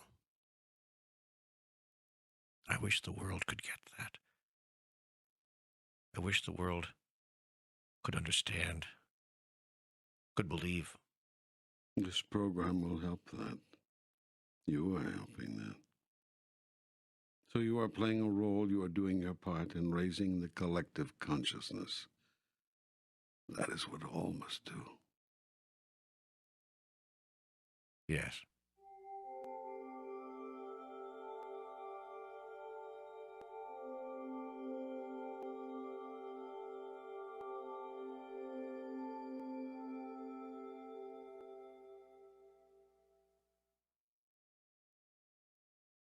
Well, can we move to a new subject now? I think it's important that we talk about this attitude, this idea of things which you said a while back that you wanted to fairly present. The the attitude to which I'm referring is this attitude held by many people, actually, that the poor have been given enough, that we must stop taxing the rich, penalizing them in effect for working hard and making it, to provide even more for the poor. These people believe that the poor are poor, basically because they want to be. Many don't even attempt to pull themselves up. They would rather suckle at the government teat than assume responsibility for themselves. There are many people who believe that redistribution of the wealth, sharing, is a socialistic evil. They cite the Communist Manifesto, from each according to his ability to each according to his need, as evidence of the satanic origin of the idea of ensuring the basic human dignity of all through the efforts of everyone. These people believe in every man for himself. And if they are told that this concept is cold or heartless, they take refuge in the statement that opportunity knocks at the door of everyone equally. They claim that no one man operates under an inherent disadvantage, that if they could make it, everyone can, and if someone doesn't, it's his own damn fault. You feel that is an arrogant thought rooted in ungratefulness? Yes. But what do you feel? I have no judgment in the matter. It is simply a thought. There's only one question of any relevance regarding this or any other thought. Does it serve you to hold that? In terms of who you are and who you seek to be, does that thought serve you? Looking at the world, that is the question people have to ask. Does it serve us to hold this thought? I observe this. There are people, indeed entire groups of people, who have been born into what you call disadvantage. This is observably true. It is also true that at a very high metaphysical level, no one is disadvantaged, for each soul creates for itself the exact people, events, and circumstances needed to accomplish what it wishes to accomplish. You choose everything. Your parents, your country of birth, all the circumstances surrounding your re-entry. Similarly, throughout the days and times of your life, you continue to choose and to create people, events, and circumstances designed to bring you the exact, right, and perfect opportunities you now desire in order to know yourself as you truly are. In other words, no one is disadvantaged given what the soul wishes to accomplish. For example, the soul may wish to work with a handicapped body, or in a repressive society, or under enormous political or economic constraints, in order to produce the conditions needed to accomplish what it has set out to do. So we see that people do face disadvantages in the physical sense, but that these are actually the right and perfect conditions metaphysically. As a practical matter, what does that mean to us? Should we offer help to the disadvantaged, or simply see that, in truth, they are just where they want to be and thus allow them to work out their own karma? It's a very good and a very important question. Remember first that everything you think, say, and do is a reflection of what you've decided about yourself, a statement of who you are, an act of creation in your deciding who you want to be. I keep returning to that because that is the only thing you are doing here. That is what you are up to. There's nothing else going on, no other agenda for the soul. You are seeking to be and to experience who you really are, and to create that, you are creating yourself anew in every moment of now. Now, within that context, when you come across a person who appears in relative terms, as observed within your world, to be disadvantaged, the first question you have to ask is, who am I and who do I choose to be in relationship to that? In other words, the first question when you encounter another in any circumstance should always be, what do I want here?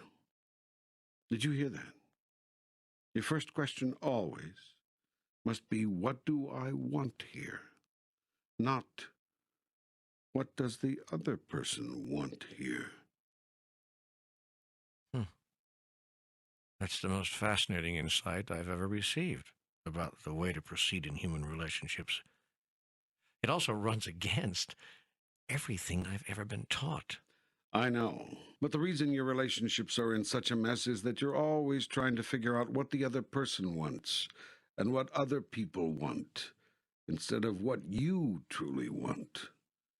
Then you have to decide whether to give it to them. And here's how you decide. You decide by taking a look at what you may want from them. If there's nothing you think you'll want from them, your first reason for giving them what they want disappears. And so you very seldom do it. If, on the other hand, you see that there is something you want or may want from them, then your self-survival mode kicks in and you try to give them what they want. Then you resent it, especially if the other person doesn't eventually give you what you want. In this game of I'll trade you, you set up a very delicate balance. You meet my needs and I'll meet yours.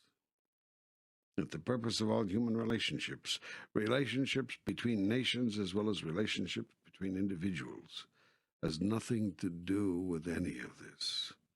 The purpose of your holy relationship with every other person, place, or thing is not to figure out what they want or need, but what you require or desire now in order to grow, in order to be who you want to be. That is why I created relationship to other things. If it weren't for this, you could have continued to live in a vacuum, a void, the eternal allness whence you came. Yet in the allness you simply are and cannot experience your awareness as anything in particular, because in the allness there is nothing you are not. So I devised a way for you to create anew and know who you are in your experience. I did this by providing you with relativity, a system wherein you could exist as a thing in relationship to something else. Forgetfulness, a process by which you willingly submit to total amnesia so that you can not know that relativity is merely a trick and that you are all of it.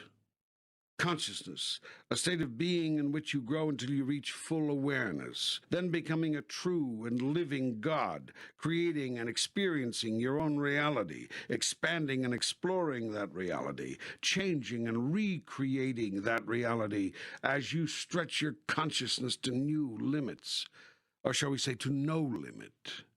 In this paradigm, consciousness is everything.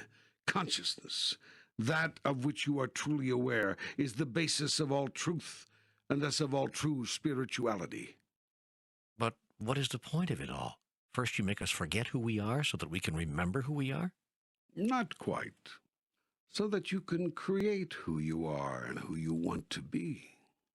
This is the act of God being God. It is me being me, through you. This is the point of all life. Through you, I experience being who and what I am. Without you, I could know it, but not experience it. Knowing and experiencing are two different things. I'll choose experiencing every time. Indeed, I do, through you. I seem to have lost the original question here. Well, it's hard to keep God on one subject. I am kind of expansive. Let's see if we can get back. Oh, yes. What to do about the less fortunate. First, decide who and what you are in relationship to them. Second, if you decide you wish to experience yourself as being sukkar, as being help, as being love and compassion and caring, then look to see how you can best be those things. And notice that your ability to be those things has nothing to do with what others are being or doing. Sometimes the best way to love someone and the most help you can give is to leave them alone or empower them to help themselves. It's like a feast. Life is a smorgasbord, and you can give them a big helping of themselves. Remember that the greatest help you can give a person is to wake them up, to remind them of who they really are. There are many ways to do this, sometimes with a little bit of help, a push, a shove, a nudge, and sometimes with a decision to let them run their course, follow their path, walk their walk, without any interference or intervention from you. All parents know about this choice and agonize over it daily. What you have the opportunity to do for the less fortunate is to remind them. That is, cause them to be of a new mind about themselves. And you too have to be of a new mind about them, for if you see them as unfortunate, they will. Jesus' great gift was that he saw everyone as who they truly are. He refused to accept appearances. He refused to believe what others believed of themselves. He always had a higher thought, and he always invited others to it. Yet he also honored where others chose to be.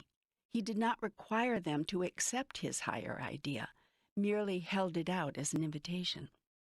He dealt, too, with compassion, and if others chose to see themselves as beings needing assistance, he didn't reject them for their faulty assessment, but allowed them to love their reality, and lovingly assisted them in playing out their choice.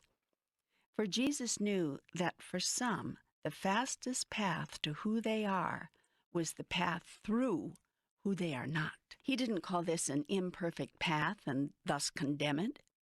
Rather, he saw this too as perfect, and thus supported everyone in being just who they wanted to be. Anyone, therefore, who asked Jesus for help received it. He denied no one, but was always careful to see that the help he gave supported a person's full and honest desire. If others genuinely sought enlightenment, honestly expressing readiness to move to the next level, Jesus gave them the strength, the courage, the wisdom to do so. He held himself out, and rightly so, as an example, and encouraged people, if they could do nothing else, to have faith in him. He would not, he said, lead them astray.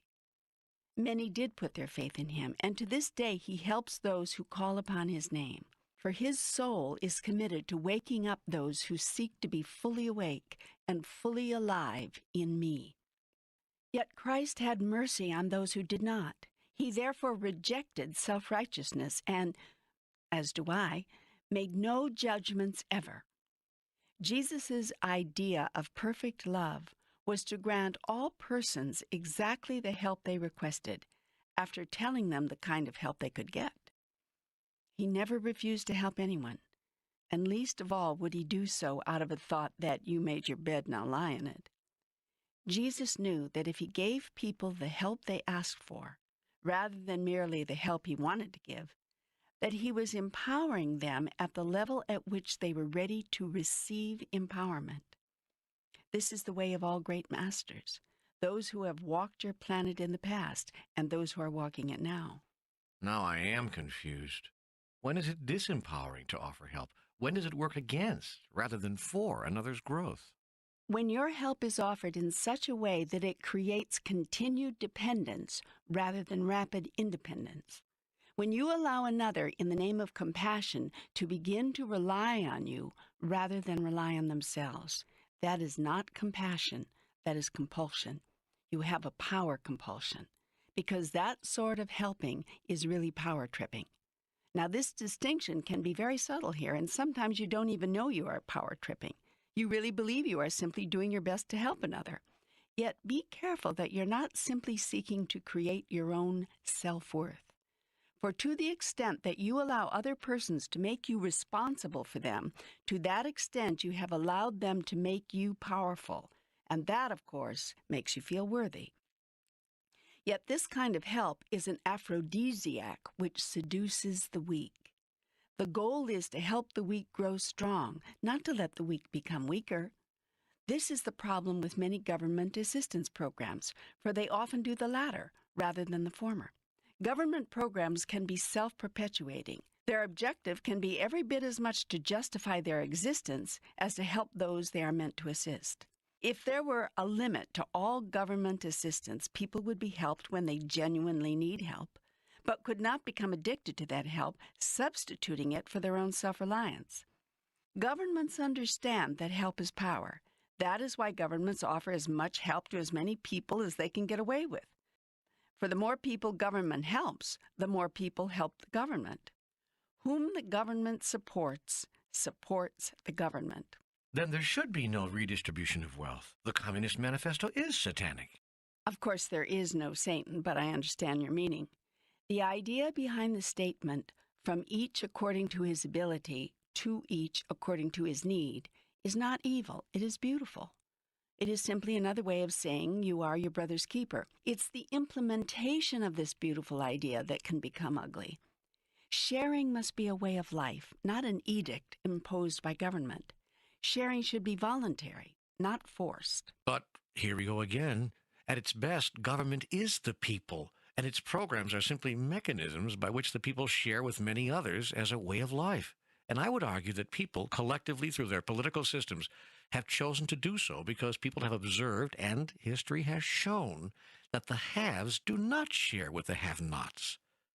The Russian peasant could have waited until hell froze over for the Russian nobility to share its wealth, which was usually gained and enlarged, by the way, through the hard work of the peasants. The peasants were given just enough to subsist on as the incentive to keep working the land and make the land barons richer. Talk about a dependency relationship.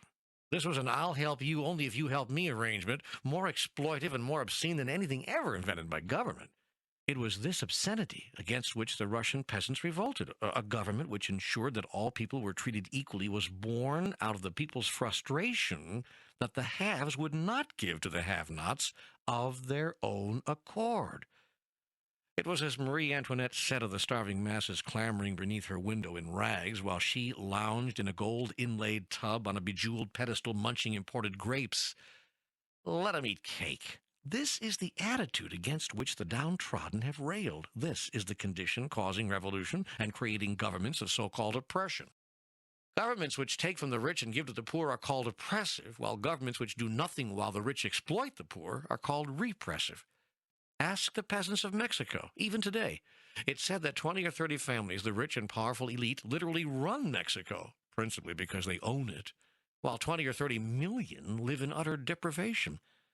So the peasants in 1993 and 94 undertook a revolt seeking to force the elitist government to recognize its duty to help the people provide the means for a life of at least meager dignity. There's a difference between elitist governments and governments of, by, and for the people. Are not people's governments created by angry people, frustrated over the basic selfishness of human nature? Are not government programs created as a remedy for man's unwillingness to provide a remedy himself? Is this not the genesis of fair housing laws, child labor statutes, support programs for mothers with dependent children? Wasn't Social Security government's attempt to provide for older people something that their own families would not or could not provide? How do we reconcile our hatred of government control with our lack of willingness to do anything we don't have to do when there are no controls? You know, it's said that some coal miners worked under horrible conditions before governments required the filthy rich mine owners to clean up their filthy mines. Why didn't the owners do so themselves? Because it would have cut into their profits. And the rich didn't care how many of the poor died in unsafe mines to keep the profits flowing and growing. Businesses paid slave wages to beginning workers before governments imposed minimum wage requirements.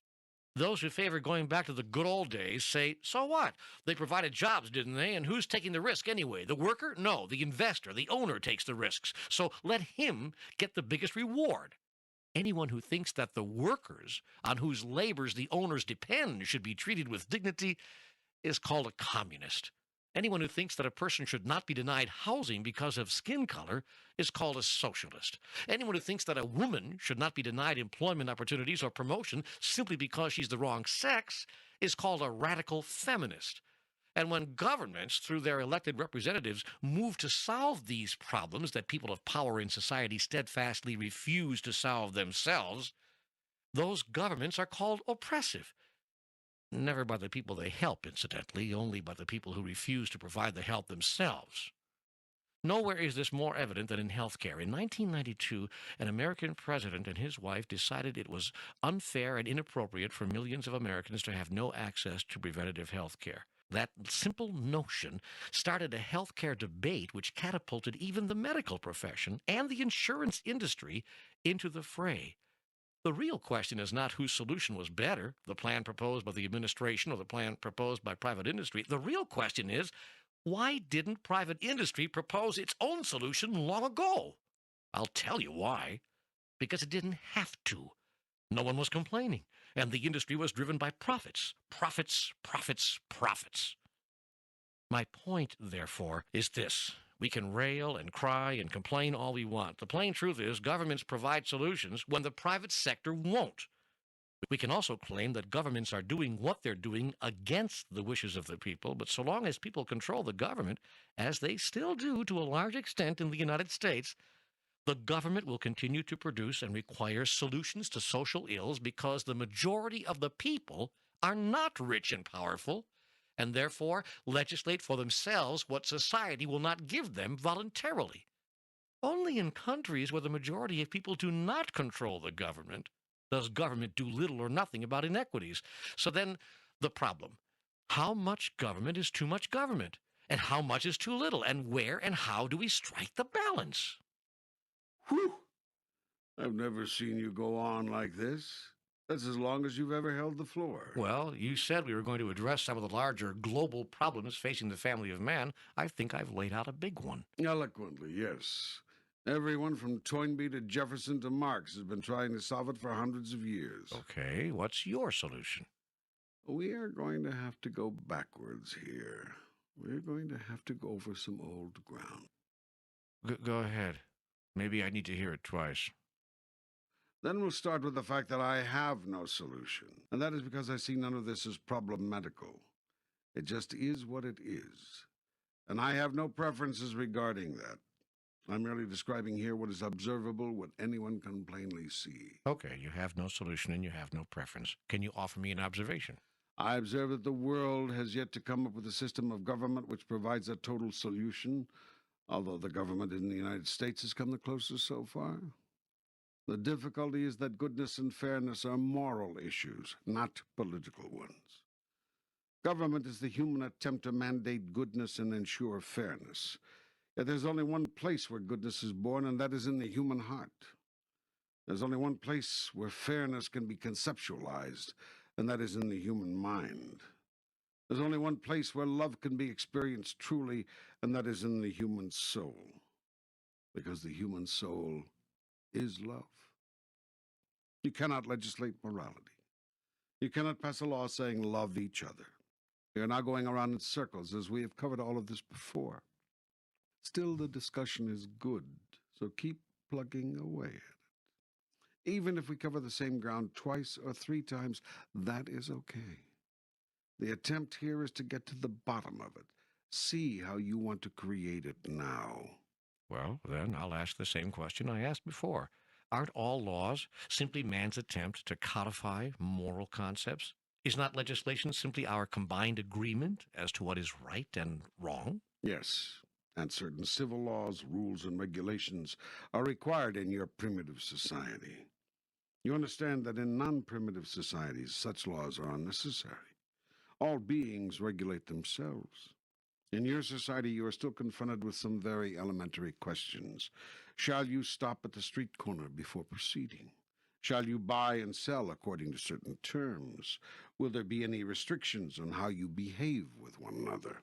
But truly, even these basic laws, prohibitions against murdering, damaging, cheating, or even running a red light, shouldn't be needed and wouldn't be needed if all people everywhere simply followed the laws of love.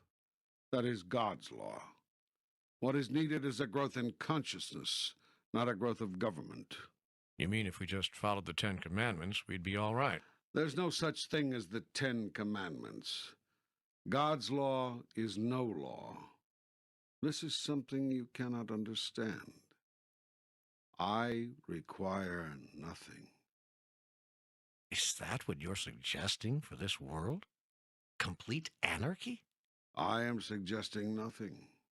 I am merely observing what works. I am telling you what is observably so. And no, I do not observe that anarchy, the absence of governance, rules, regulations, or limitations of any kind would work. Such an arrangement is only practical with advanced beings, which I do not observe human beings to be. So some level of governance is going to be required until your race evolves to the point where you naturally do what is naturally right. You're very wise to govern yourselves in the interim. The points you made a moment ago are salient, unassailable. People often do not do what is right when left to their own devices. The real question is not why do governments impose so many rules and regulations on the people, but why do governments have to? The answer has to do with your separation consciousness. The fact that we see ourselves as separate from one another. Yes. But if we aren't separate, then we are one. And doesn't that mean we are responsible for each other? Yes. But doesn't that disempower us from achieving individual greatness? I mean, if I'm responsible for all others, then the Communist Manifesto was right, from each according to his ability to each according to his need. That is, as I've already said, a very noble idea. But it is robbed of its nobility when it is ruthlessly enforced.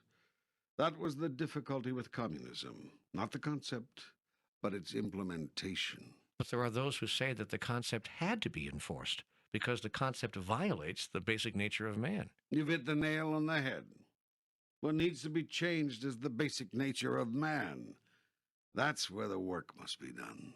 To create the consciousness shift of which you've spoken. Yes. But we're going around in circles again. Would not a group consciousness cause individuals to be disempowered? Let's look at it. If every person on the planet had basic needs met, if the mass of the people could live in dignity and escape the struggle of simple survival, would this not open the way for all of humankind to engage in more noble pursuits? Would individual greatness really be suppressed if individual survival were guaranteed? Must universal dignity be sacrificed to individual glory? What kind of glory is obtained when it is achieved at the expense of another? I've placed more than sufficient resources on your planet to ensure adequate supplies for all. How can it be that thousands starve to death each year? That hundreds go homeless? That millions cry out for simple dignity? The kind of help that would end this is not the kind of help which disempowers. If you're well off, say they do not want to help the starving and the homeless because they do not want to disempower them. Then your well-off are hypocrites. For no one is truly well off if they are well off while others are dying. The evolution of a society is measured by how well it treats the least among its members. As I've said, the challenge is to find the balance between helping people and hurting them. Okay, are there any guidelines you can offer? An overall guideline might be this. When in doubt, always err on the side of compassion. The test of whether you are helping or hurting, are your fellow humans enlarged or reduced as a result of your help? Have you made them bigger or smaller, more able or less able? It has been said that if you give everything to individuals, they'll be less willing to work for it themselves. Yet why should they have to work for the simplest dignity? Is there not enough for all? Why should working for it have to do with anything? Isn't basic human dignity the birthright of everyone? Oughtn't it be? If one seeks more than minimum levels, more food, bigger shelters, finer coverings for the body, one can seek to achieve these goals. But ought one have to struggle to even survive on a planet where there is more than enough for everyone? That's the central question facing humankind. The challenge is not to make everyone equal, but to give everyone at least the assurance of basic survival with dignity, so that each may then have the chance to choose what more they want from there. There are those who would argue that some don't even take that chance. I mean, even when it's given to them. And they observe correctly. This raises yet another question. To those who don't take the opportunities presented to them, do you owe another chance and another? No. If I took that attitude, you would be lost to hell forever.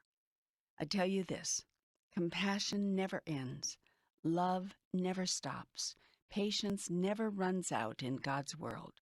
Only in the world of man is goodness limited. In my world, goodness is endless. Even if we don't deserve it. You always deserve it. Even if we throw your goodness back in your face? Especially if you do. If a man slaps you on the right cheek, turn and offer him your left. And if a man asks you to go 1 mile with him, go with him twain. When you throw my goodness back in my face, which, by the way, the human race has done to God for millennia, I see that you are merely mistaken.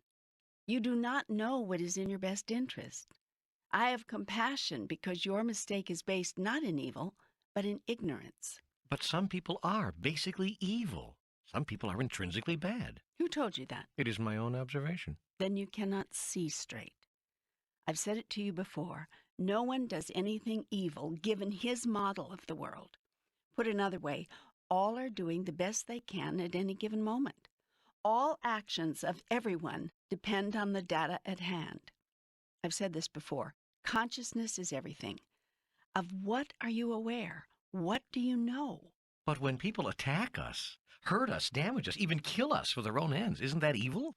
I've told you before, all attack is a call for help. No one truly desires to hurt another.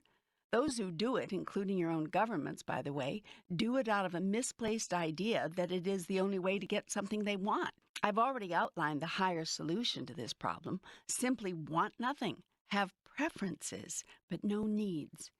Yet this is a very high state of being. It's the place of masters.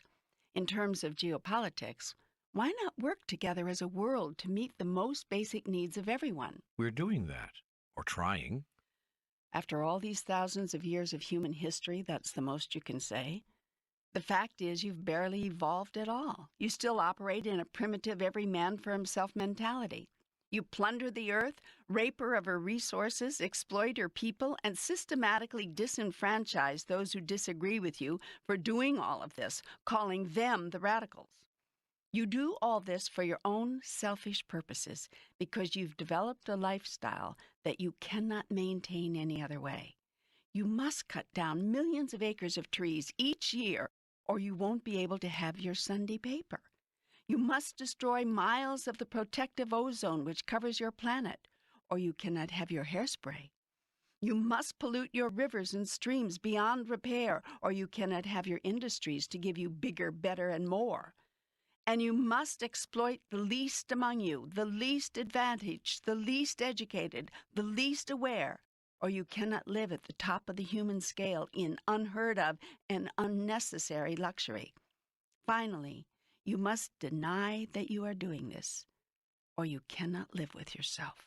You cannot find it in your heart to live simply so that others may simply live. That bumper sticker wisdom is too simple for you. It is too much to ask, too much to give. After all, you've worked so hard for what you've got. You ain't given up none of it. And if the rest of the human race, to say nothing of your own children's children, have to suffer for it, tough bananas, right? You did what you had to do to survive, to make it. They can do the same. After all, it is every man for himself, is it not? Oh, man, is there any way out of this mess? Yeah. Shall I say it again? A shift of consciousness. You can't solve the problems which plague humankind through governmental action or by political means. You've been trying that for thousands of years. The change that must be made can be made only in the hearts of people. Can you put that change into just one sentence? I already have several times. You must stop seeing God as separate from you, and you as separate from each other. The only solution is the ultimate truth. Nothing exists in the universe that is separate from anything else.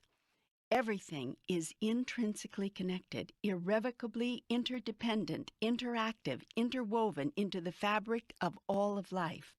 All government, all politics must be based on this truth. All laws must be rooted in it. This is the future hope of your race, the only hope for your planet. How does the law of love you spoke of earlier work? Love gives all and requires nothing. How can we require nothing? If everyone in your race gave all, what would you require? The only reason you require anything is because someone else is holding back. Stop holding back. Well, this couldn't work unless we all did it at once. Indeed, a global consciousness is what is required.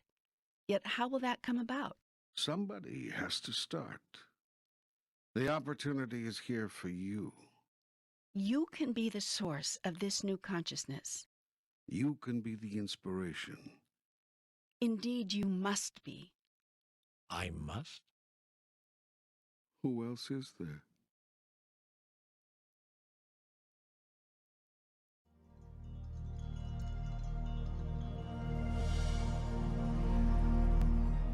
Welcome to the continuation of our panel dialogue. This is Michael Toms of New Dimensions Radio, and our guests are Marianne Williamson, author of Return to Love, Raymond Moody, author of Life After Life and Reunions, and Neale Donald Walsch, author of Conversations with God. One of the statements that comes up in both books 1 and 2 is the statement, and I realize this is out of context, but it's a very strong statement, there is no evil. I'd like you to respond to that statement, there is no evil. I can tell you my first comment is that Marianne and Raymond better agree with me or it will be very evil. No, well, I can't agree with you, actually, but I think that it's a semantic difference. I think I know your philosophy well enough to know what is intended by that. I believe that there is clearly evil in the world. I think that there's that the torture and murder of innocent children is evil. But I also believe that I understand the context in which that statement is made. Yes, Michael took the statement totally out of context. Right, exactly. And that's there what is makes no it stand alone with such stark right. And I think that we contrast. have to be real careful about that one, because I think that that is an area where this whole area of thinking that we are involved in can be deeply misunderstood and easily invalidated if we're not clear about the context in which we speak. The way I read Neale's books is the way I understand it from other metaphysical literature, which is that darkness, there is no entity called darkness. Darkness is merely the absence of light. And so it is that evil isn't an entity of itself, but merely the energy which is manifest in the absence of love or light.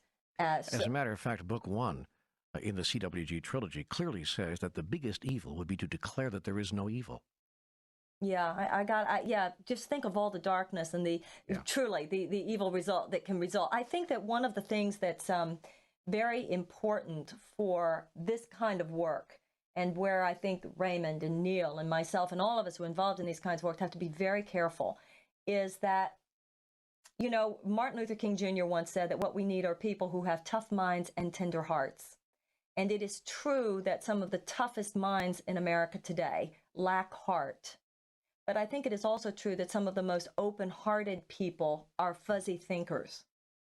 And I think that we have to be alert to that. There are many people who would love to think that evil is not real as an excuse for not participating fully and engaging fully in the world. And cleaning up the evil. Yeah, that's Absolutely. correct, I think the danger that's a in very insightful comment. I think one danger in talking about this question of whether there is evil and so on is that at a certain point you run the risk of legitimizing the demonizing process, and that's definitely a baneful influence on human affairs. I think it's so easy for people to project their own likes and dislikes out onto their enemies and call their enemies the embodiment of evil. We've seen that in the medieval witchcraft frenzy, and even in the modern society that recurs again and again too. So I think that God did right in these books to caution people about too ready a tendency to characterize someone else as evil. Shakespeare said, "Nothing is evil, lest thinking make it so." That really is the whole point of both books, if we were to bring it down to very human terms. Our thoughts about what is evil and our decisions about that is what creates it and what defines it as evil. And I agree with you, Raymond. We need to be very careful, obviously far more careful than we've been as a human race in the past, in constructing those definitions. I think that the issue here has to do with the personal demonization. For instance, I agree with Raymond. If you point at a person and say they're the devil, which is obviously common, you point at a person and say they're the problem. The real problem, the real devil, is the pointed finger. The real devil is our thinking, which would have us see guilt in another person. I understand that, and I totally agree with that. And I still would hold that we have to be real careful here, because there is another problem, which to me ultimately is just as dangerous. And that is when you have millions of people thinking it's okay and somehow using metaphysical principle to help justify the fact that they're simply not moved to action when 12-year-old boys are having their throats slit as a form of genocide in one country or another. Every act in life is an act of self-definition.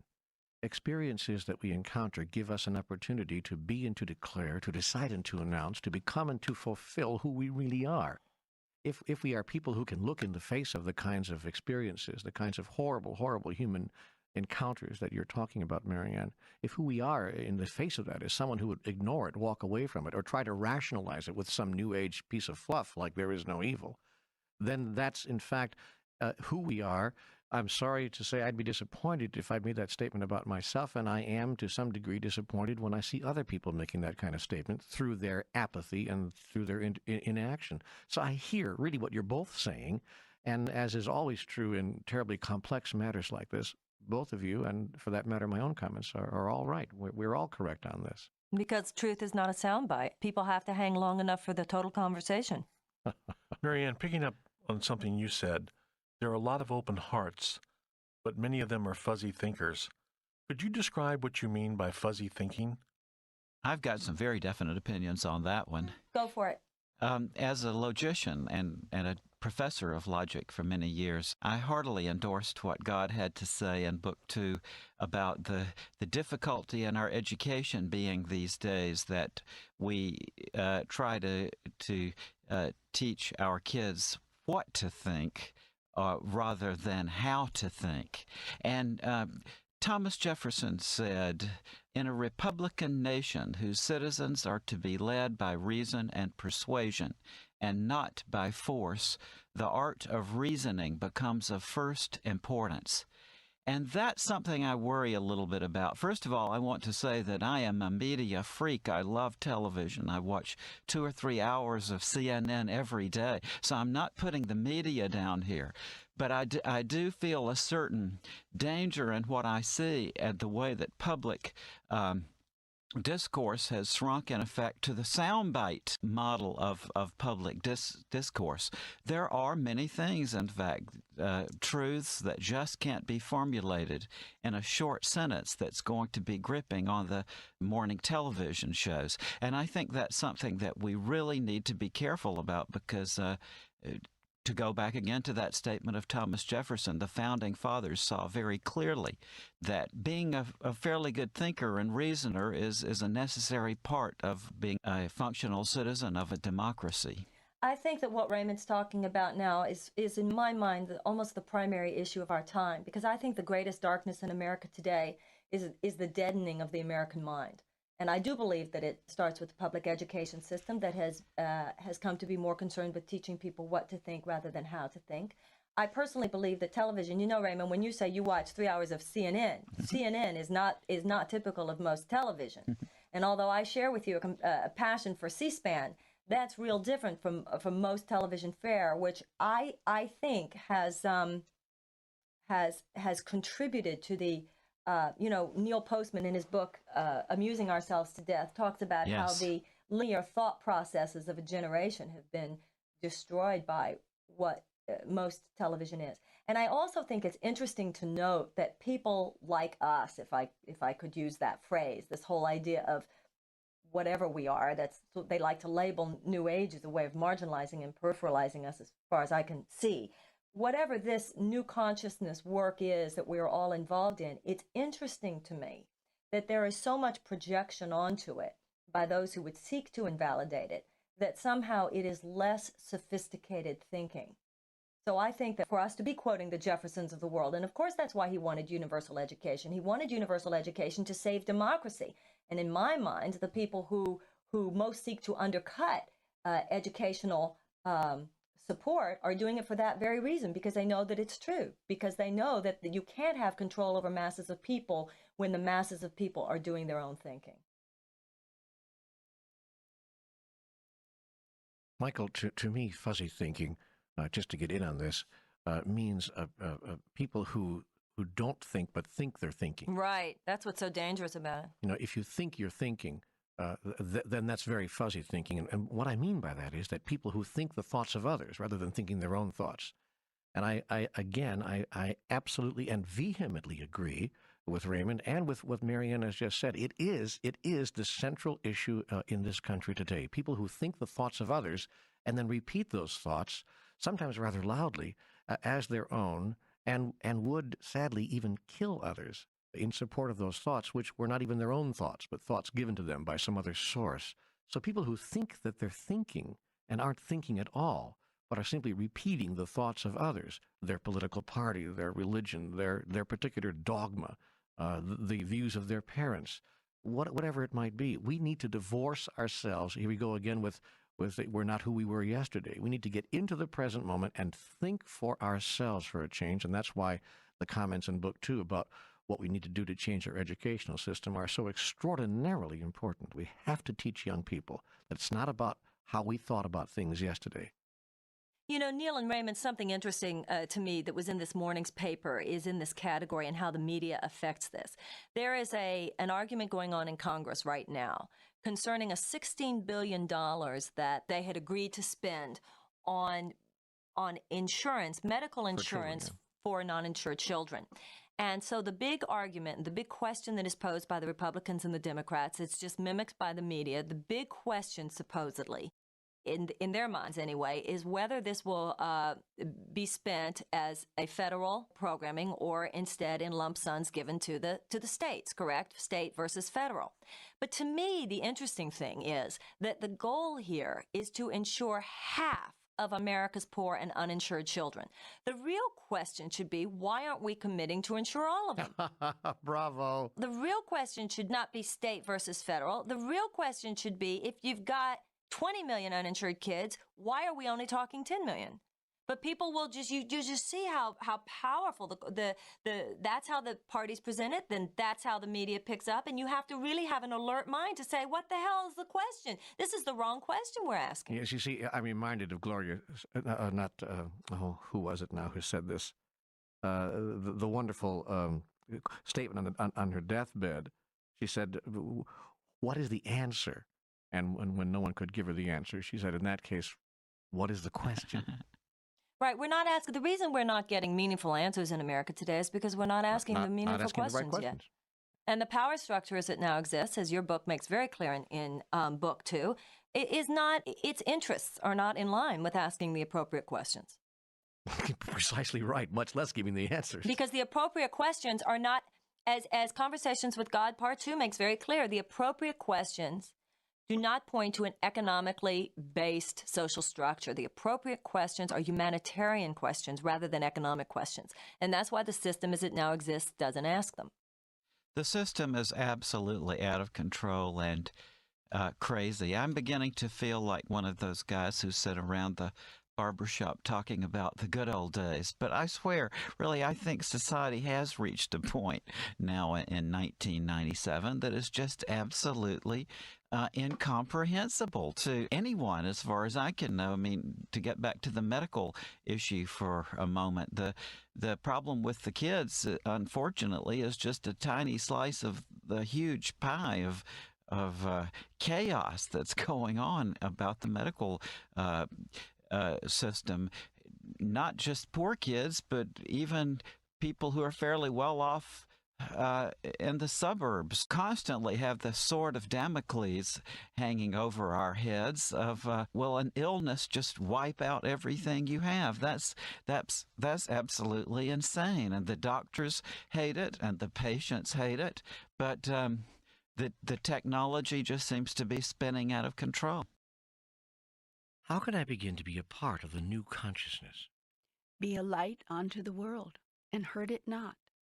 Seek to build, not to destroy. Bring my people home. How? By your shining example. Seek only godliness. Speak only in truthfulness.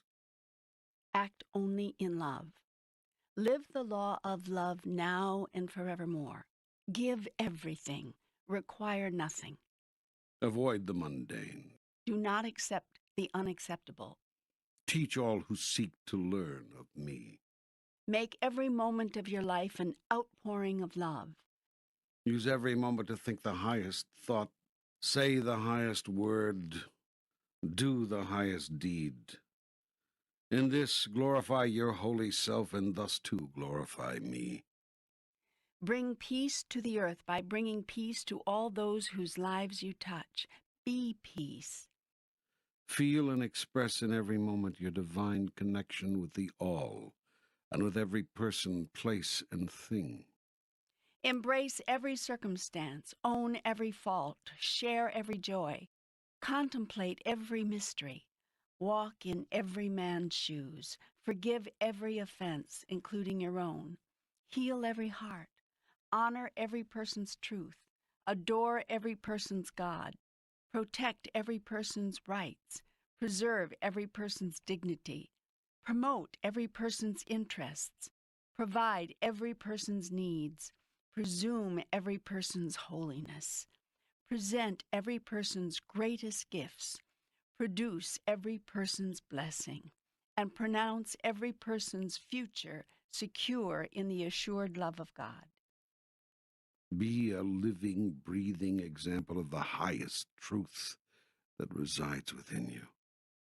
Speak humbly of yourself, lest someone mistake your highest truth for a boast. Speak softly, lest someone think you are merely calling for attention. Speak gently, that all might know of love. Speak openly, lest anyone think you have something to hide. Speak candidly, so you cannot be mistaken.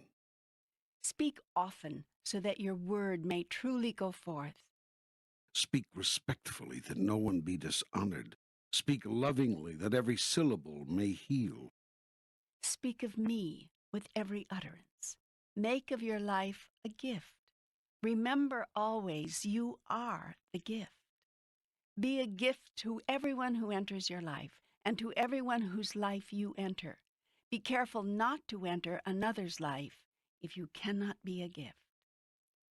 You can always be a gift because you always are the gift. Yet sometimes you don't let yourself know that. When someone enters your life unexpectedly, look for the gift that person has come to receive from you. What an extraordinary way of putting it. Why else do you think a person has come to you? I tell you this, every person who has ever come to you has come to receive a gift from you.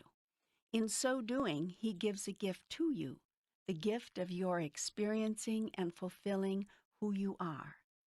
When you see this simple truth, when you understand it, you see the greatest truth of all. I have sent you nothing but angels. I'm confused. Can we go back just a bit? There seems to be some contradictory data. I felt you were saying that sometimes the best help we can give people is to leave them alone. Then I felt you were saying never fail to help someone if you see that person needs help. These two statements seem to be at odds.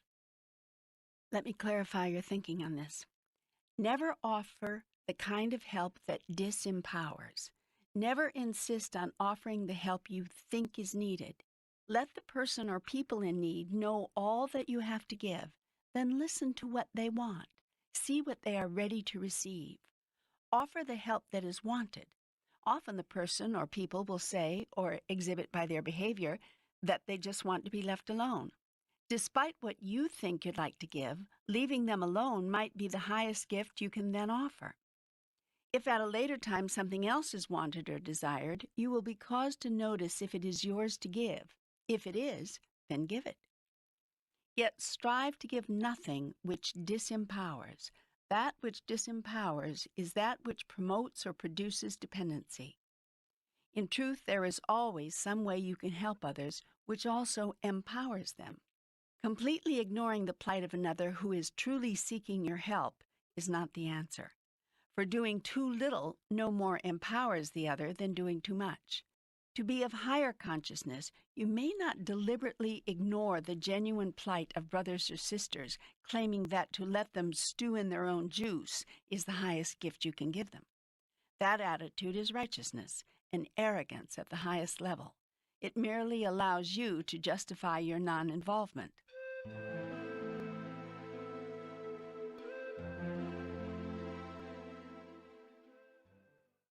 I refer you again to the life of Jesus and to his teachings. For it was Jesus who told you that I would say to those on my right, 'Come, you blessed of my children, inherit the kingdom which I have had prepared for you.' For I was hungry, and you gave me to eat. I was thirsty, and you gave me to drink.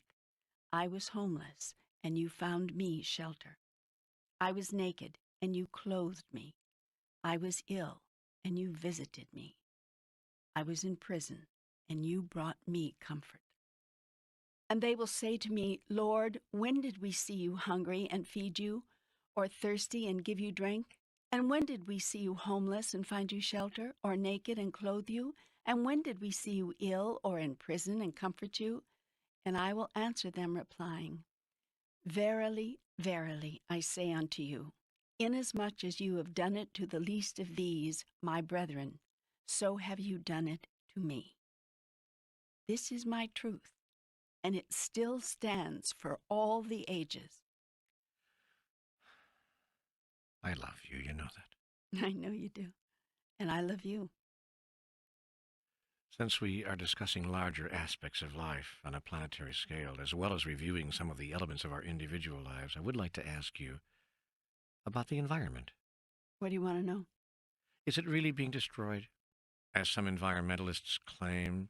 Or are these people simply wild-eyed radicals, El Pinko liberal commies, all of whom graduated from Berkeley and smoked dope? Yes to both questions. What? Not just kidding. Okay, yes to the first question and no to the second. The ozone layer is depleted? The rainforests are being decimated? Yes, but it's not just about such obvious things. There are matters less obvious about which you should be concerned. Help me out here. Well, for instance, there is rapidly developing a soil shortage on your planet. That is, you are running out of good soil in which to grow your food. This is because soil needs time to reconstitute itself, and your corporate farmers have no time. They want land that is producing. So the age-old practice of alternating growing fields from season to season is being abandoned or shortened. To make up for the loss of time, chemicals are being dumped into the land in order to render it fertile faster. Yet in this, as with all things, you cannot develop an artificial substitute for Mother Nature which comes even close to providing what she provides. The result is that you are eroding, down to a few inches really in some places, the available nutritive topsoil reserve. In other words, you are growing more and more food in soil which has less and less nutritional content. No irons, no minerals, nothing which you count on the soil to provide. Worse yet, you are eating foods filled with chemicals which have been poured into the soil in a desperate attempt to reconstitute it. While causing no apparent damage to the body in the short term, you will discover to your sadness that in the long run, these trace chemicals which remain in the body are not health-producing. This problem of soil erosion through rapid growing field turnover is not something of which most of your people may be aware. Nor is the dwindling growable soil reserve a fantasy made up by yuppie environmentalists looking for their next fashionable cause. Ask any earth scientist about it and you will hear plenty. It is a problem of epidemic proportions. It is worldwide, and it is serious. This is just one example of the many ways you are damaging and depleting your mother, the earth, the giver of all life, out of a complete disregard for her needs and natural processes. You are concerned about little on your planet except the satisfying of your own passions, the meeting of your own immediate and mostly bloated needs, and quenching the endless human desire for bigger, better, more.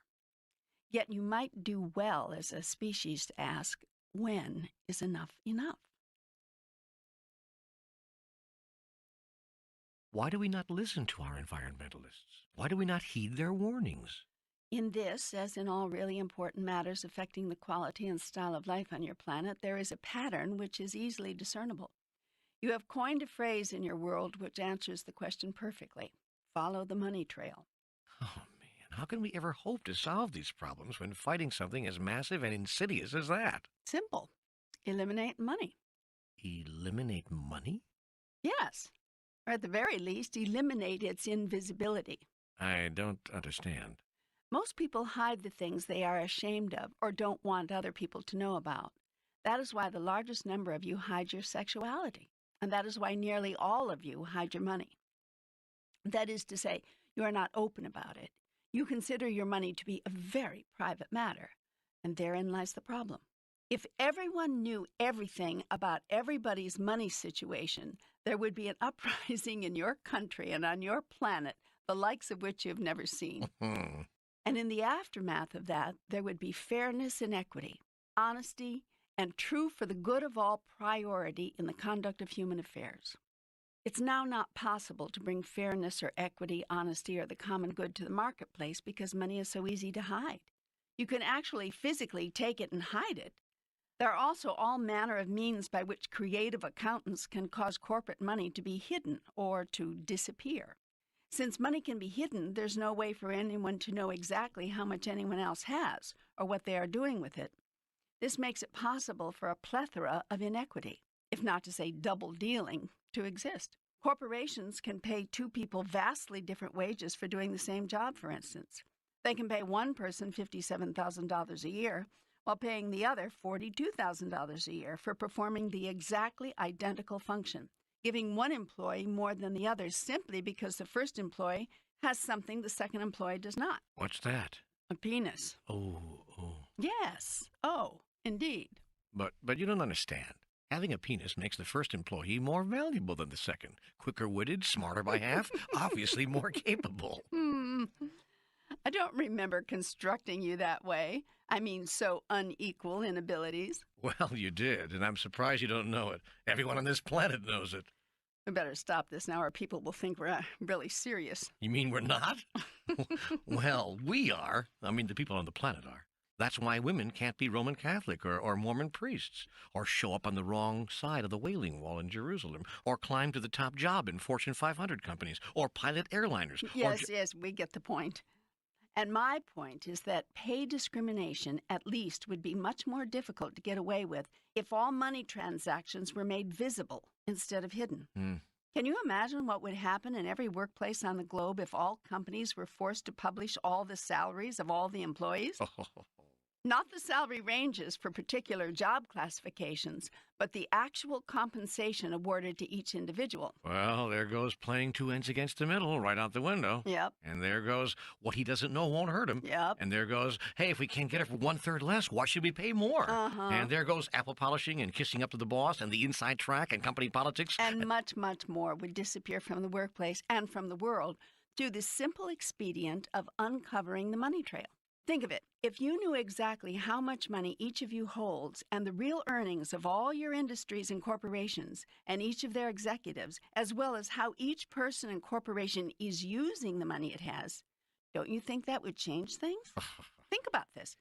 In what ways do you think things would change? The plain fact is that people would never put up with 90% of what is going on in the world if they knew what was going on. Society would never sanction the extraordinarily disproportionate distribution of wealth, much less the means by which it is gained, or the manner in which it is used to gain more, were these facts known, specifically and immediately, by all people everywhere. Nothing breeds appropriate behavior faster than exposure to the light of public scrutiny. That is why your so-called sunshine laws have done so much good in clearing away some of the awful mess of your political and governance system. Public hearings and public accountability has gone far toward eliminating the kinds of backroom antics that went on in the 20s, 30s, 40s, and 50s in your town halls and school boards and political precincts and national government as well. Now it's time to bring some sunshine to the way you deal with compensation for goods and services on your planet. What are you suggesting? This is not a suggestion, it is a dare.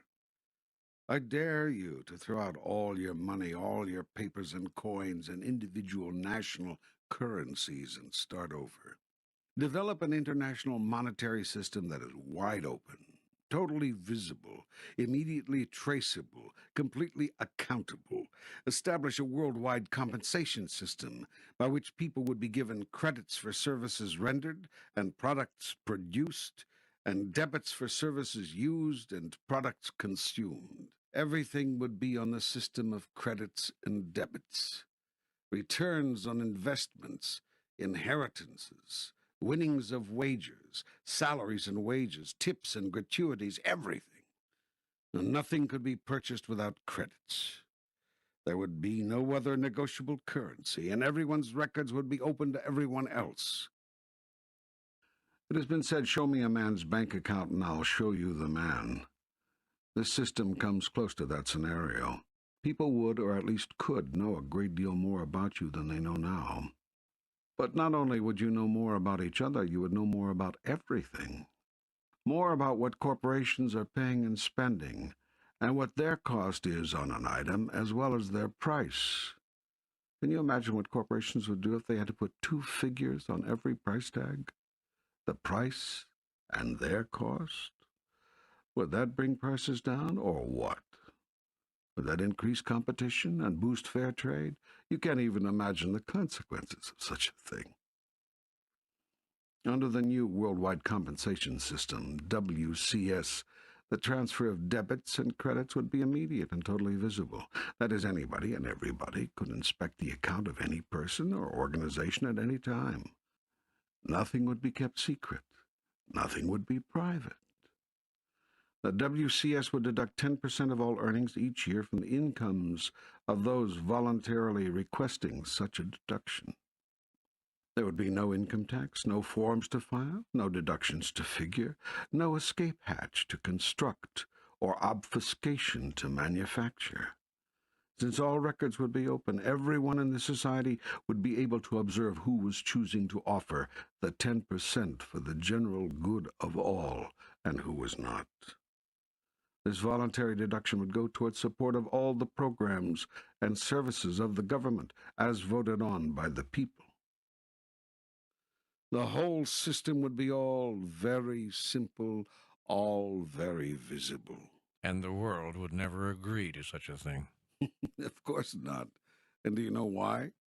Because such a system would make it impossible for anyone to do anything they didn't want someone else to know about. Yet why would you want to do something like that anyway? I'll tell you why. Because currently you live within an interactive social system based on taking advantage, getting the edge, making the most, and the survival of the so-called fittest. And the chief aim and goal of your society, as it is in all truly enlightened societies, is the survival of all, the benefit equally of all, the providing of a good life for all. Then your need for secrecy and quiet dealings and under-the-table maneuverings and money which can be hidden will disappear. You realize how much good old-fashioned corruption, to say nothing of lesser unfairnesses and inequities, would be eliminated through the implementation of such a system. The secret here, the watchword here, is visibility. Wow, what a concept, what an idea. Absolute visibility in the conduct of our monetary affairs. I keep trying to find a reason why that would be wrong, why that would not be okay, but I can't find one. Of course you can't, because you've got nothing to hide. But can you imagine what the people of money and power in the world would do, and how they would scream if they thought of every move, every purchase, every sale, every dealing, every corporate action and pricing choice and wage negotiation, every decision whatsoever could be reviewed by anyone simply looking at the bottom line? I tell you, there's nothing breeds fairness faster than visibility. Visibility is simply another word for truth. Know the truth, and the truth shall set you free. Governments, corporations, people of power know that, which is why they will never allow the truth, the plain and simple truth, to be the basis of any political, social, or economic system they would devise. In enlightened societies, there are no secrets. Everyone knows what everyone else has, what everyone else earns, what everyone else pays in wages and taxes and benefits, what every other corporation charges and buys and sells, and for how much and for what profit, and everything. Everything. You know why this is possible? Only in enlightened societies. Because no one in enlightened societies is willing to get anything or have anything at someone else's expense. That is a radical way to live.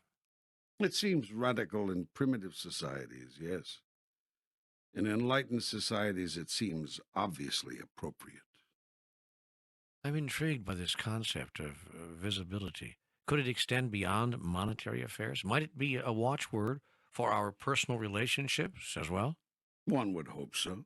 And yet it isn't. As a rule, no, not yet on your planet. Most people still have too much to hide. Why? What's that about? In personal relationships, and in all relationships, really, it's about loss. It's about being afraid of what one might lose or fail to gain. Yet the best personal relationships, and certainly the best romantic ones, are relationships in which everyone knows everything, in which visibility is not only the watchword, but the only word, in which there simply are no secrets. In these relationships, nothing is withheld, nothing is shaded or colored or hidden or disguised. Nothing is left out or unspoken. There is no guesswork. There's no game playing.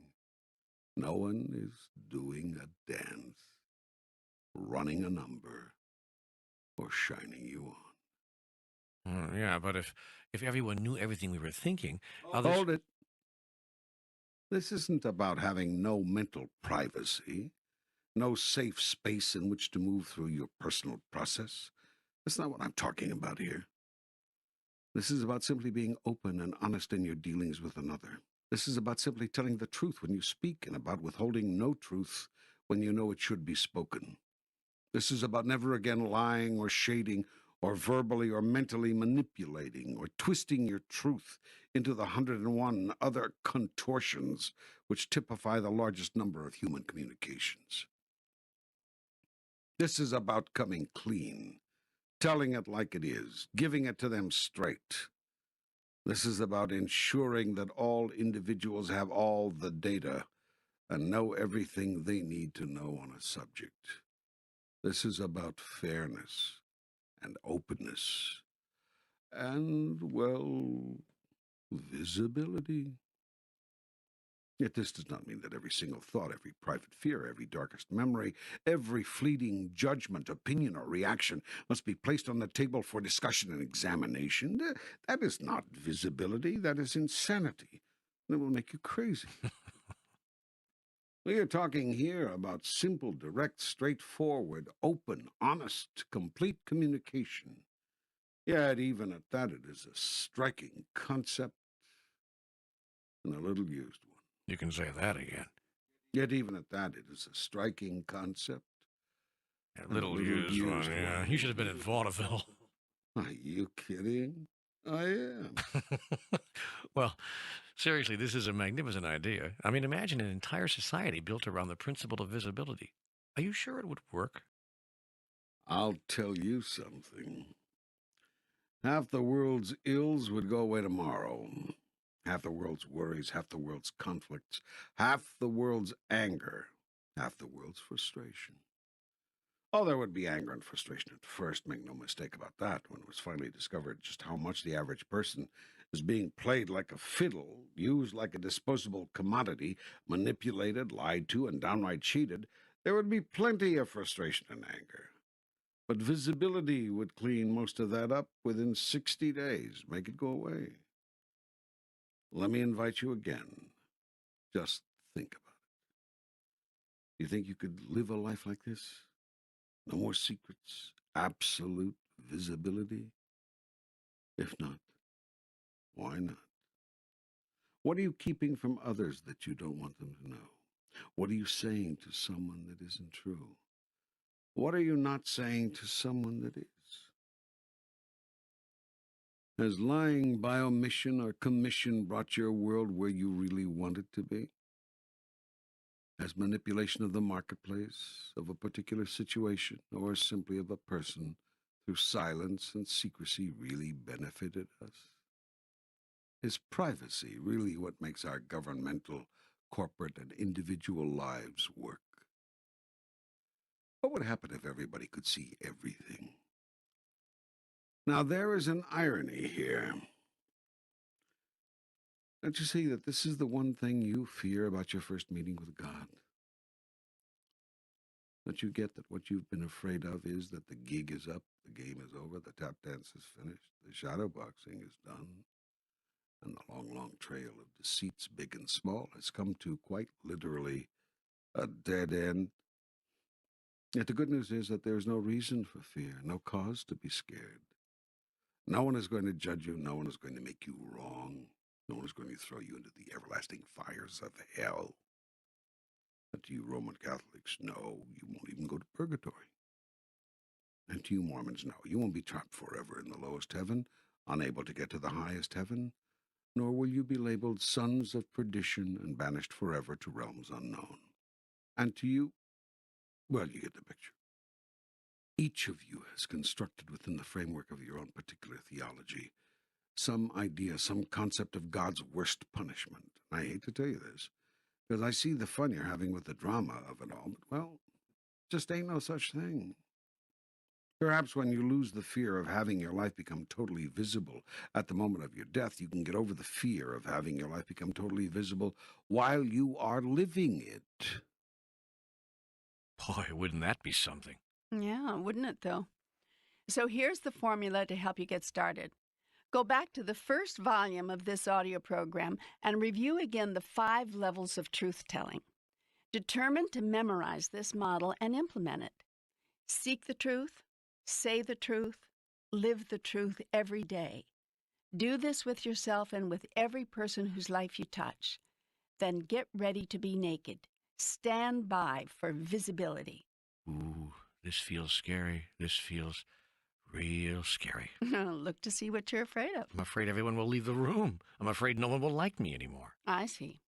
You feel you have to lie to get people to like you? Well, not lie exactly, just not tell them everything. Remember what I said before.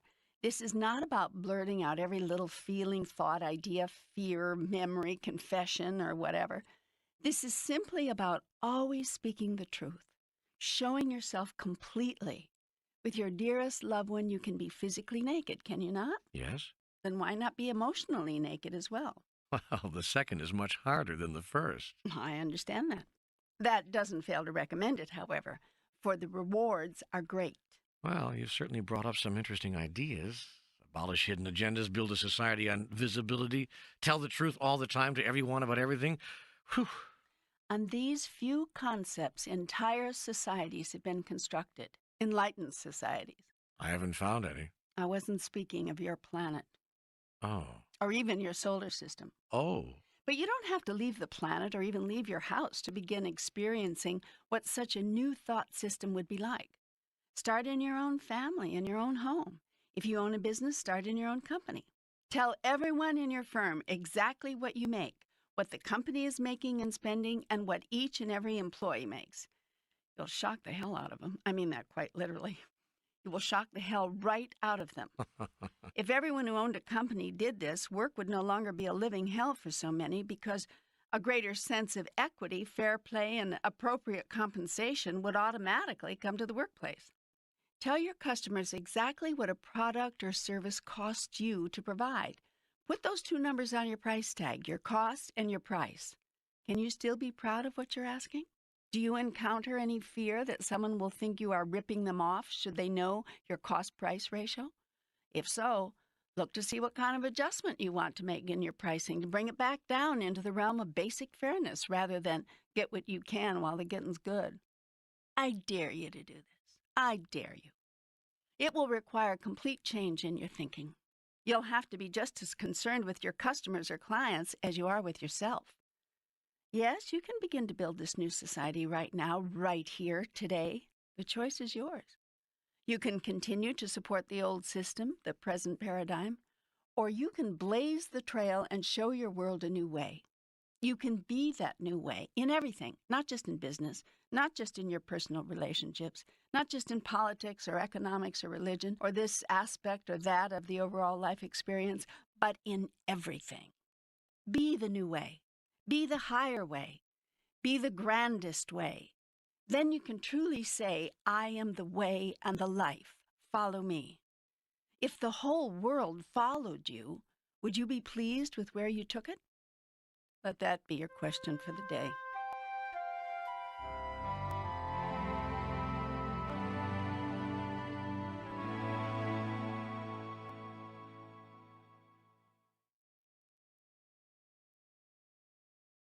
I hear your challenge. I hear it. Please tell me more now about life on this planet on a grander scale. Tell me how nation can get along with nation, so there'll be war no more. There will always be disagreements between nations, for disagreement is merely a sign, and a healthy one, of individuality. Violent resolution of disagreements, however, is a sign of extraordinary immaturity.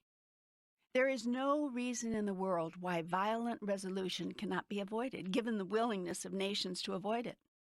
One would think that the massive toll in death and destroyed lives would be enough to produce such willingness, but among primitive cultures such as yours, this is not so.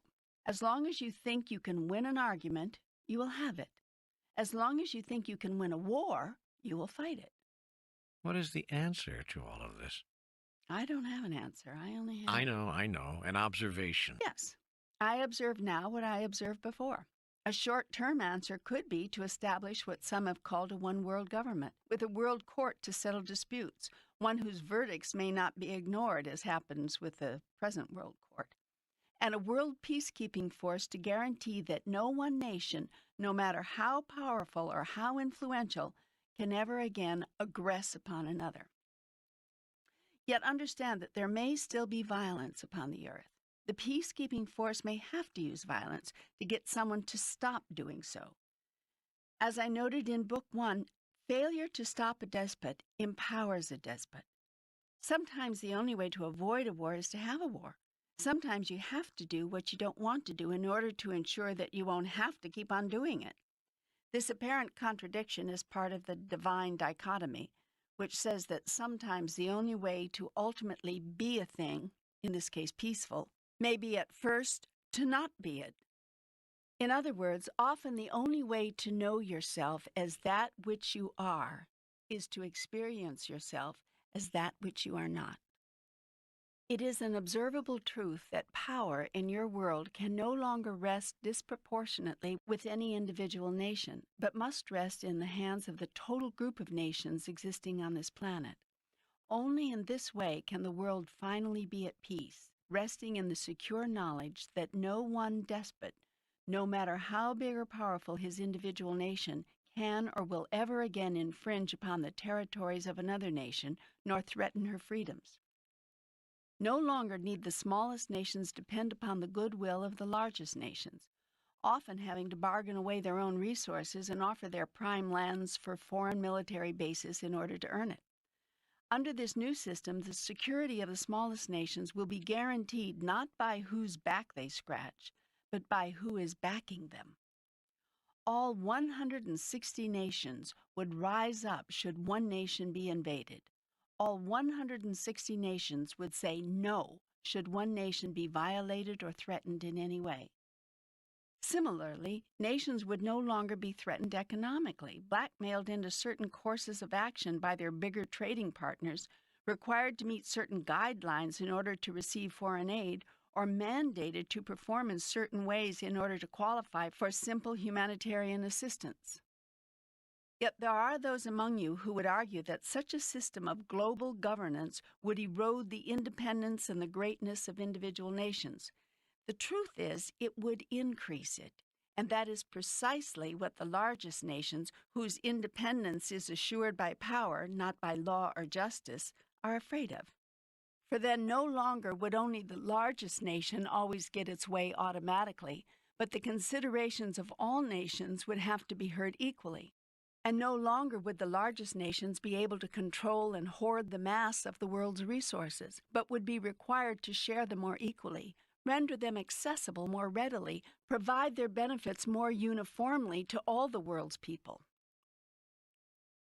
A worldwide government would level the playing field, and this idea, while driving to the core of the debate regarding basic human dignity, is anathema to the world's haves, who want the have-nots to go seek their own fortunes, ignoring, of course, the fact that the haves control all that others would seek.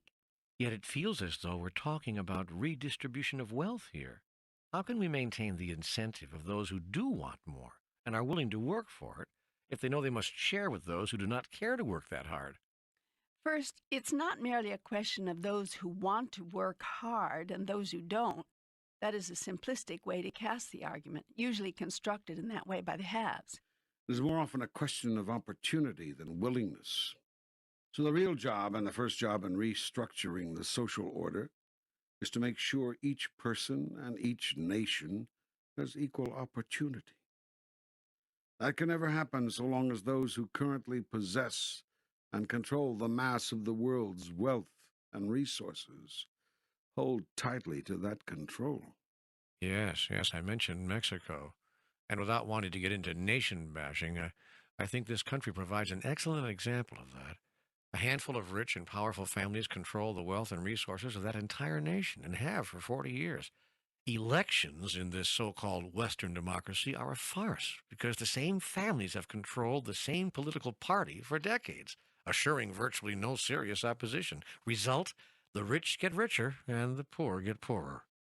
If wages should jump from $1.75 to a whopping $3.15 an hour, the rich point out how much they've done for the poor in providing jobs and opportunity for economic advancement. Yet the only ones making quantum advances are the rich, the industrialists and business owners who sell their commodities on the national and world market at huge profits, given the low cost of their labor. America's rich know this is true, which is why many of America's rich and powerful are rebuilding their plants and factories in Mexico and other foreign countries where slave labor wages are considered a grand opportunity for the peasants. Meanwhile, these workers toil in unhealthy and but the local government, controlled by the same few reaping the profits from these ventures, imposes few regulations. Health and safety standards and environmental protections are virtually non-existent in the workplace. The people are not being cared for, nor is the earth on which they are being asked to live in their paper shacks next to streams in which they do their laundry and into which they sometimes defecate, for indoor plumbing is often also not one of their dignities. What is created by such crass disregard for the masses is a population which cannot afford the very products it is manufacturing. But the rich factory owners don't care. They can ship their goods to other nations where there are people who can. Yet I believe that sooner or later, this spiral will turn in upon itself, with devastating consequences, not just in Mexico, but wherever humans are exploited. Revolutions and civil war are inevitable, as are wars between nations, so long as the haves continue seeking to exploit the have-nots under the guise of providing opportunity. Holding on to the wealth and the resources has become so institutionalized that it almost now appears acceptable, even to some fair-minded people who see it as simply open market economics. Yet only the power held by the world's wealthy individuals and nations makes that illusion of fairness possible. The truth is, it is not fair to the largest percentage of the world's people and nations, who are held down from even attempting to achieve what the powerful have achieved. The system of governance described here would drastically shift the balance of power away from the resource-rich to the resource-poor, forcing the resources themselves to be fairly shared. That is what the powerful fear. Yes. So the short-term solution to the world's foment may be a new social structure, a new worldwide government.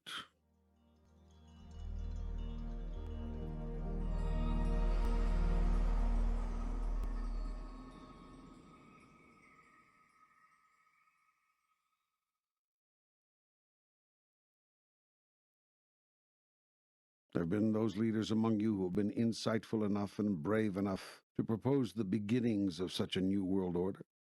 George Bush, whom history will judge to be a man of far greater wisdom, vision, compassion, and courage than contemporary society was willing or able to acknowledge, was such a leader. So was Soviet President Mikhail Gorbachev, the first communist head of state ever to win the Nobel Peace Prize, and a man who proposed enormous political changes, virtually ending what you've called the Cold War. And so was President Carter, who brought Mr. Begin and Mr. Sadat to come to agreements no one else ever had dreamt of, and who, long after his presidency, pulled the world back from violent confrontation time and time again through the simple assertion of a simple truth. No one's point of view is less worthy of being heard than another's. No one human being has less dignity than another. It is interesting that these courageous leaders, each of whom brought the world from the brink of war in their own time, and each of whom espoused and proposed massive movements away from the prevailing political structure, each served only one term, removed from office as they were by the very people they were seeking to elevate. Incredibly popular worldwide, they were soundly rejected at home. It is said that a man is without honor in his own home. In the case of these men, it is because their vision was miles ahead of their people, who could see only limited parochial concerns, and imagine nothing but loss proceeding from these larger visions. So too has every leader who has dared to step out and call for the end of oppression by the powerful been discouraged and defiled. Thus it will always be until a long-term solution, which is not a political one, is put into place. That long-term solution, and the only real one, is a new awareness and a new consciousness. An awareness of oneness and a consciousness of love. The incentive to succeed, to make the most of one's life, should not be economic or materialistic reward. It is misplaced there. This misplaced priority is what has created all of the problems that we have discussed here. When the incentive for greatness is not economic, when economic security and basic materialistic needs are guaranteed to all, then incentive will not disappear, but be of a different sort, increasing in strength and determination, producing true greatness, not the kind of transparent, transient greatness which present incentives produce. But why isn't living a better life, creating a better life for our children, a good incentive? Living a better life is a proper incentive. Creating a better life for your children is a good incentive. But the question is, what makes for a better life? How do you define better? How do you define life? If you define better as bigger, better, more money, power, sex, and stuff, houses, cars, clothes, CD collections, whatever. And if you define life as the period elapsing between birth and death in this your present existence, then you're doing nothing to get out of the trap that has created your planet's predicament. Yet if you define better as a larger experience and a greater expression of your grandest state of being, and life is an eternal, ongoing, never-ending process of being, you may yet find your way. A better life is not created by the accumulation of things. Most of you know this, all of you say you understand it. It's your lives and the decisions you make which drive your lives have as much to do with things as anything else, and usually more. You strive for things, you work for things. When you get some of the things you want, you never let them go. The incentive of most of humankind is to achieve, acquire, obtain things. Those who do not care about things, let them go easily. Because your present incentive for greatness has to do with accumulation of all the world has to offer. All of the world is in various stages of struggle. Enormous portions of the population are still struggling for simple physical survival. Each day is filled with anxious moments, desperate measures. The mind is concerned with basic, vital questions. Will there be enough food? Is shelter available? Will we be warm? Enormous numbers of people are still concerned with these matters daily. Thousands die each month for lack of food alone. Smaller numbers of people are able to reasonably rely on the basics of survival appearing in their lives, but struggle to provide something more, a modicum of security, a modest but decent home, a better tomorrow. They work hard. They fret about how and whether they'll ever get ahead. The mind is concerned with urgent, worrisome questions. By far the smallest number of people have all they could ever ask for. indeed everything the other two groups are asking for. But interestingly, many in this last group are still asking for more. Their minds are concerned with holding on to all that they have acquired and increasing their holdings. Now, in addition to these three groups, there's a fourth. It is the smallest group of all. In fact, it is tiny. This group has detached itself from the need for material things. It is concerned with spiritual truth, spiritual reality, and spiritual experience. The people in this group see life as a spiritual encounter, a journey of the soul. They respond to all human events within that context. They hold all human experience within that paradigm. Their struggle has to do with the search for God, the fulfillment of self, expression of truth. As they evolve, the struggle becomes not a struggle at all, but a process. It is a process of self-definition, not self-discovery, of growth, not learning, of being, not doing. The reason for seeking, striving, searching, stretching, and succeeding becomes completely different. The reason for doing anything is changed, and with it the doer is likewise changed. The reason becomes the process, and the doer becomes a beer.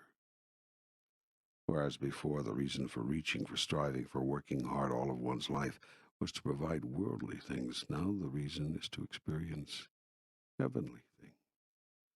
Whereas before, the concerns were largely the concerns of the body, now the concerns are largely the concerns of the soul. Everything has moved, everything has shifted. The purpose of life has changed, and so has life itself. The incentive for greatness has shifted, and with it the need for coveting, acquiring, protecting, and increasing worldly possessions has disappeared. Greatness will no longer be measured by how much one has accumulated. The world's resources will rightly be seen as belonging to all the world's people. In a world blessed with sufficient abundance to meet the basic needs of all, the basic needs of all will be met. Everyone will want it that way. There will no longer be a need to subject anyone to an involuntary tax. You will all volunteer to send 10% of your harvest and your abundance to programs supporting those whose harvest is less. It will no longer be possible for thousands to stand by watching thousands of others starve, not for lack of food, but for lack of sufficient human will to create a simple political mechanism by which people can get the food. Such moral obscenities, now commonplace among your primitive society, will be erased forever the day you change your incentive for greatness and your definition of it. Your new incentive to become what I created you to be, the physical outpicturing of deity itself. When you choose to be who you really are, God made manifest, you will never again act in an ungodly manner. No longer will you have to display bumper stickers which read, God save me from your followers.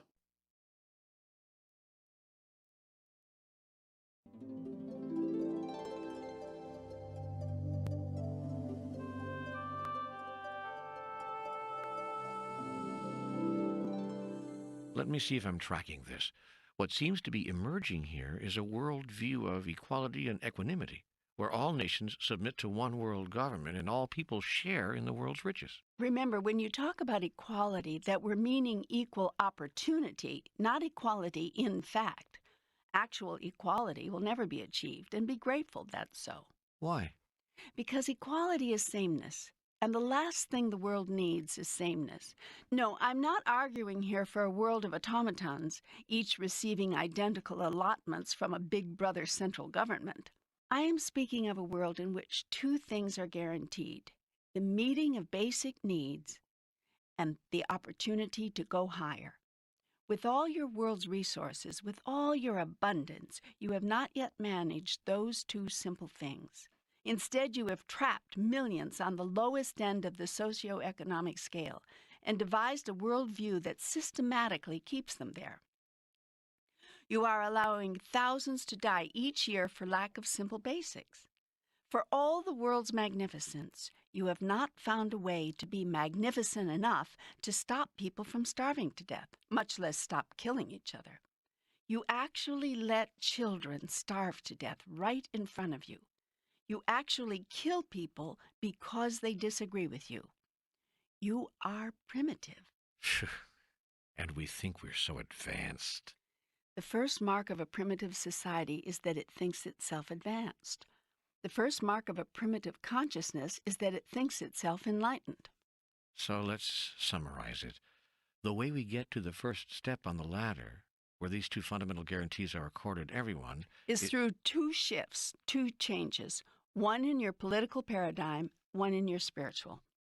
The movement to a unified world government would include a greatly empowered world court to resolve international disputes and a peacekeeping force to give power to the laws by which you choose to govern yourself. The world government would include a Congress of Nations, 2 representatives from every nation on earth, and a People's Assembly, with representation in direct proportion to a nation's population. exactly the way the U.S. government is set up, with 2 houses, one providing proportional representation and one providing equal voice to all of the states. Yes, your U.S. Constitution was God-inspired. The same balance of power should be built into the New World Constitution. There would be, likewise, an executive branch, legislative branch, and a judicial branch. Each nation would keep its internal peacekeeping police, but all national armies would be disbanded, exactly as each of your individual states disbanded their armies and navies in favor of a federal peacekeeping force serving the entire group of states you now call a nation. Nations would reserve the right to form and call up their own militia on a moment's notice, just as your states each have the constitutional right to keep and activate a state militia. And just as your states do now, each of the 160 nation-states in the Union of Nations would have the right to secede from the Union based upon a vote of the people, though why it would want to do so is beyond me, given that its people would be more secure and more abundant than ever before. And once more, for those of us who are slow, such a unified world federation would produce An end to wars between nations and the settling of disputes by killing. An end to abject poverty, death by starvation, and mass exploitation of people and resources by those of power. An end to the systematic environmental destruction of the earth. An escape from the endless struggle for bigger, better, more. An opportunity, truly equal, for all people to rise to the highest expression of self. An end to all limitations and discriminations holding people back, whether in housing, in the workplace, or in the political system, or in personal sexual relationships. Would your New World Order require a redistribution of wealth? It would require nothing. It would produce voluntarily and quite automatically a redistribution of resources. All people would be offered a proper education, for instance. All people would be offered open opportunity to use that education in the workplace, to follow careers which bring them joy.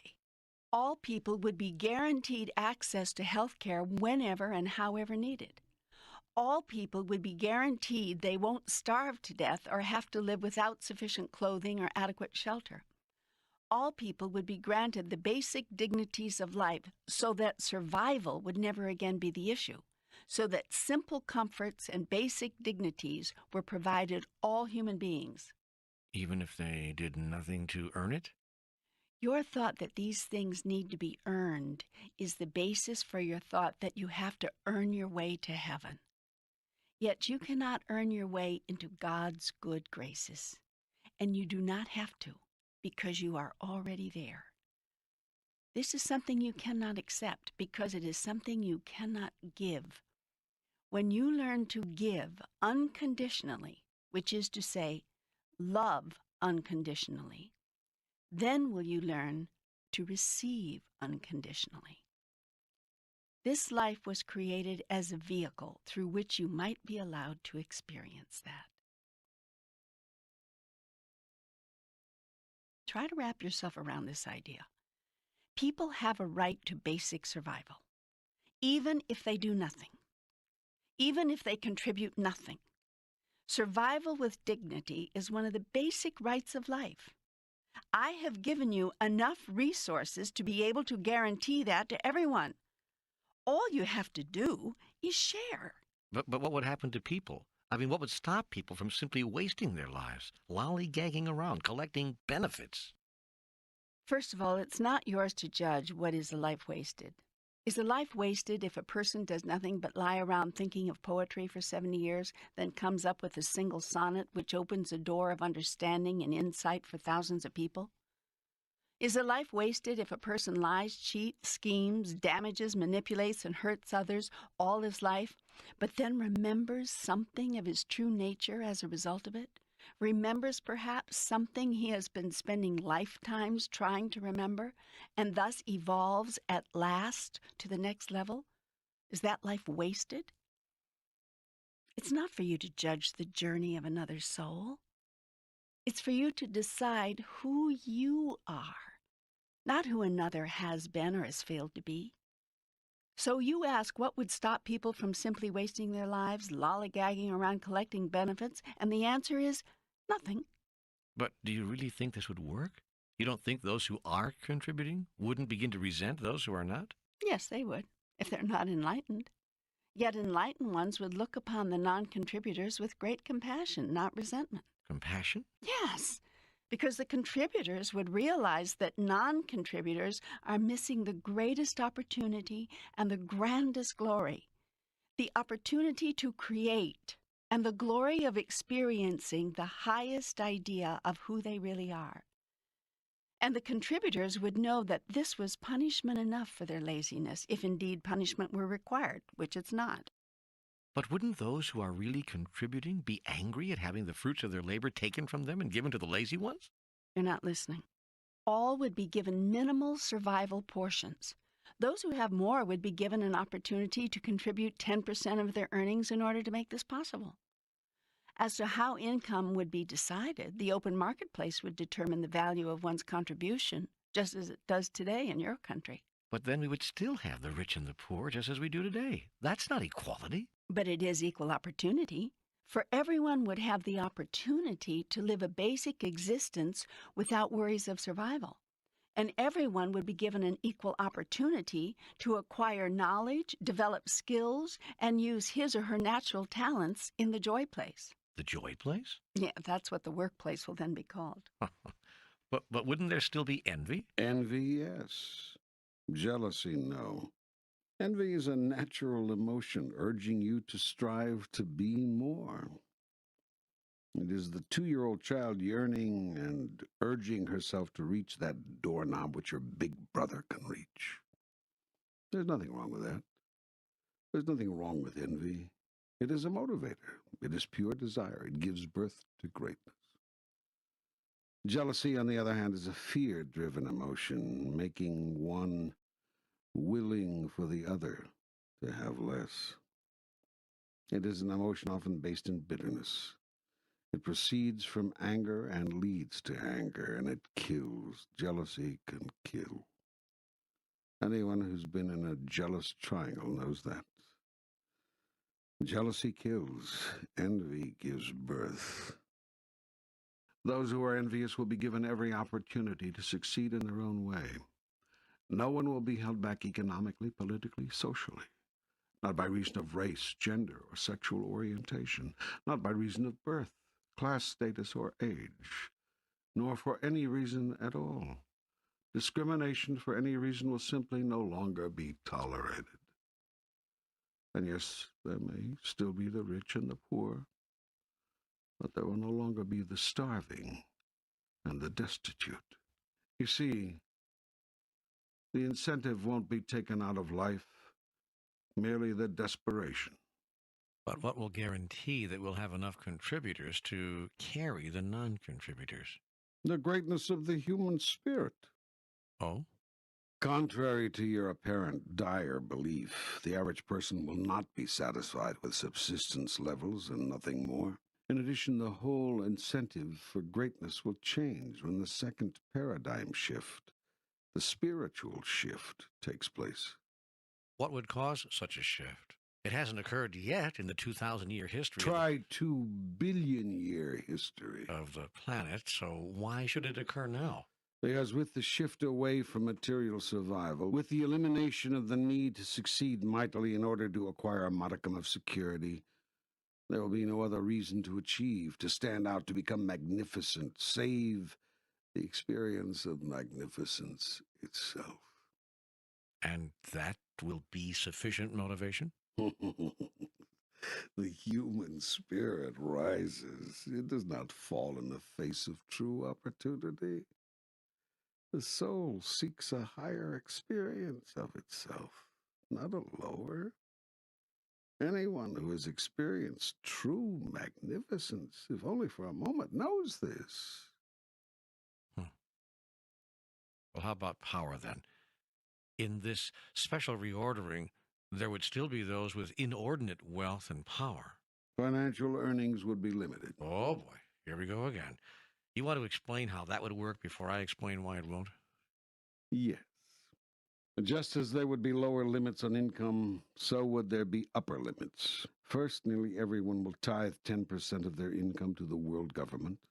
This is the voluntary 10% deduction I mentioned before. Yes, the old equal tax proposal.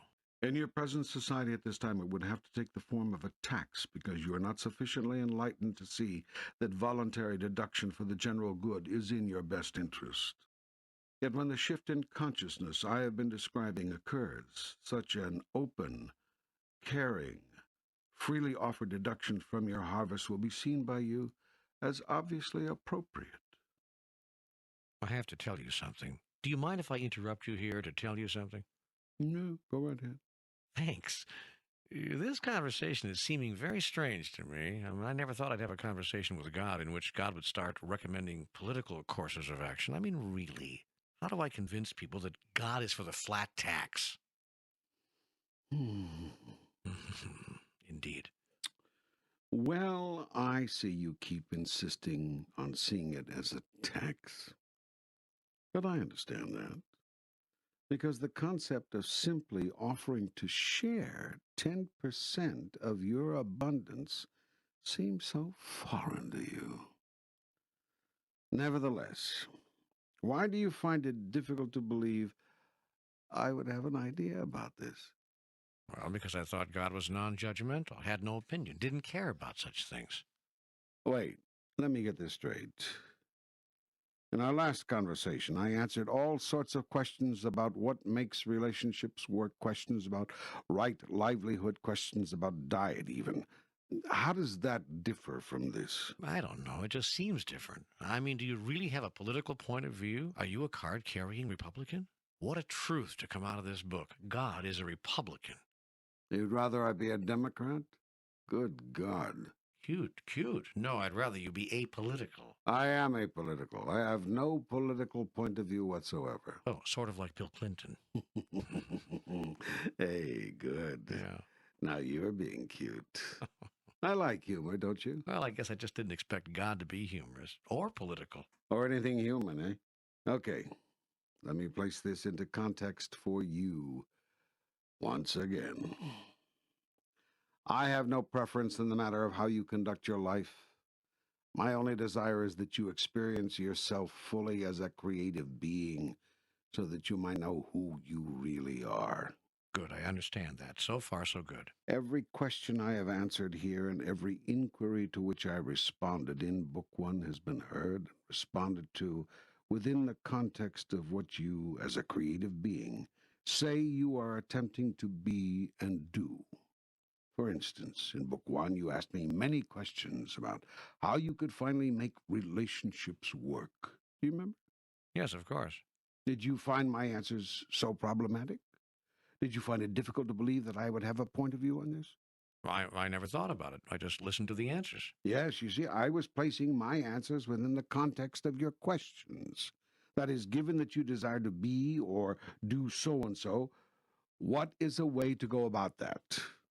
And I showed you a way. Yes, you did. I'm doing the same thing here. It's just, well, I don't know, more difficult to believe that God would say these things than it was to believe that God would say those things. Are you finding it more difficult to agree with some of the things said here? Well, yeah. Because if you are, that's very okay. It is. Of course. It's okay to disagree with God? Certainly. What do you think I'm going to do? Squash you like an insect? Well, I hadn't gotten that far in my thinking, actually. Look, the world has been disagreeing with me since this whole thing started. Hardly anyone has been doing it my way since it began. That's true, I guess. You can be sure it's true.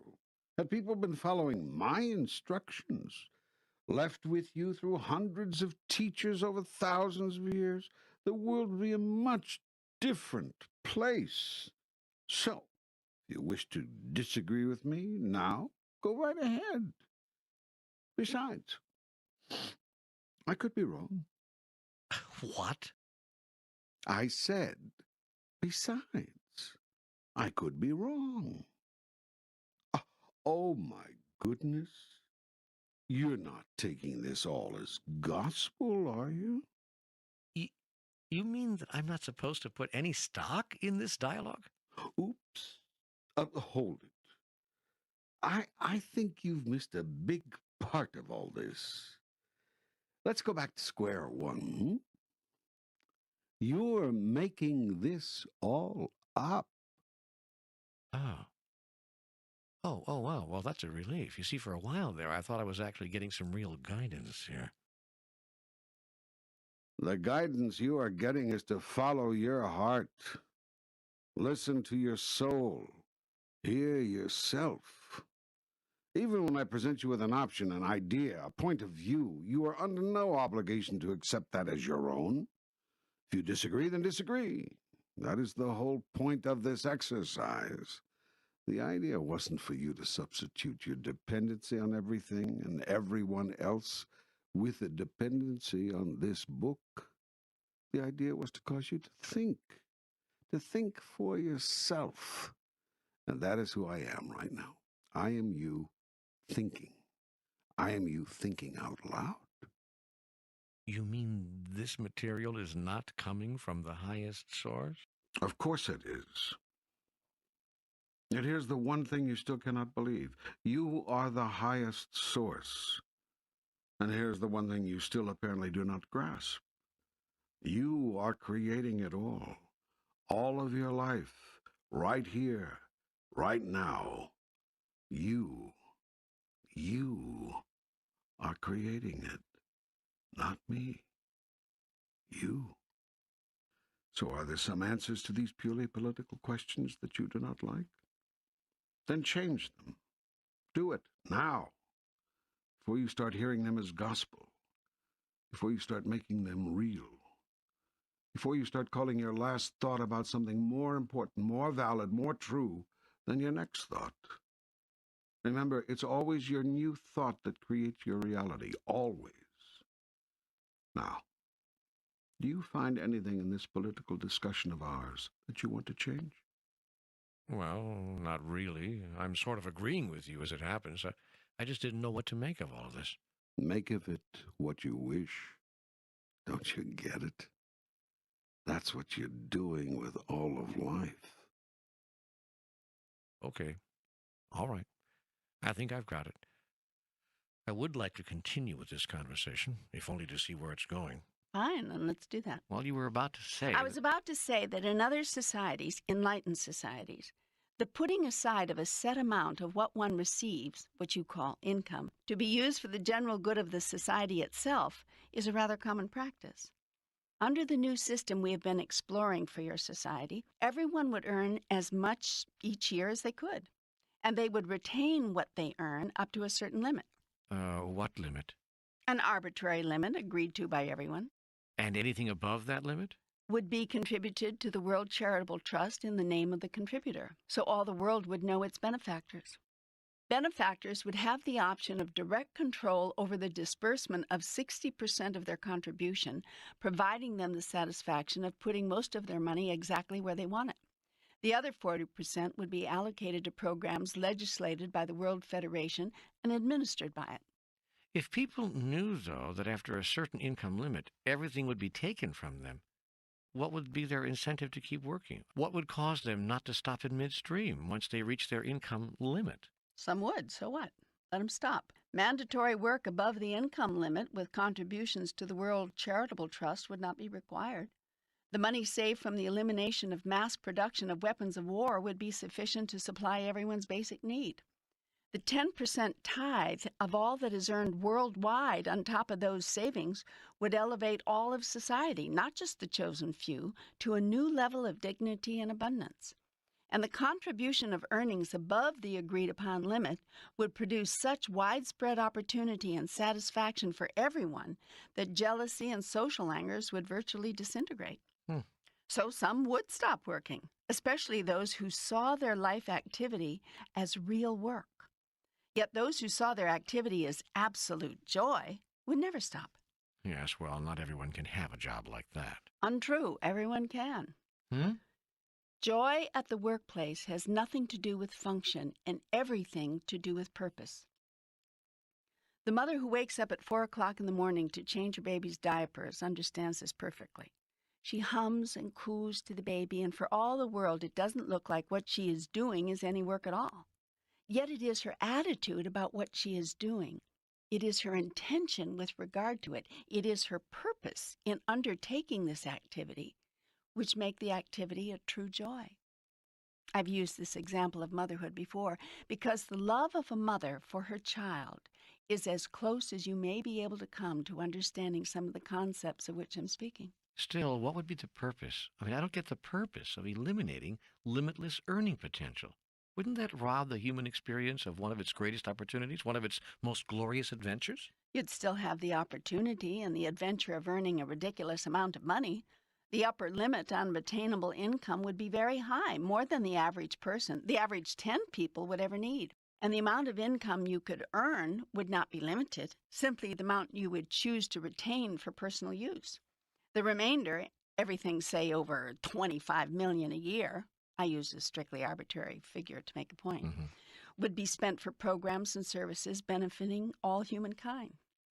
As to the reason, the why of it, the upper retainable income limit would be a reflection of a consciousness shift on the planet, an awareness that the highest purpose of life is not the accumulation of the greatest wealth, but the doing of the greatest good.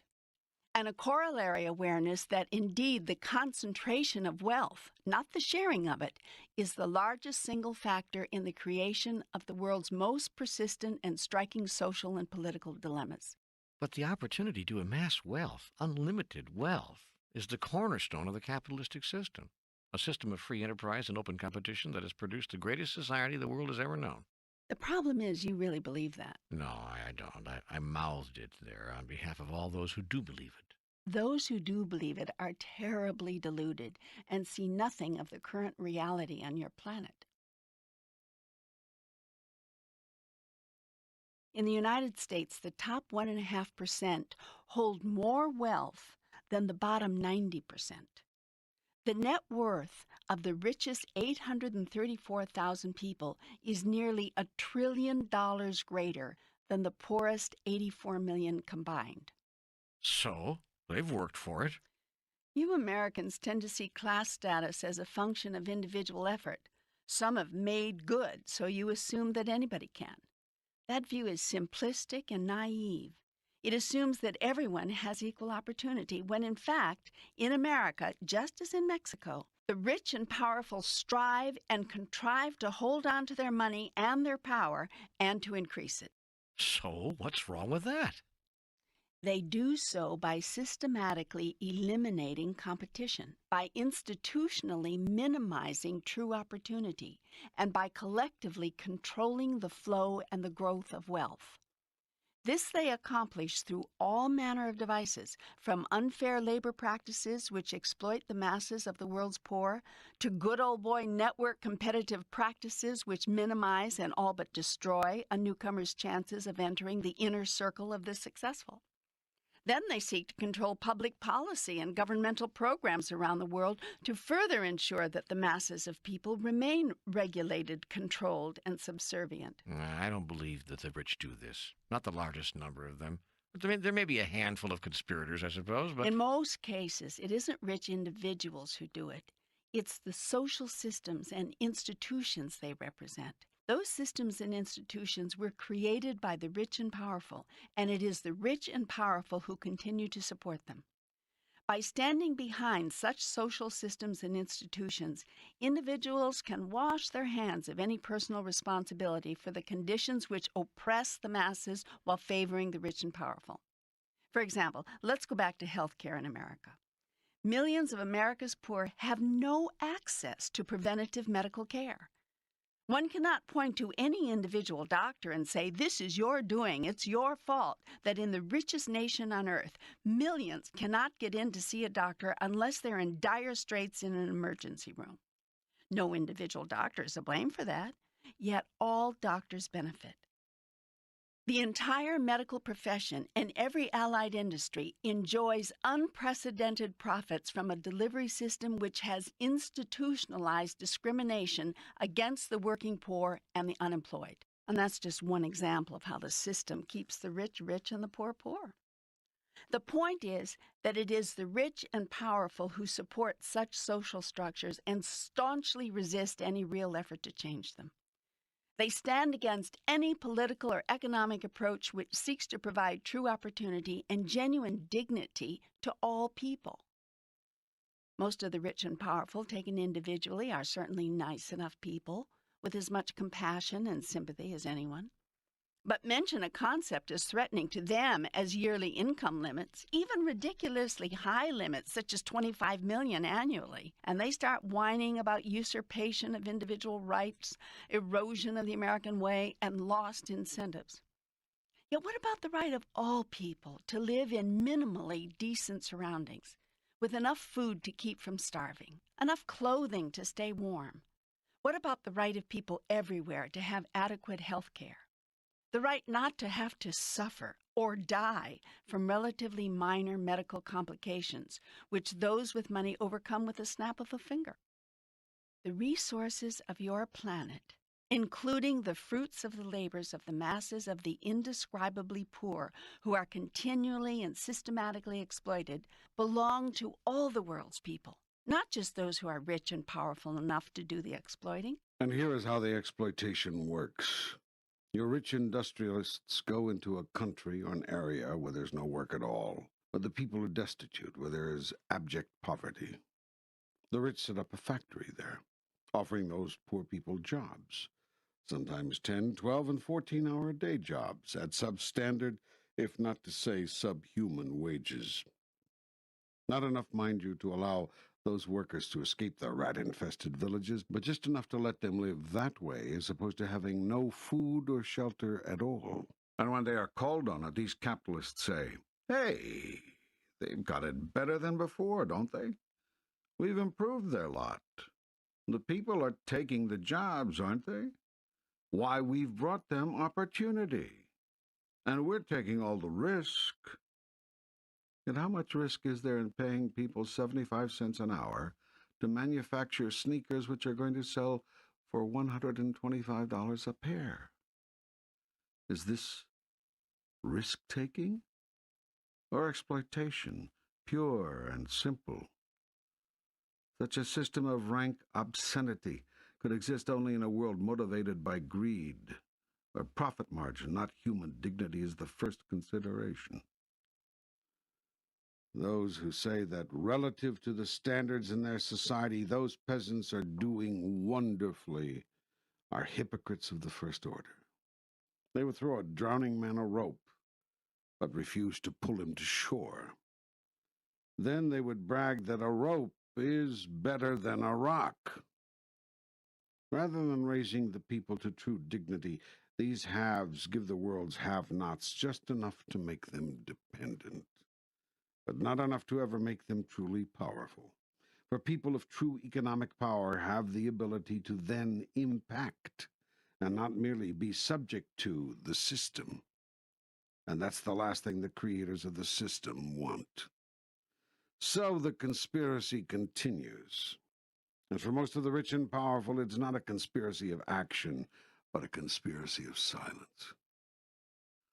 So go now, go your way, and by all means say nothing about the obscenity of a socio-economic system which rewards a corporate executive with a $70 million bonus for increasing sales of a soft drink. Now, 70 million people can't afford the luxury of drinking this stuff, much less eating enough to stay healthy. Don't see the obscenity of it. Call this the world's free market economy, and tell everyone how proud you are of it. Yet it is written, if thou wilt be perfect, go and sell what thou hast, and give to the poor, and thou shalt have treasure in heaven. When the young man heard this, he went away sorrowful, for he had great possessions. I've rarely seen you so indignant. God doesn't become indignant. This proves that you are not God. God is everything, and God becomes everything. There is nothing which God is not, and all that God is experiencing of itself, God is experiencing in, as, and through you. It is your indignation which you are feeling. You're right, because I agree with everything you've said. Know that every thought I am sending you, you are receiving through the filter of your own experience, of your own truth, of your own understandings, and of your own decisions, choices, and declarations about who you are and who you choose to be. There's no other way you can receive it. There's no other way you should. Well, here we go again. Are you saying that none of these ideas and feelings are yours? That this whole program could be wrong? Are you telling me that this entire experience of my conversation with you could be nothing more than a compilation of my thoughts and feelings on a thing? Consider the possibility that I am giving you your thoughts and feelings on a thing. Where do you suppose these are coming from? That I am co-creating with you your experiences. That I am part of your decisions, choices, and declarations. Consider the possibility that I have chosen you, along with many others, to be my messenger long before this conversation came to be. That's hard for me to believe. Yet I will speak to this world, and I will do it, among other ways, through my teachers and my messengers. And in this book I will tell your world that its economic, political, social, and religious systems are primitive. I observe that you have the collective arrogance to think they are the best. I see the largest number of you resisting any change or improvement which takes anything away from you. Never mind who it might help. I say again, what is needed on your planet is a massive shift in consciousness, a change in your awareness, a renewed respect for all of life, and a deepened understanding of the interrelatedness of everything. Well, you're God. If you don't want things the way they are, why don't you change them? As I've explained to you before, my decision from the beginning has been to give you the freedom to create your life, and hence yourself, as you wish to be. You cannot know yourself as the creator if I tell you what to create, how to create, and then force, require, or cause you to do so. If I do that, my purpose is lost. But now, let us just notice what has been created on your planet, and see if it doesn't make you a bit indignant. Let's look at just 4 inside pages of one of your major daily newspapers on a typical day. Pick up today's paper. Okay, it's Saturday, April 9th, 1994, and I'm looking at the San Francisco Chronicle. Good. Open it to any page. All right, here's page A7. Fine. What do you see there? Well, the headline says, Developing Nations to Discuss Labor Rights. Excellent. Go on. The story reports on what it calls an old schism between industrialized nations and developing nations over labor rights. Leaders of some developing nations are said to be, quote, fearful that a campaign to expand labor rights could create a backdoor means of borrowing their low-wage products from the rich nation's consumer markets, close quote. It goes on to say that Negotiators for Brazil, Malaysia, India, Singapore, and other developing nations have refused to establish a permanent committee of the World Trade Organization which would be charged with drafting a labor rights policy. What rights is the story talking about? It says basic rights for workers, such as prohibitions on forced labor, establishment of workplace safety standards, and a guarantee of the opportunity to bargain collectively. And why do developing nations not want such rights as part of an international agreement? I'll tell you why. But first, let's get clear that it's not the workers in those countries who resist such rights. Those negotiators for the developing nations are the same people, or are closely allied with the same people, who own and run the factories. In other words, the rich and powerful. As in the days before the labor movement in America, those are the people now benefiting from the mass exploitation of workers. You can be sure that they are being quietly assisted by big money in the U.S. and other rich nations, where industrialists, no longer able to unfairly exploit workers in their own nations, are subcontracting to factory owners in these developing countries for building their own plants there in order to exploit foreign workers who are still unprotected from being used by others to increase their already obscene profits. But the story says it's our government, the present administration, which is pushing for workers' rights to be part of a worldwide trade agreement. Your current leader, Bill Clinton, is a man who believes in basic workers' rights, even if your powerful industrialists don't. He's courageously fighting big money's vested interest. Other American presidents and leaders throughout the world have been killed for less. Are you saying President Clinton is going to be murdered? Well, let's just say there are going to be tremendous powers attempting to remove him from office. They've got to get him out of there just as they had to remove John Kennedy 30 years earlier. Like Kennedy before him, Bill Clinton is doing everything big money hates. Not only pressing for workers' rights worldwide, but siding with the little person over the entrenched establishment on virtually every social question. He believes it's the right of every person, for instance, to have access to adequate health care, whether or not he or she can afford to pay the exorbitant prices and fees that America's medical community has come to enjoy. He has said these costs have got to come down. That has not made him very popular with another very large segment of America's rich and powerful, from pharmaceutical manufacturers to insurance conglomerates, from medical corporations to business owners having to provide decent coverage for their workers. A great many people who are now making a lot of money are going to have to make a little bit less if America's poor are to be given universal health care.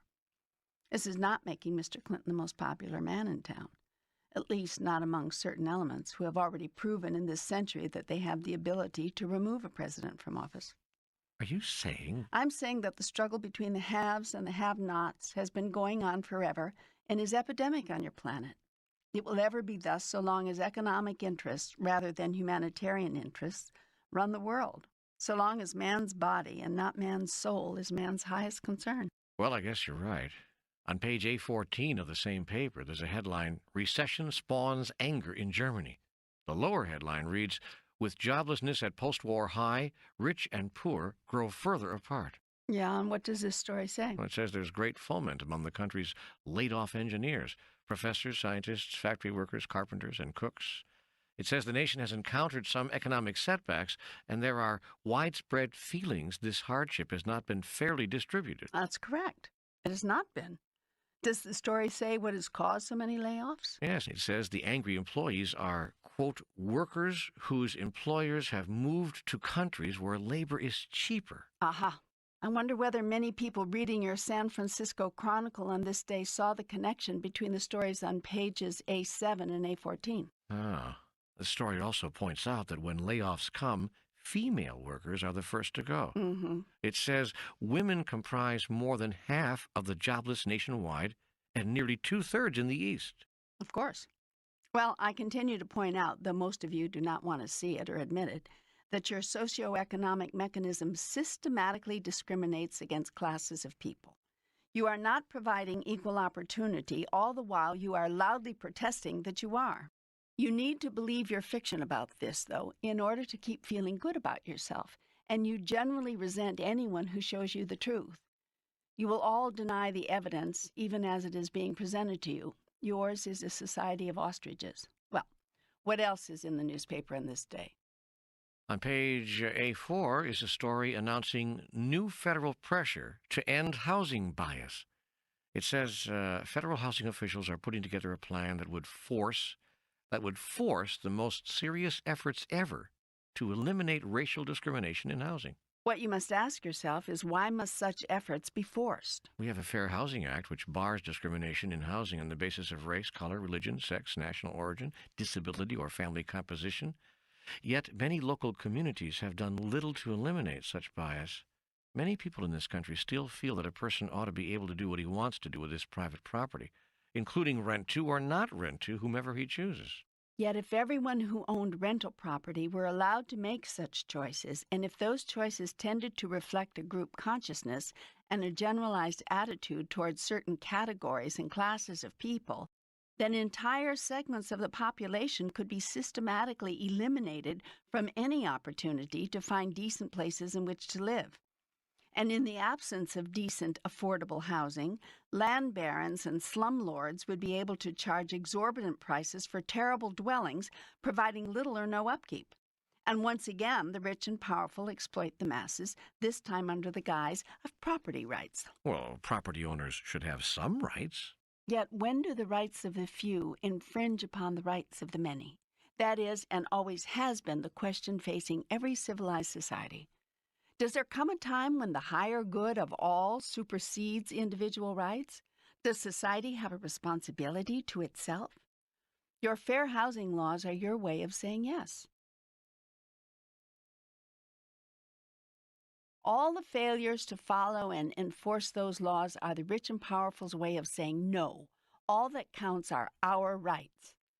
Once again, your current president and his administration is forcing the issue.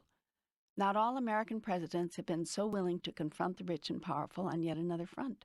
I see that. The newspaper article says that Clinton administration housing officials have initiated more investigation of housing discrimination in the brief time they've been in office than were investigated in the prior 10 years. A spokesperson for the Fair Housing Alliance, that's a national advisory group in Washington, said the Clinton administration's insistence that fair housing statutes be obeyed was something they had tried to get other administrations to do for years. And so this current president makes even more enemies among the rich and powerful: manufacturers and industrialists, drug companies and insurance firms, doctors and medical conglomerates, and investment property owners, all people with money and influence. As observed earlier, it looked for Clinton to have a tough time staying in office. Even at this time, April 1994, the pressure is mounting against him. Does your April 9th, 1994 edition of the newspaper tell you anything else about the human race? Well, on page A14, here's a picture of a Russian political leader brandishing his fists. Underneath the photograph is a news story headline, "Zhirinovsky Assaults Colleagues in Parliament." The article notes that Vladimir Zhirinovsky got into another fistfight yesterday, beating up a political opponent and screaming in his face, "I'll have you rot in jail. I'll tear your beard out hair by hair." And you wonder why nations go to war? Oh, man. Here is a major leader of a massive political movement, and in the halls of Parliament, he has to prove his manhood by beating up his opponents? Yours is a very primitive race, where strength is all you understand. There is no true law on your planet. True law is natural law. Inexplicable and not needed to be explained or taught, it is observable. True law is that law by which the people freely agree to be governed because they are governed by it naturally. Their agreement is therefore not so much an agreement as it is a mutual recognition of what is so. Those laws don't have to be enforced. They already are enforced by the simple expedient of undeniable consequence. Let me give you an example. Highly evolved beings do not hit themselves on the head with a hammer because it hurts. They also don't hit anyone else on the head with a hammer for the same reason. Evolved beings have noticed that if you hit someone else with a hammer, that person gets hurt. If you keep doing it, that person gets angry. If you keep getting him angry, he finds a hammer of his own and eventually hits you back. Evolved beings therefore know that if you hit someone else with a hammer, you are hitting yourself with a hammer. It makes no difference if you have more hammers or a bigger hammer. Sooner or later, you're going to get hurt. This result is observable. Now, unevolved beings, primitive beings, observe the same thing. They simply don't care. Evolved beings are not willing to play the one with the biggest hammer wins. Primitive beings play nothing else. Incidentally, this is largely a male game. Among your species, very few women are willing to play hammers hurt. They play a new game. They say, if I had a hammer, I'd hammer out justice. I'd hammer out freedom. I'd hammer out love between my brothers and my sisters all over this land.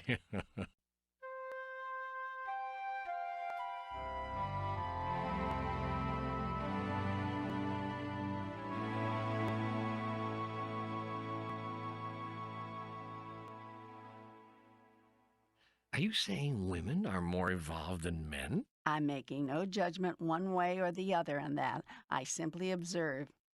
You see, truth, like natural law, is observable. Now, any law that is not natural law is not observable, and so has to be explained to you. You have to be told why it's for your own good. It has to be shown to you. This is not an easy task, because if a thing is for your own good, it is self-evident. Only that which is not self-evident has to be explained to you. It takes a very unusual and determined person to convince people of something which is not self-evident. For this purpose you have invented politicians and clergy.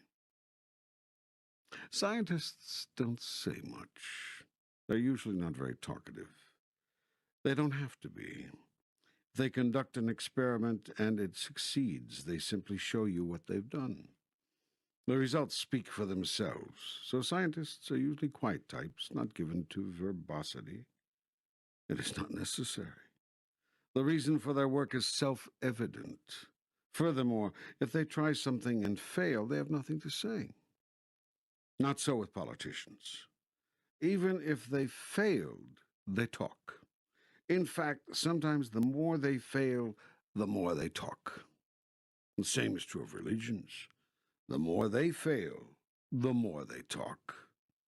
Yet I tell you this, truth and God are found in the same place, in the silence. When you have found God and when you have found truth, it is not necessary to talk about it. It is self-evident. If you are talking a lot about God, it is probably because you are still searching. That's okay. That's all right. Just know where you are.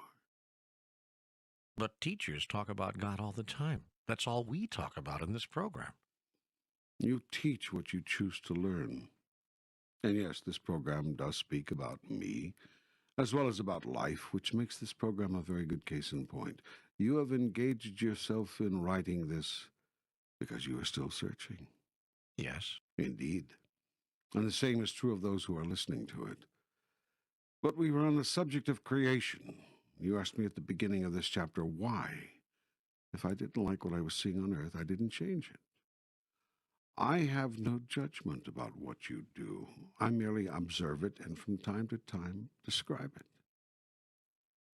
But now I must ask you, forget my observations and forget my descriptions. How do you feel about what you have observed of your planet's creations?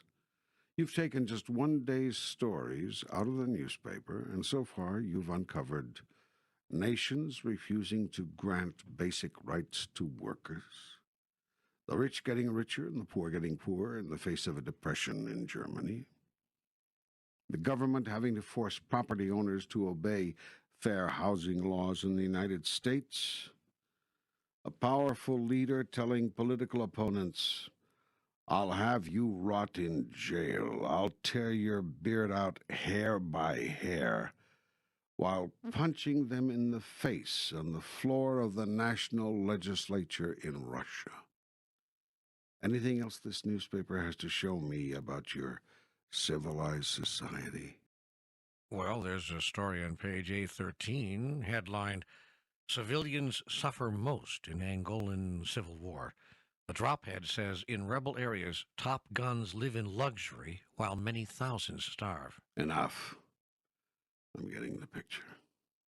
And this is just one day's paper. One section of one day's paper. I haven't gotten out of Section A. And so I say again, your world's economic, political, social, and religious systems are primitive. I will do nothing to change that for the reasons I've given. You must have free choice and free will in these matters in order for you to experience my highest goal for you, which is to know yourself as the creator. And so far, after all these thousands of years, this is how far you have evolved. This is what you have created. Does it not make you indignant that you have done one good thing? You've come to me for advice. Repeatedly, your civilization has turned to God asking, where did we go wrong? How can we do better? The fact that you have systematically ignored my advice on every other occasion does not stop me from offering it again. Like a good parent, I'm always willing to offer a helpful observation when asked. Also, like a good parent, I'm willing to keep loving you if I'm ignored. So I'm describing things as they really are, and I'm telling you how you can do better. I'm doing so in a way which causes you to feel some indignation because I want to get your attention. I see that I've done so.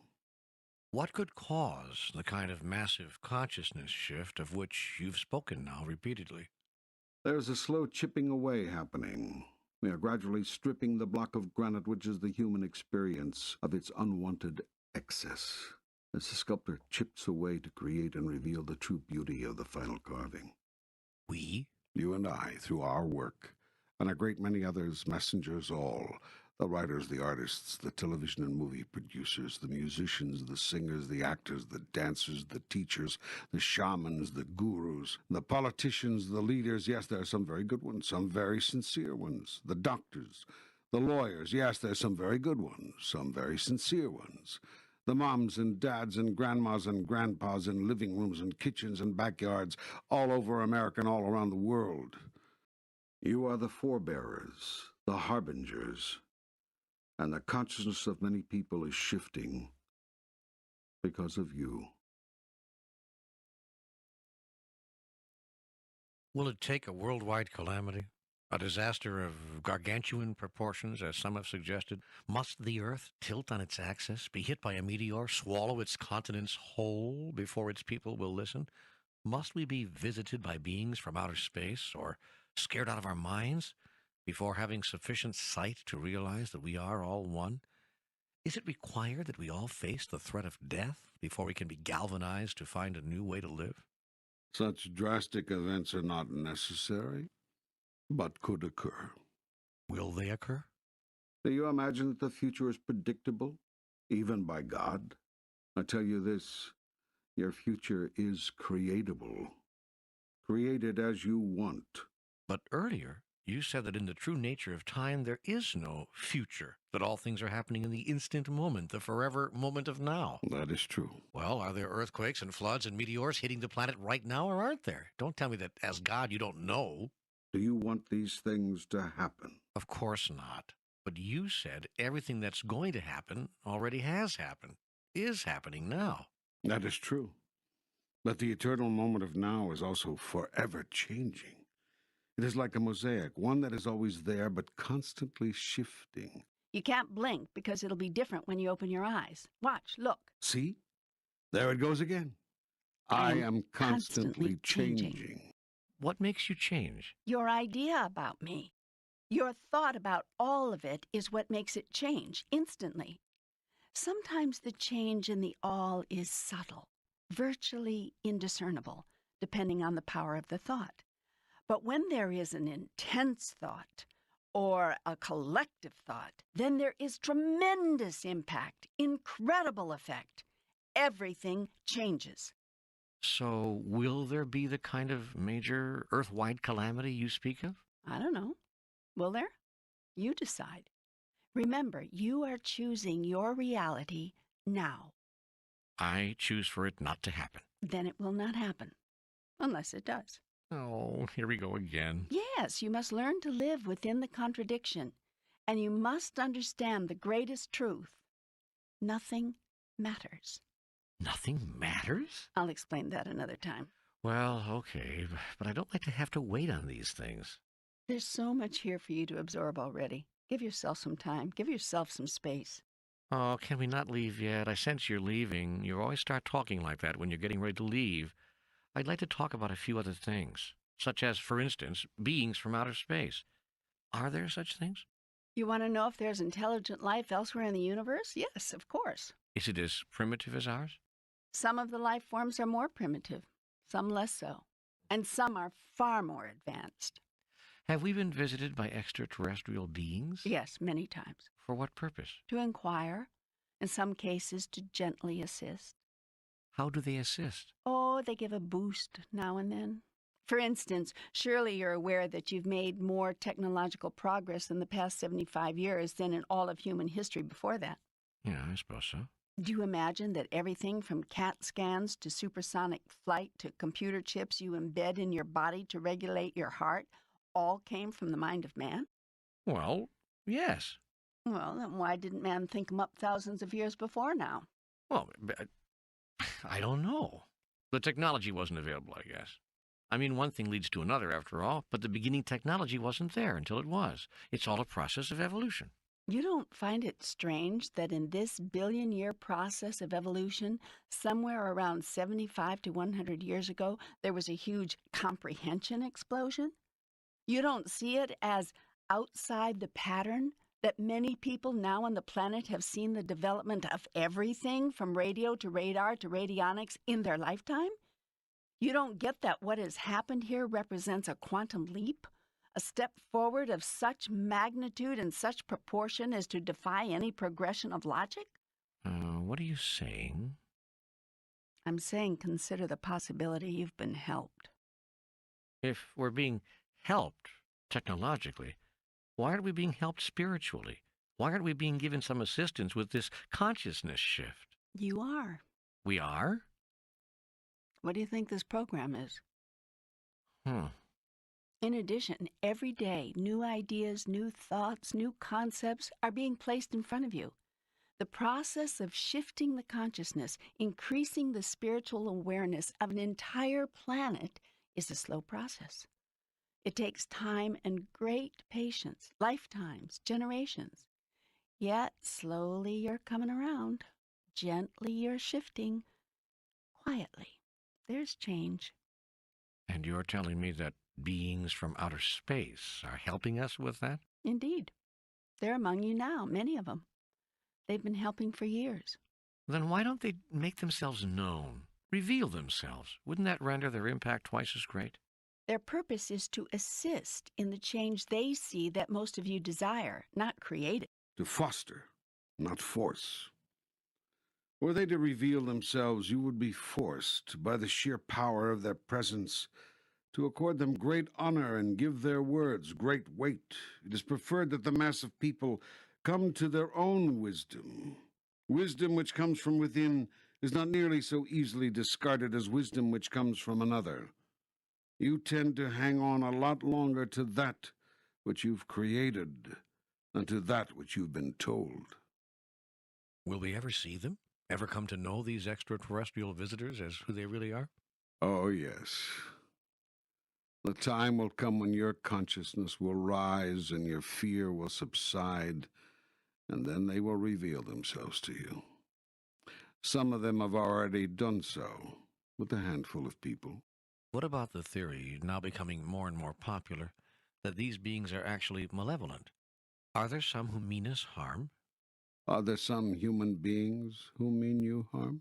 Well, yes, of course. Some of these beings, the lesser evolved, may be judged by you in the same way. Yet remember my injunction, judge not. No one does anything inappropriate given one's model of the universe. Some beings have advanced in their technology, but not in their thinking. Your race is rather like that. But if these malevolent beings are so technologically advanced, surely they could destroy us. What's to stop them? You are being protected. We are? Yes. You are being given the opportunity to live out your own destiny. Your own consciousness will create the result. Which means? Which means that in this, as in all things, what you think is what you get. What you fear is what you will draw to you. What you resist persists. What you look at disappears, giving you a chance to recreate it all over again, if you wish, or banish it forever from your experience. What you choose, you experience. Somehow it doesn't seem that way in my life. Because you doubt the power, you doubt me. Probably not a good idea. Definitely not. Why do people doubt you? Because they doubt themselves. Why do they doubt themselves? Because they've been told to, taught to. By whom? People who claim to be representing me. I don't get it. Why? Because it was a way, is the only way to control people. You must doubt yourself, you see, or you would claim all your power. That would not do. That would not do at all. Not for the people who currently hold the power. They are holding the power which is yours, and they know it. And the only way to hold on to it is to stave off the world's movement towards seeing, and then solving, the two biggest problems in the human experience. Which are? Well, I've discussed them over and over again. To summarize, then, most, if not all, of the world's problems and conflicts, and of your problems and conflicts as individuals, would be solved and resolved if you would, as a society, abandon the concept of separation, adopt the concept of visibility. Never see yourself again as separate from one another, and never see yourself as separate from me. Never tell anything but the whole truth to anyone, and never again accept anything less than your grandest truth about me. The first choice will produce the second. For when you see and understand that you are one with everyone, you cannot tell an untruth, or withhold important data, or be anything but totally visible with all others, because you will be clear that it is in your own best interests to do so. But this paradigm shift will take great wisdom, great courage, and massive determination. For fear will strike at the heart of these concepts and call them false. Fear will eat at the core of these magnificent truths and make them appear hollow. Fear will distort, disdain, destroy, and so fear will be your greatest enemy.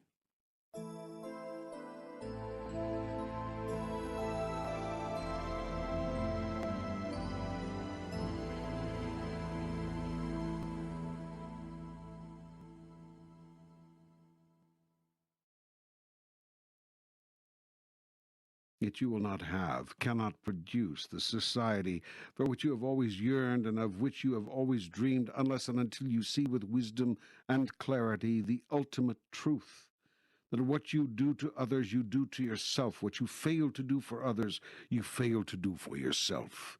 That the pain of others is your pain, and the joy of others your joy, and that when you disclaim any part of it, you disclaim a part of yourself. Now is the time to reclaim yourself. Now is the time to see yourself again as who you really are, and thus render yourself visible again. For when you and your true relationship with God become visible, then we are indivisible. And nothing will ever divide us again. And although you will live again in the illusion of separation, using it as a tool to create yourself anew, you will henceforth move through your incarnations with enlightenment, seeing the illusion for what it is, using it playfully and joyfully to experience any aspect of who we are which it pleases you to experience, yet never more accepting it as reality. You will never more have to use the device of forgetfulness in order to recreate yourself anew, but will use separation knowingly, simply choosing to manifest as that which is separate for a particular reason and a particular purpose. And when you are thus totally enlightened, that is once more filled with the light. You may even choose as your particular reason for returning to physical life the reminding of others. You may select to return to this physical life not to create and experience any new aspect of yourself, but to bring the light of truth to this place of illusion, that others may see. Then will you be a bringer of the light. Then will you be part of the awakening. There are others who have already done this. They have come here to help us know who we are. Yes, they are enlightened souls, souls which have evolved. They no longer seek the next higher experience of themselves. They have already had the highest experience. They desire now only to bring news of that experience to you. They bring you the good news. They will show you the way and the life of God. They will say, I am the way and the life. Follow me. Then they will model for you what it is like to live in the everlasting glory of conscious union with God, which is called God consciousness. We're always united, you and I. We can't not be. It's simply impossible. Yet you live now in the unconscious experience of that unification. It's also possible to live in the physical body in conscious union with all that is, in conscious awareness of ultimate truth, in conscious expression of who you really are. When you do this, you serve as a model for all others, others who are living in forgetfulness. You become a living reminder. And in this, you save others from becoming permanently lost in their forgetfulness. That is hell, to become lost permanently in forgetfulness. Yet, I will not allow it. I will not allow a single sheep to be lost, but will send a shepherd. Indeed, many shepherds will I send, and you may choose to be one of them. And when souls are awakened by you from their slumber, reminded once again of who they are, all the angels in heaven rejoice for these souls. For once they were lost, and now they are found. There are people, holy beings, like this right now on our planet, aren't there? Not just in the past, but right now. Mm-hmm. Always have been. Always there will be. I'll not leave you without teachers. I'll not abandon the flock, but always send after it my shepherds. And there are many on your planet right now, and in other parts of the universe as well. And in some parts of the universe, these beings live together in constant communion and in constant expression of the highest truth. These are the enlightened societies of which I have spoken. They exist. They are real. And they have sent you their emissaries. You mean the Buddha, Krishna, Jesus were spacemen? You said that, I didn't. Well, is it true? Is this the first time you ever heard that thought? No, but is it true? Do you believe these masters existed somewhere before they came to Earth and returned to that place after their so-called death? Yes, I do. And where do you suppose that place is? Well, I always thought it was what we call heaven. I thought they came from heaven. And where do you suppose this heaven is? I don't know. In another realm, I guess. Another world? Yes. Oh, I see. But I would have called it the spirit world, not another world as we know it, not another planet. It is the spirit world. Yet what makes you think those spirits, those holy spirits, cannot or would not choose to live elsewhere in the universe, just as they did when they came to your world? Well, I suppose I just never thought of it that way. It's not been part of my ideas about all of this. There are more things in heaven and earth, Horatio, than are dreamt of in your philosophy. Your wonderful metaphysician William Shakespeare wrote that. Then Jesus was a spaceman. I didn't say that. Well, was he or wasn't he? Patience, my child. You jump ahead too much. There's more, so much more. We have another whole book to write. You mean I have to wait for book 3? I told you. I promised you from the beginning. There will be 3 books, I said. The first would deal with individual life truths and challenges. The second would discuss truths of life as a family on this planet. And the third, I said, would cover the largest truths, having to do with the eternal questions. In this will be revealed the secrets of the universe. Unless they are not. Oh, man, I don't know how much more of this I can take. I mean, I'm really tired of living in the contradiction, as you always put it. I want what's so to be so. Then so shall it be. Unless it's not. That's it. That's it.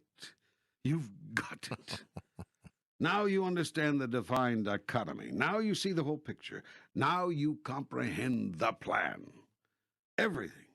Everything that ever was, is now, and ever will be, exists right now. And so all that is, is. Yet all that is constantly changing. For life is an ongoing process of creation. Therefore, in a very real sense, that which is not. This isness is never the same, which means that the isness is not. Well, excuse me, Charlie Brown, but good grief, how can anything then mean anything? It doesn't. But you are jumping ahead again. All of this in good time, my son. All of this in good time. These and other larger mysteries will all be understood after reading Book 3. Unless, altogether now, Unless they are not. Precisely. Okay, fair enough. But between now and then, what avenues can be used right here, right now, to get back to wisdom, to get back to clarity, to get back to God? Do we need to return to religion? Is that the missing link? Return to spirituality. Forget about religion. That statement is going to anger a lot of people. People will react to this entire program with anger. Unless they do not. Why do you say forget religion? Because it is not good for you. Understand that in order for organized religion to succeed, it is to make people believe they need it.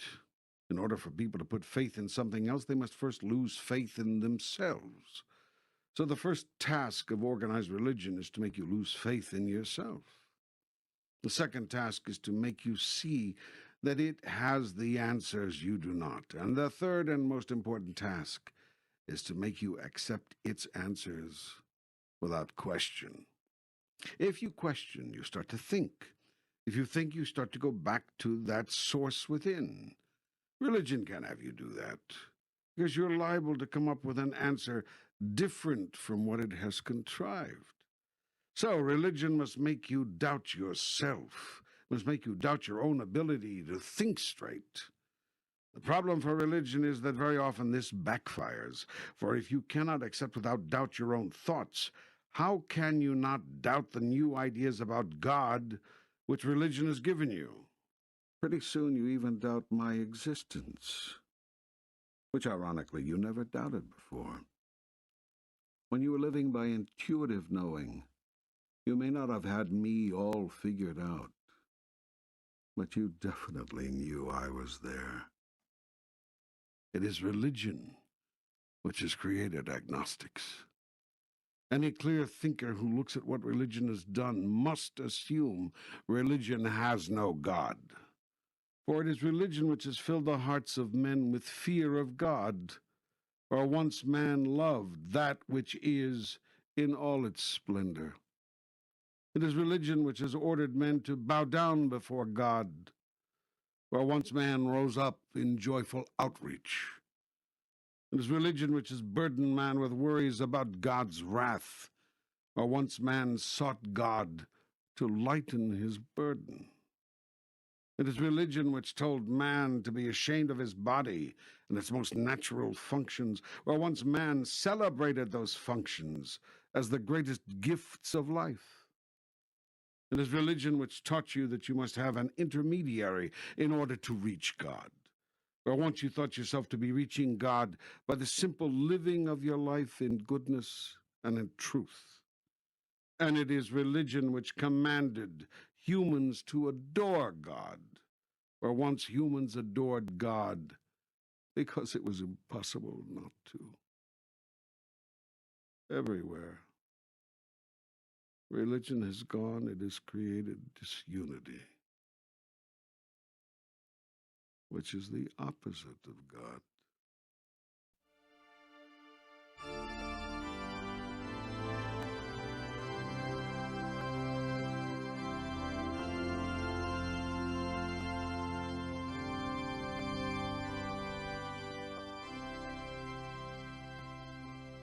Religion has separated man from God, man from man, man from woman. Some religions actually telling man that he is above woman, even as it claims God is above man, thus setting the stage for the greatest travesties ever foisted upon half the human race. I tell you this, God is not above man, and man is not above woman. That is not the natural order of things, but it is the way everyone who had power, namely men, wished it was when they formed their male worship religions, systematically editing out half the material from their final version of the Holy Scriptures and twisting the rest to fit the mold of their male model of the world. It is religion which insists to this very day that women are somehow less, somehow second-class spiritual citizens, somehow not suited to teach the Word of God, preach the Word of God, or minister to the people.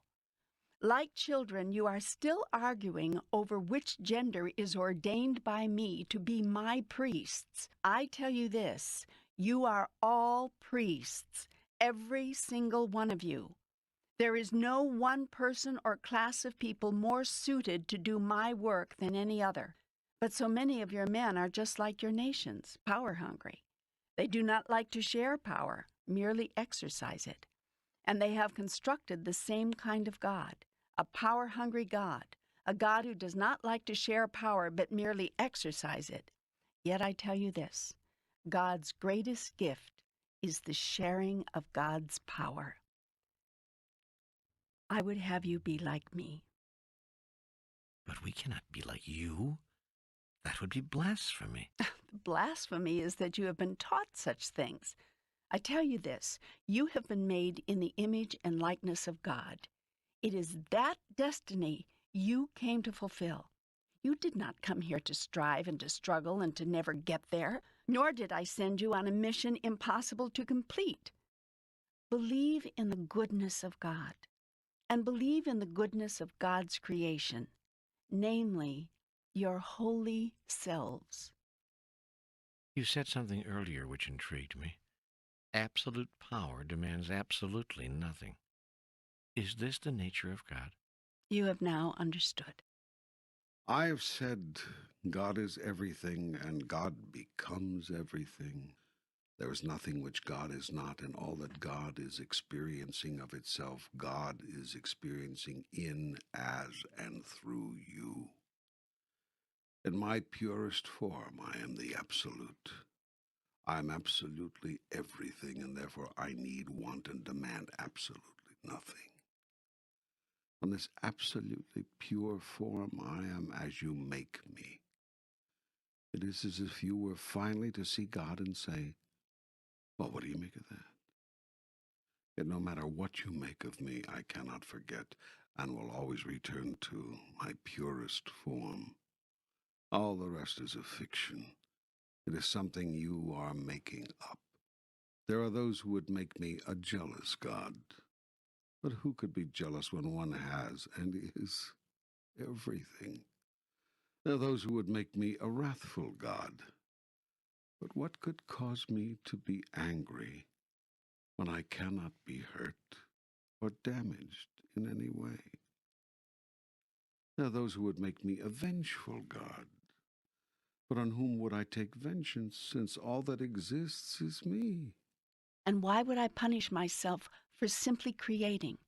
Or if you must think of us as separate, why would I create you give you the power to create, give you the freedom of choice to create what you wish to experience, than punish you forever for making the wrong choice.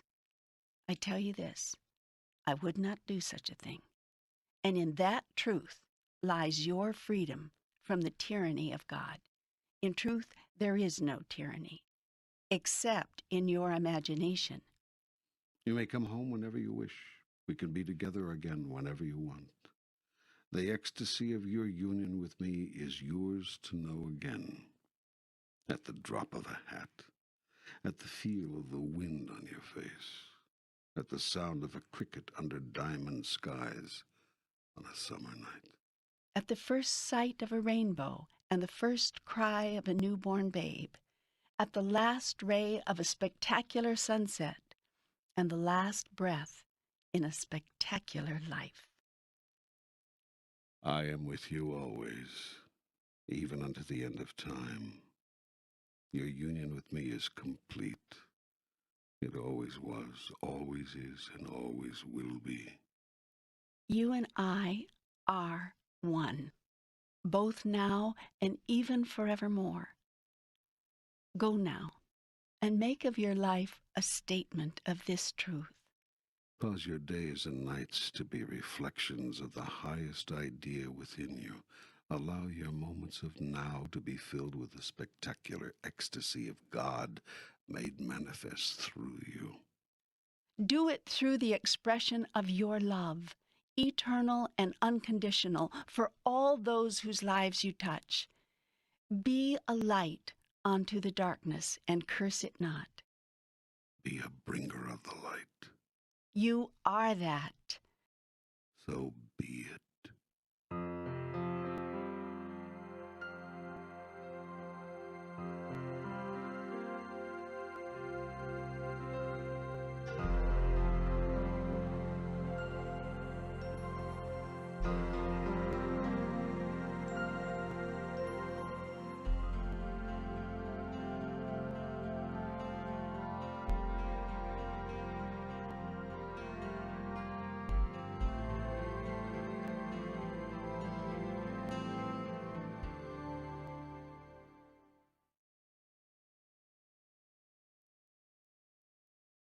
Welcome to the continuation of our panel dialogue.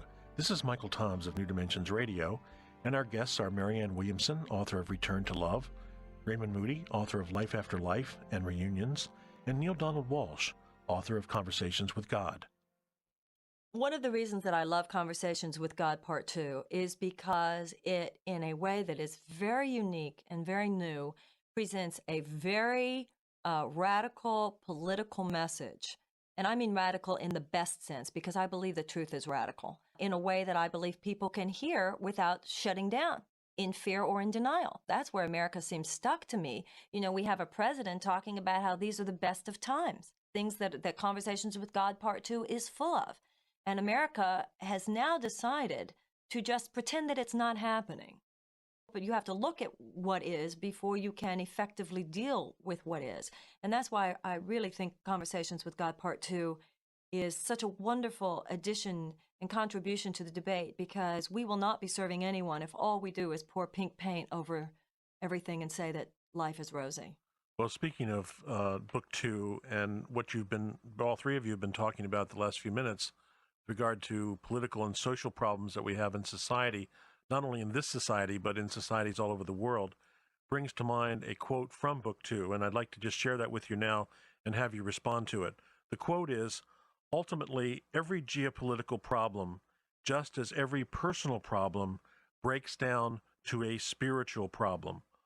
All of life is spiritual, and therefore all of life's problems are spiritually based and spiritually solved." So could each of you just take a moment to respond to that quote? Yes, I'll respond first. It's absolutely true.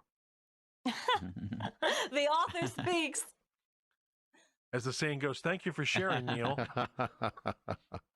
There's a line in the Course in Miracles where it says that everything we do bears our own self-perception. We are saying what we think we are with everything we do.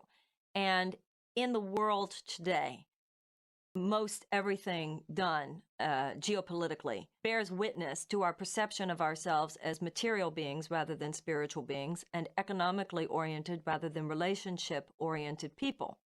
And as long as this is so, pain and suffering will be borne by millions and millions of people.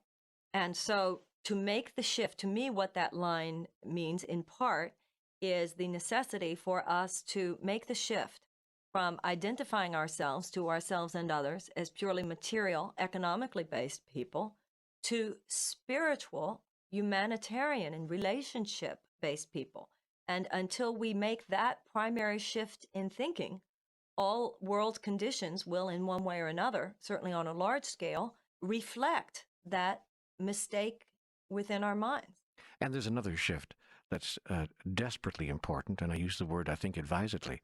And it perhaps is the first shift that has to happen that would cause the second to take place. At least that's how I see it. That shift is a shift away from thinking of ourselves as individual entities and separate beings to parts of a whole, to truly understand functionally as well as conceptually, because a lot of people say, yeah, I understand that as a concept, but to understand functionally that we are not only interdependent, but that we are in fact one. There's only one of us in the room. There's only one of us here. And when I truly understand that what is good for you is good for me, and what is bad for you is bad for me, there's no way I could let 10 million of those 20 million underprivileged children go without health insurance, to use a practical example. So the shift that has to occur, and Book 2 points this out again and again and again, is the shift away from separateness. I'm over here and you're over there, to an absolute clarity and a functionality of a great wisdom. There's only one of us here. You know, Einstein said that the idea that we are separate is merely an optical illusion of consciousness. Absolutely. If you go back just 200,000 years, there's some one woman that we're all the direct descendant of. This has been shown by several different studies that have been conducted with mitochondrial DNA around the world. And what that means essentially is if you think four-dimensionally instead of three-dimensionally, we are all one big, completely continuous human organism, a four-dimensional tree-like object, really, and each human being is a little bud of that larger protoplasm. And we're all in this together. Václav Havel, about 10 years ago, addressed the Congress of the United States, and he brought the house down with his statement that as he surveyed the world situation, he said that he felt that the only thing that can save us now is what he called a worldwide revolution in consciousness. And I think that, to me, that's just obvious. The only way out of the difficulties we find ourselves in now as a planet is to really start loving each other.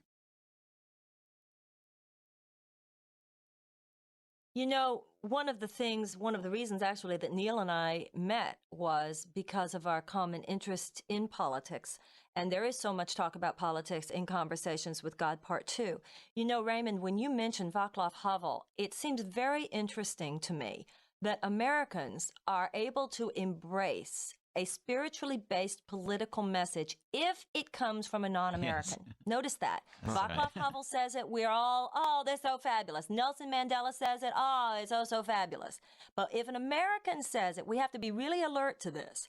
Because I know I have had some really interesting experiences where I'll say something, be damned, like it's some woo-woo, new age, fuzzy statement, and then I will say, that's interesting you think it, Mahatma Gandhi said it, or Martin Luther King Jr. said it, and the people are just, do you see what I'm saying? Yes. As so long I think as we they're dead really or have foreign, to make a stand right. now, and I think Neale really leads the way with bringing these messages into the social and the political conversation in the United States, and not letting them knock us down so easily.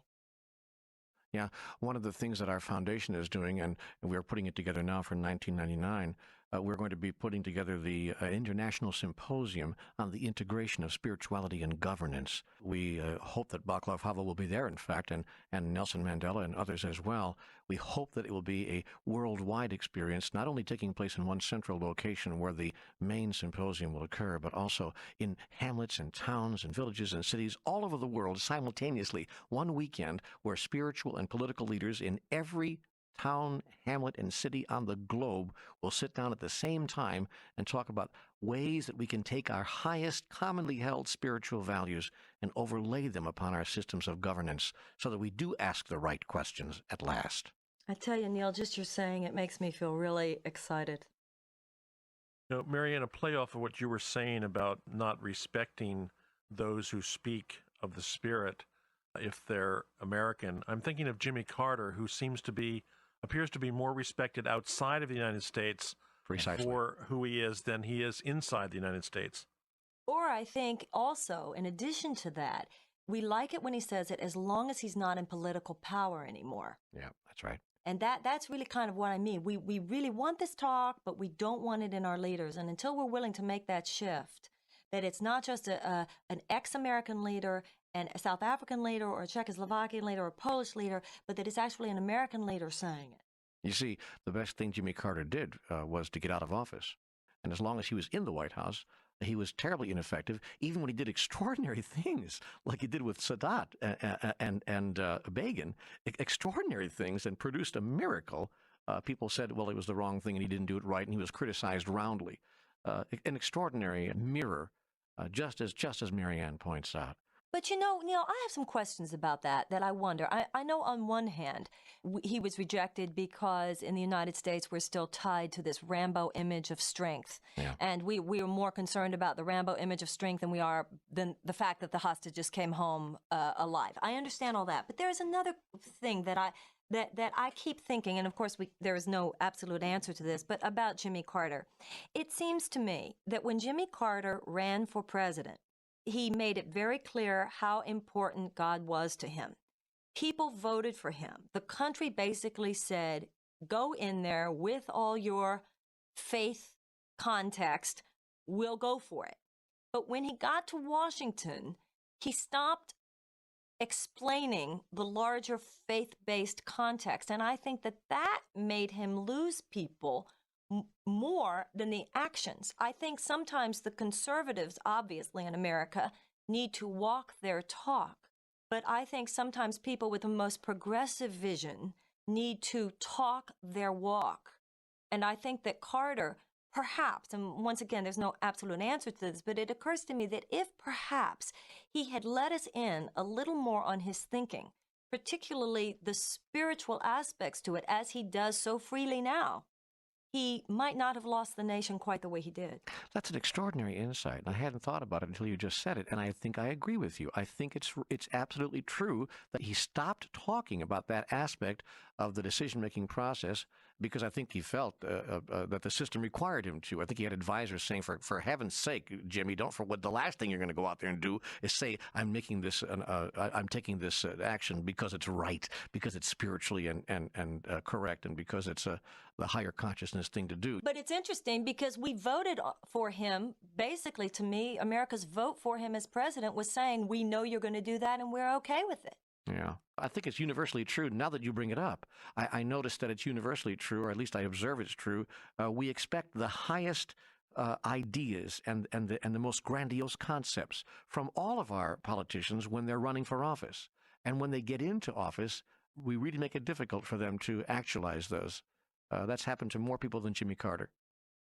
Well, I heard President Clinton once say that Mario Cuomo said that we campaign in poetry and govern in prose. And when the president said that, my comment was, yeah, well, Mario Cuomo lost. Now, if you look at someone like Ronald Reagan, he campaigned in poetry and he governed in poetry. I think that the mistake is when you begin governing in prose. Václav Havel governs in poetry, as does Nelson Mandela in many ways. Yes, and although folks may not want to hear me say this, Mikhail Gorbachev. Absolutely. I'm sorry to say that in our society, I hope this isn't a cynical remark, but it's just an observation that what we seem to be going through now in our society is a fad in which anyone who is in public office or in the public eye is going to be subjected to this character assassination business. And, I think about the current difficulties of Mr. and Mrs. Clinton. Anyone I know in our socioeconomic group who's essentially ignorant about money and don't know about investments. I mean, I bet you that anybody that I know, if this huge government agency was charged with finding something you did in the past, that we'd all be in jail. Of course, and that's why nobody in America cares about it. That's right. That's why he got reelected, and nobody cares. The only people who cares are the media and his opposition. Everybody else is going, "What's That's the problem?" right. And so but the ethos now is that what we do is that we have these public executions. We don't do it anymore like the Romans did in the arena, but we very publicly assassinate someone's character over a period of time. And it's astonishing to me that the Clintons are even walking around on 2 feet with this kind of... Yet, even as we have spoken in these past few moments of all the things that are not going well in our country, part of me wants to make sure we don't conclude our visit without saying something about what is really hopeful and presents a new vision for tomorrow, because that's really where we need to focus our energy and focus our commentary and focus our thoughts.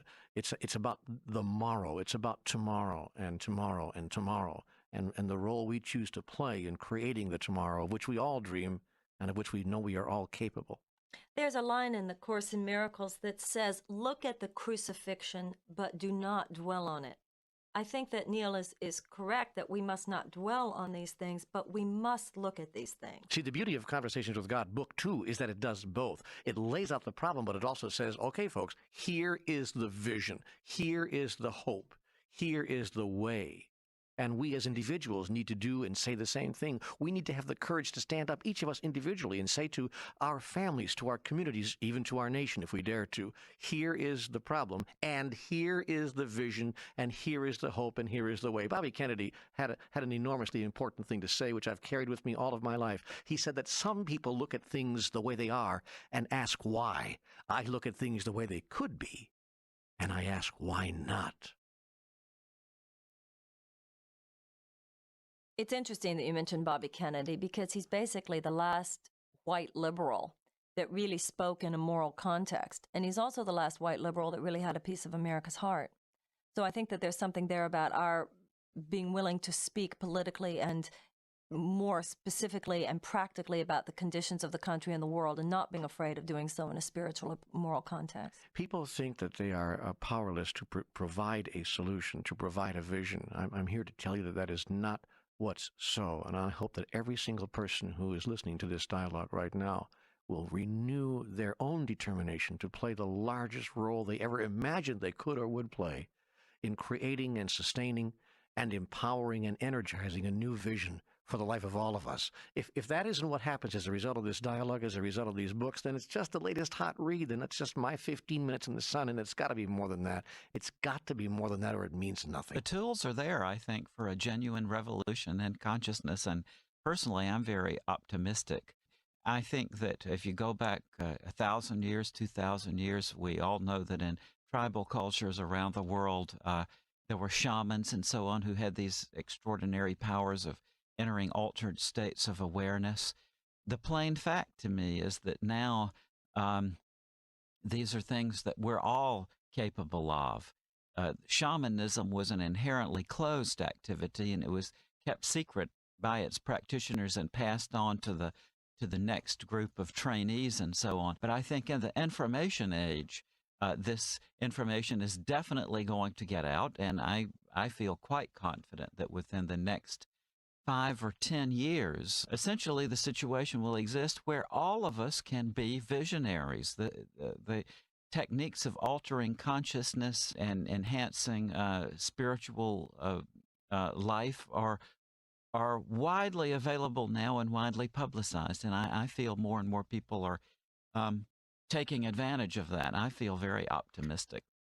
And I'm looking for, in these days and weeks and months and years ahead, people of substance, people of power, people with great articulation skills, people who have the ability to confront the issues and formulate visions and announce and declare them, who can be very powerful in their presentations, but who can stick to the highest thoughts we all hold in common.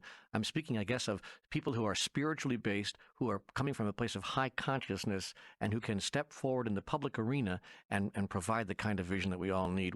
And it's going to be difficult for people to do that, because generally the people I'm describing are people who would be, as you pointed out, Raymond, attacked, crucified by the media, and they would have apparently much to lose if you look at it from one point of view. And yet it is true that of those to whom much is given, much is asked. Let me step in here for a moment and try and summarize and say that it seems to me that book 1 and 2 of Conversations with God and many other books and things that people are saying, like Marianne and Raymond and many others over the last 2 decades, or even 3 decades, as it were, are challenging each of us to bring our spirituality into the world.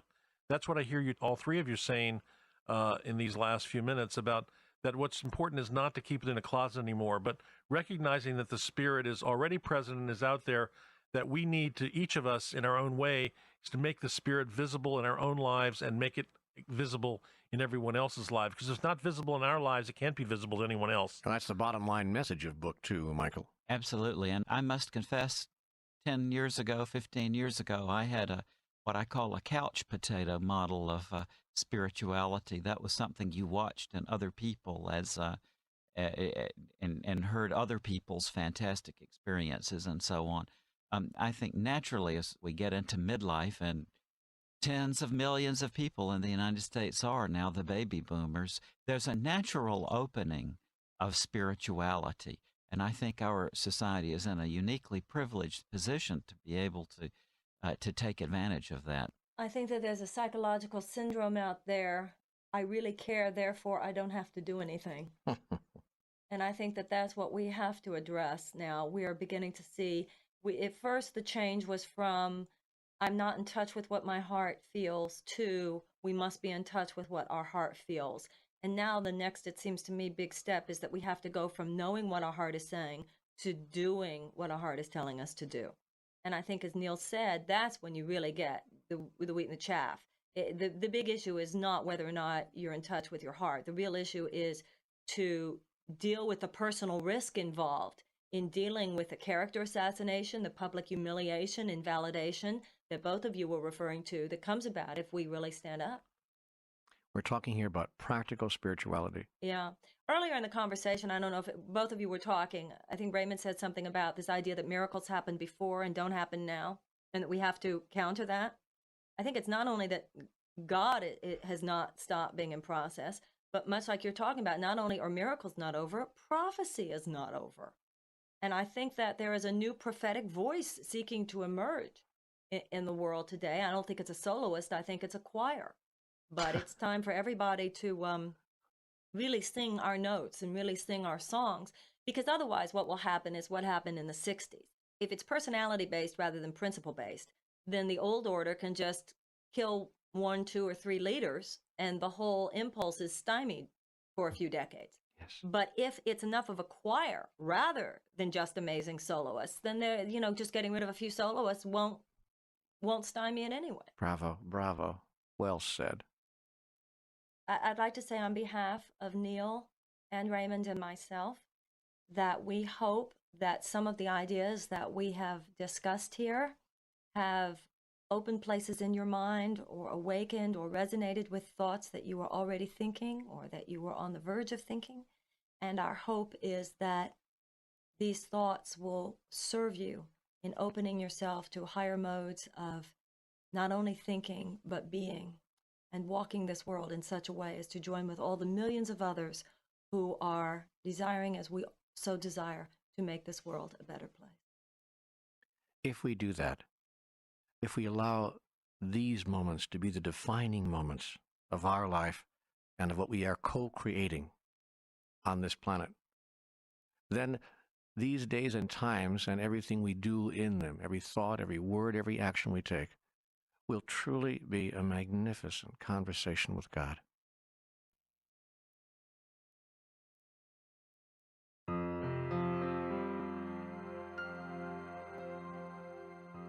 Now, here is Michael Toms talking with author Neale Donald Walsch. Neale, in book 2, I noticed that certainly the latter half of the book dealt a great deal with the social and political situation and social and political issues. And one of the, I thought, provocative statements that came out of that addressing those issues was the idea of a one world government. And I'd like you to just sort of comment on that as to what you think that means. I think the message here is that the biggest enemy of humankind is our insistence that we are separate from each other. Separate spiritually, separate psychologically, separate politically, separate economically, and separate socially, separate in just about every way that we could possibly imagine. And it is our imagination, because we're not separate. We're imagining that we are. And the point that's being made here in Conversations with God, Book 2, in this section, is that until we divorce ourselves from that thought that we're separate and move into a realization of our unity, of our basic oneness, and then take that oneness realization and overlay it upon our systems of governance, that is to say, govern ourselves as one community. Until we do that, we will always have the clashing of interests that has produced in the past the sorry history which has been visited upon this nation. A history of wanton killing, of war, of deprivation, a history of the haves and the have-nots, a history that does not reflect even our own collective highest thought about ourselves. No human being on this planet, not a single one, I don't believe, could possibly announce or declare, much less really think, that how we've been doing things in the past several thousand years has either been effective or appropriate. And yet, knowing that it has not been effective, and in many cases has not been appropriate, we insist on clinging to our old ways. And so what the dialogue with God is saying at this point is, let's try something different. Let's try acting out in real life, in our political constructions, the truth of the matter, that there's only one of us. And so when we begin to contemplate how we would do that, a one-world government is the obvious and natural result of such mental explorations. Neale, this next statement that I want to read is out of the context of talking about social and political change and how to manifest it. And it's a quote from Book 2. And the quote is, "What needs to be changed is the basic nature of man. That's where the work must be done." What kind of work are we referring to here? Well, it's deeply spiritual work, of course. It's internal work. It's work that can only begin and conclude within the deepest part of each one of us. And yet we can help each other with the work, for sure. It's the work of identifying who and what we are individually, and then, of course, collectively, and who and what we choose to be. It's the work of finally and at last agreeing with ourselves on what is right relationship with God, right relationship with ourselves, and right relationship with each other. The astonishing thing about this is we already know the answer to that. We simply don't want to functionalize it. We don't want to live it. And so we say in the depth of our being, this is what is right relationship, and then we live in a totally different way. And so the work that is being referred to here is placing into our physical reality, placing into action, if you please, the highest thoughts that we already hold. You know, when you sit down with people from all over the world, from different places and different cultures, it's amazing the level of agreement that there is in the room about these higher spiritual truths, wisdoms, and values. Virtually no one in the room disagrees about such simple, eloquent, and forceful statements as "do unto others as you would have them do unto you." It's just simply universally agreed that that is obviously and clearly how things ought to be. Having come to such universal agreement, we have chosen as a human race to ignore it. That's the astonishing thing. And so the work that has to be done is not to learn anything new. There's nothing to learn, but simply to decide at last and once and for all to live what we already know. Neale, are you optimistic about the future? I'm very optimistic. I'm optimistic because I believe that God is being heard now more than ever.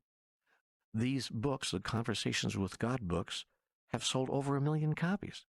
And they tell us that it'll be 5 or 10 million before the whole thing is over. And that's not a declaration of how magnificent the material is, although it is magnificent. But really, it's an announcement and a declaration. It's a noticement of the level of willingness at which people have now finally arrived, the level of willingness that we are now displaying. I'm very hopeful. I'm seeing signs all over the world.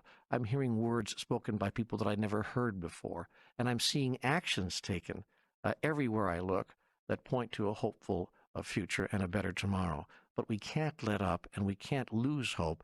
And we must, each of us, determine to take full and individual responsibility for all of it. If we stand over here and point to the other people in the room and say, well, I can't really control that, you have to do that. You're more powerful, or you're more influential, or you have more money, or you're more something or another, and I'm not enough. If that's the position we take, then we won't get to where we need and want to go. So each of us has to take individual personal responsibility and then decide what we want to do in the space of that, whether it means simply writing a letter every day to our congressman, getting on the phone, talking to people, meditating and praying more on the spiritual side, simply participating more in the grandest question of life. Who am I? And who do I choose to be? Neale, I'm reminded of Gandhi's quote, "Be the change you want to see in the world." It's a wonderful, wonderful statement. And of course, he would put everything I've just said here in 45 sentences into 6 words. Neale, thank you. Thank you. Blessed be.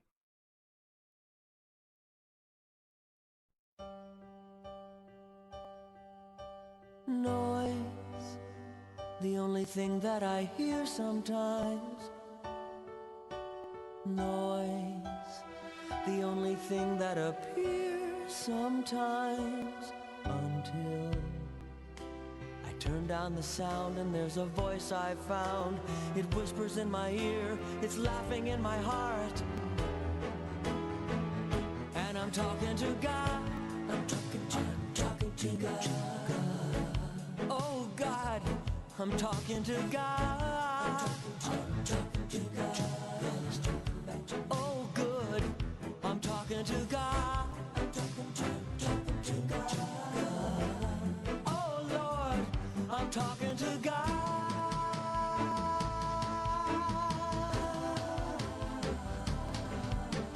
Me, why does he talk to me when I'm not especially religious, enlightened or prodigious?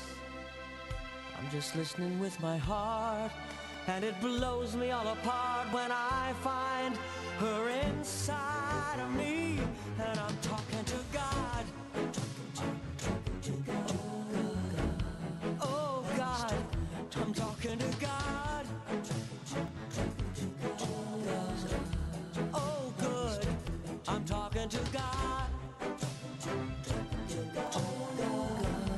Oh yes, I'm talking to God.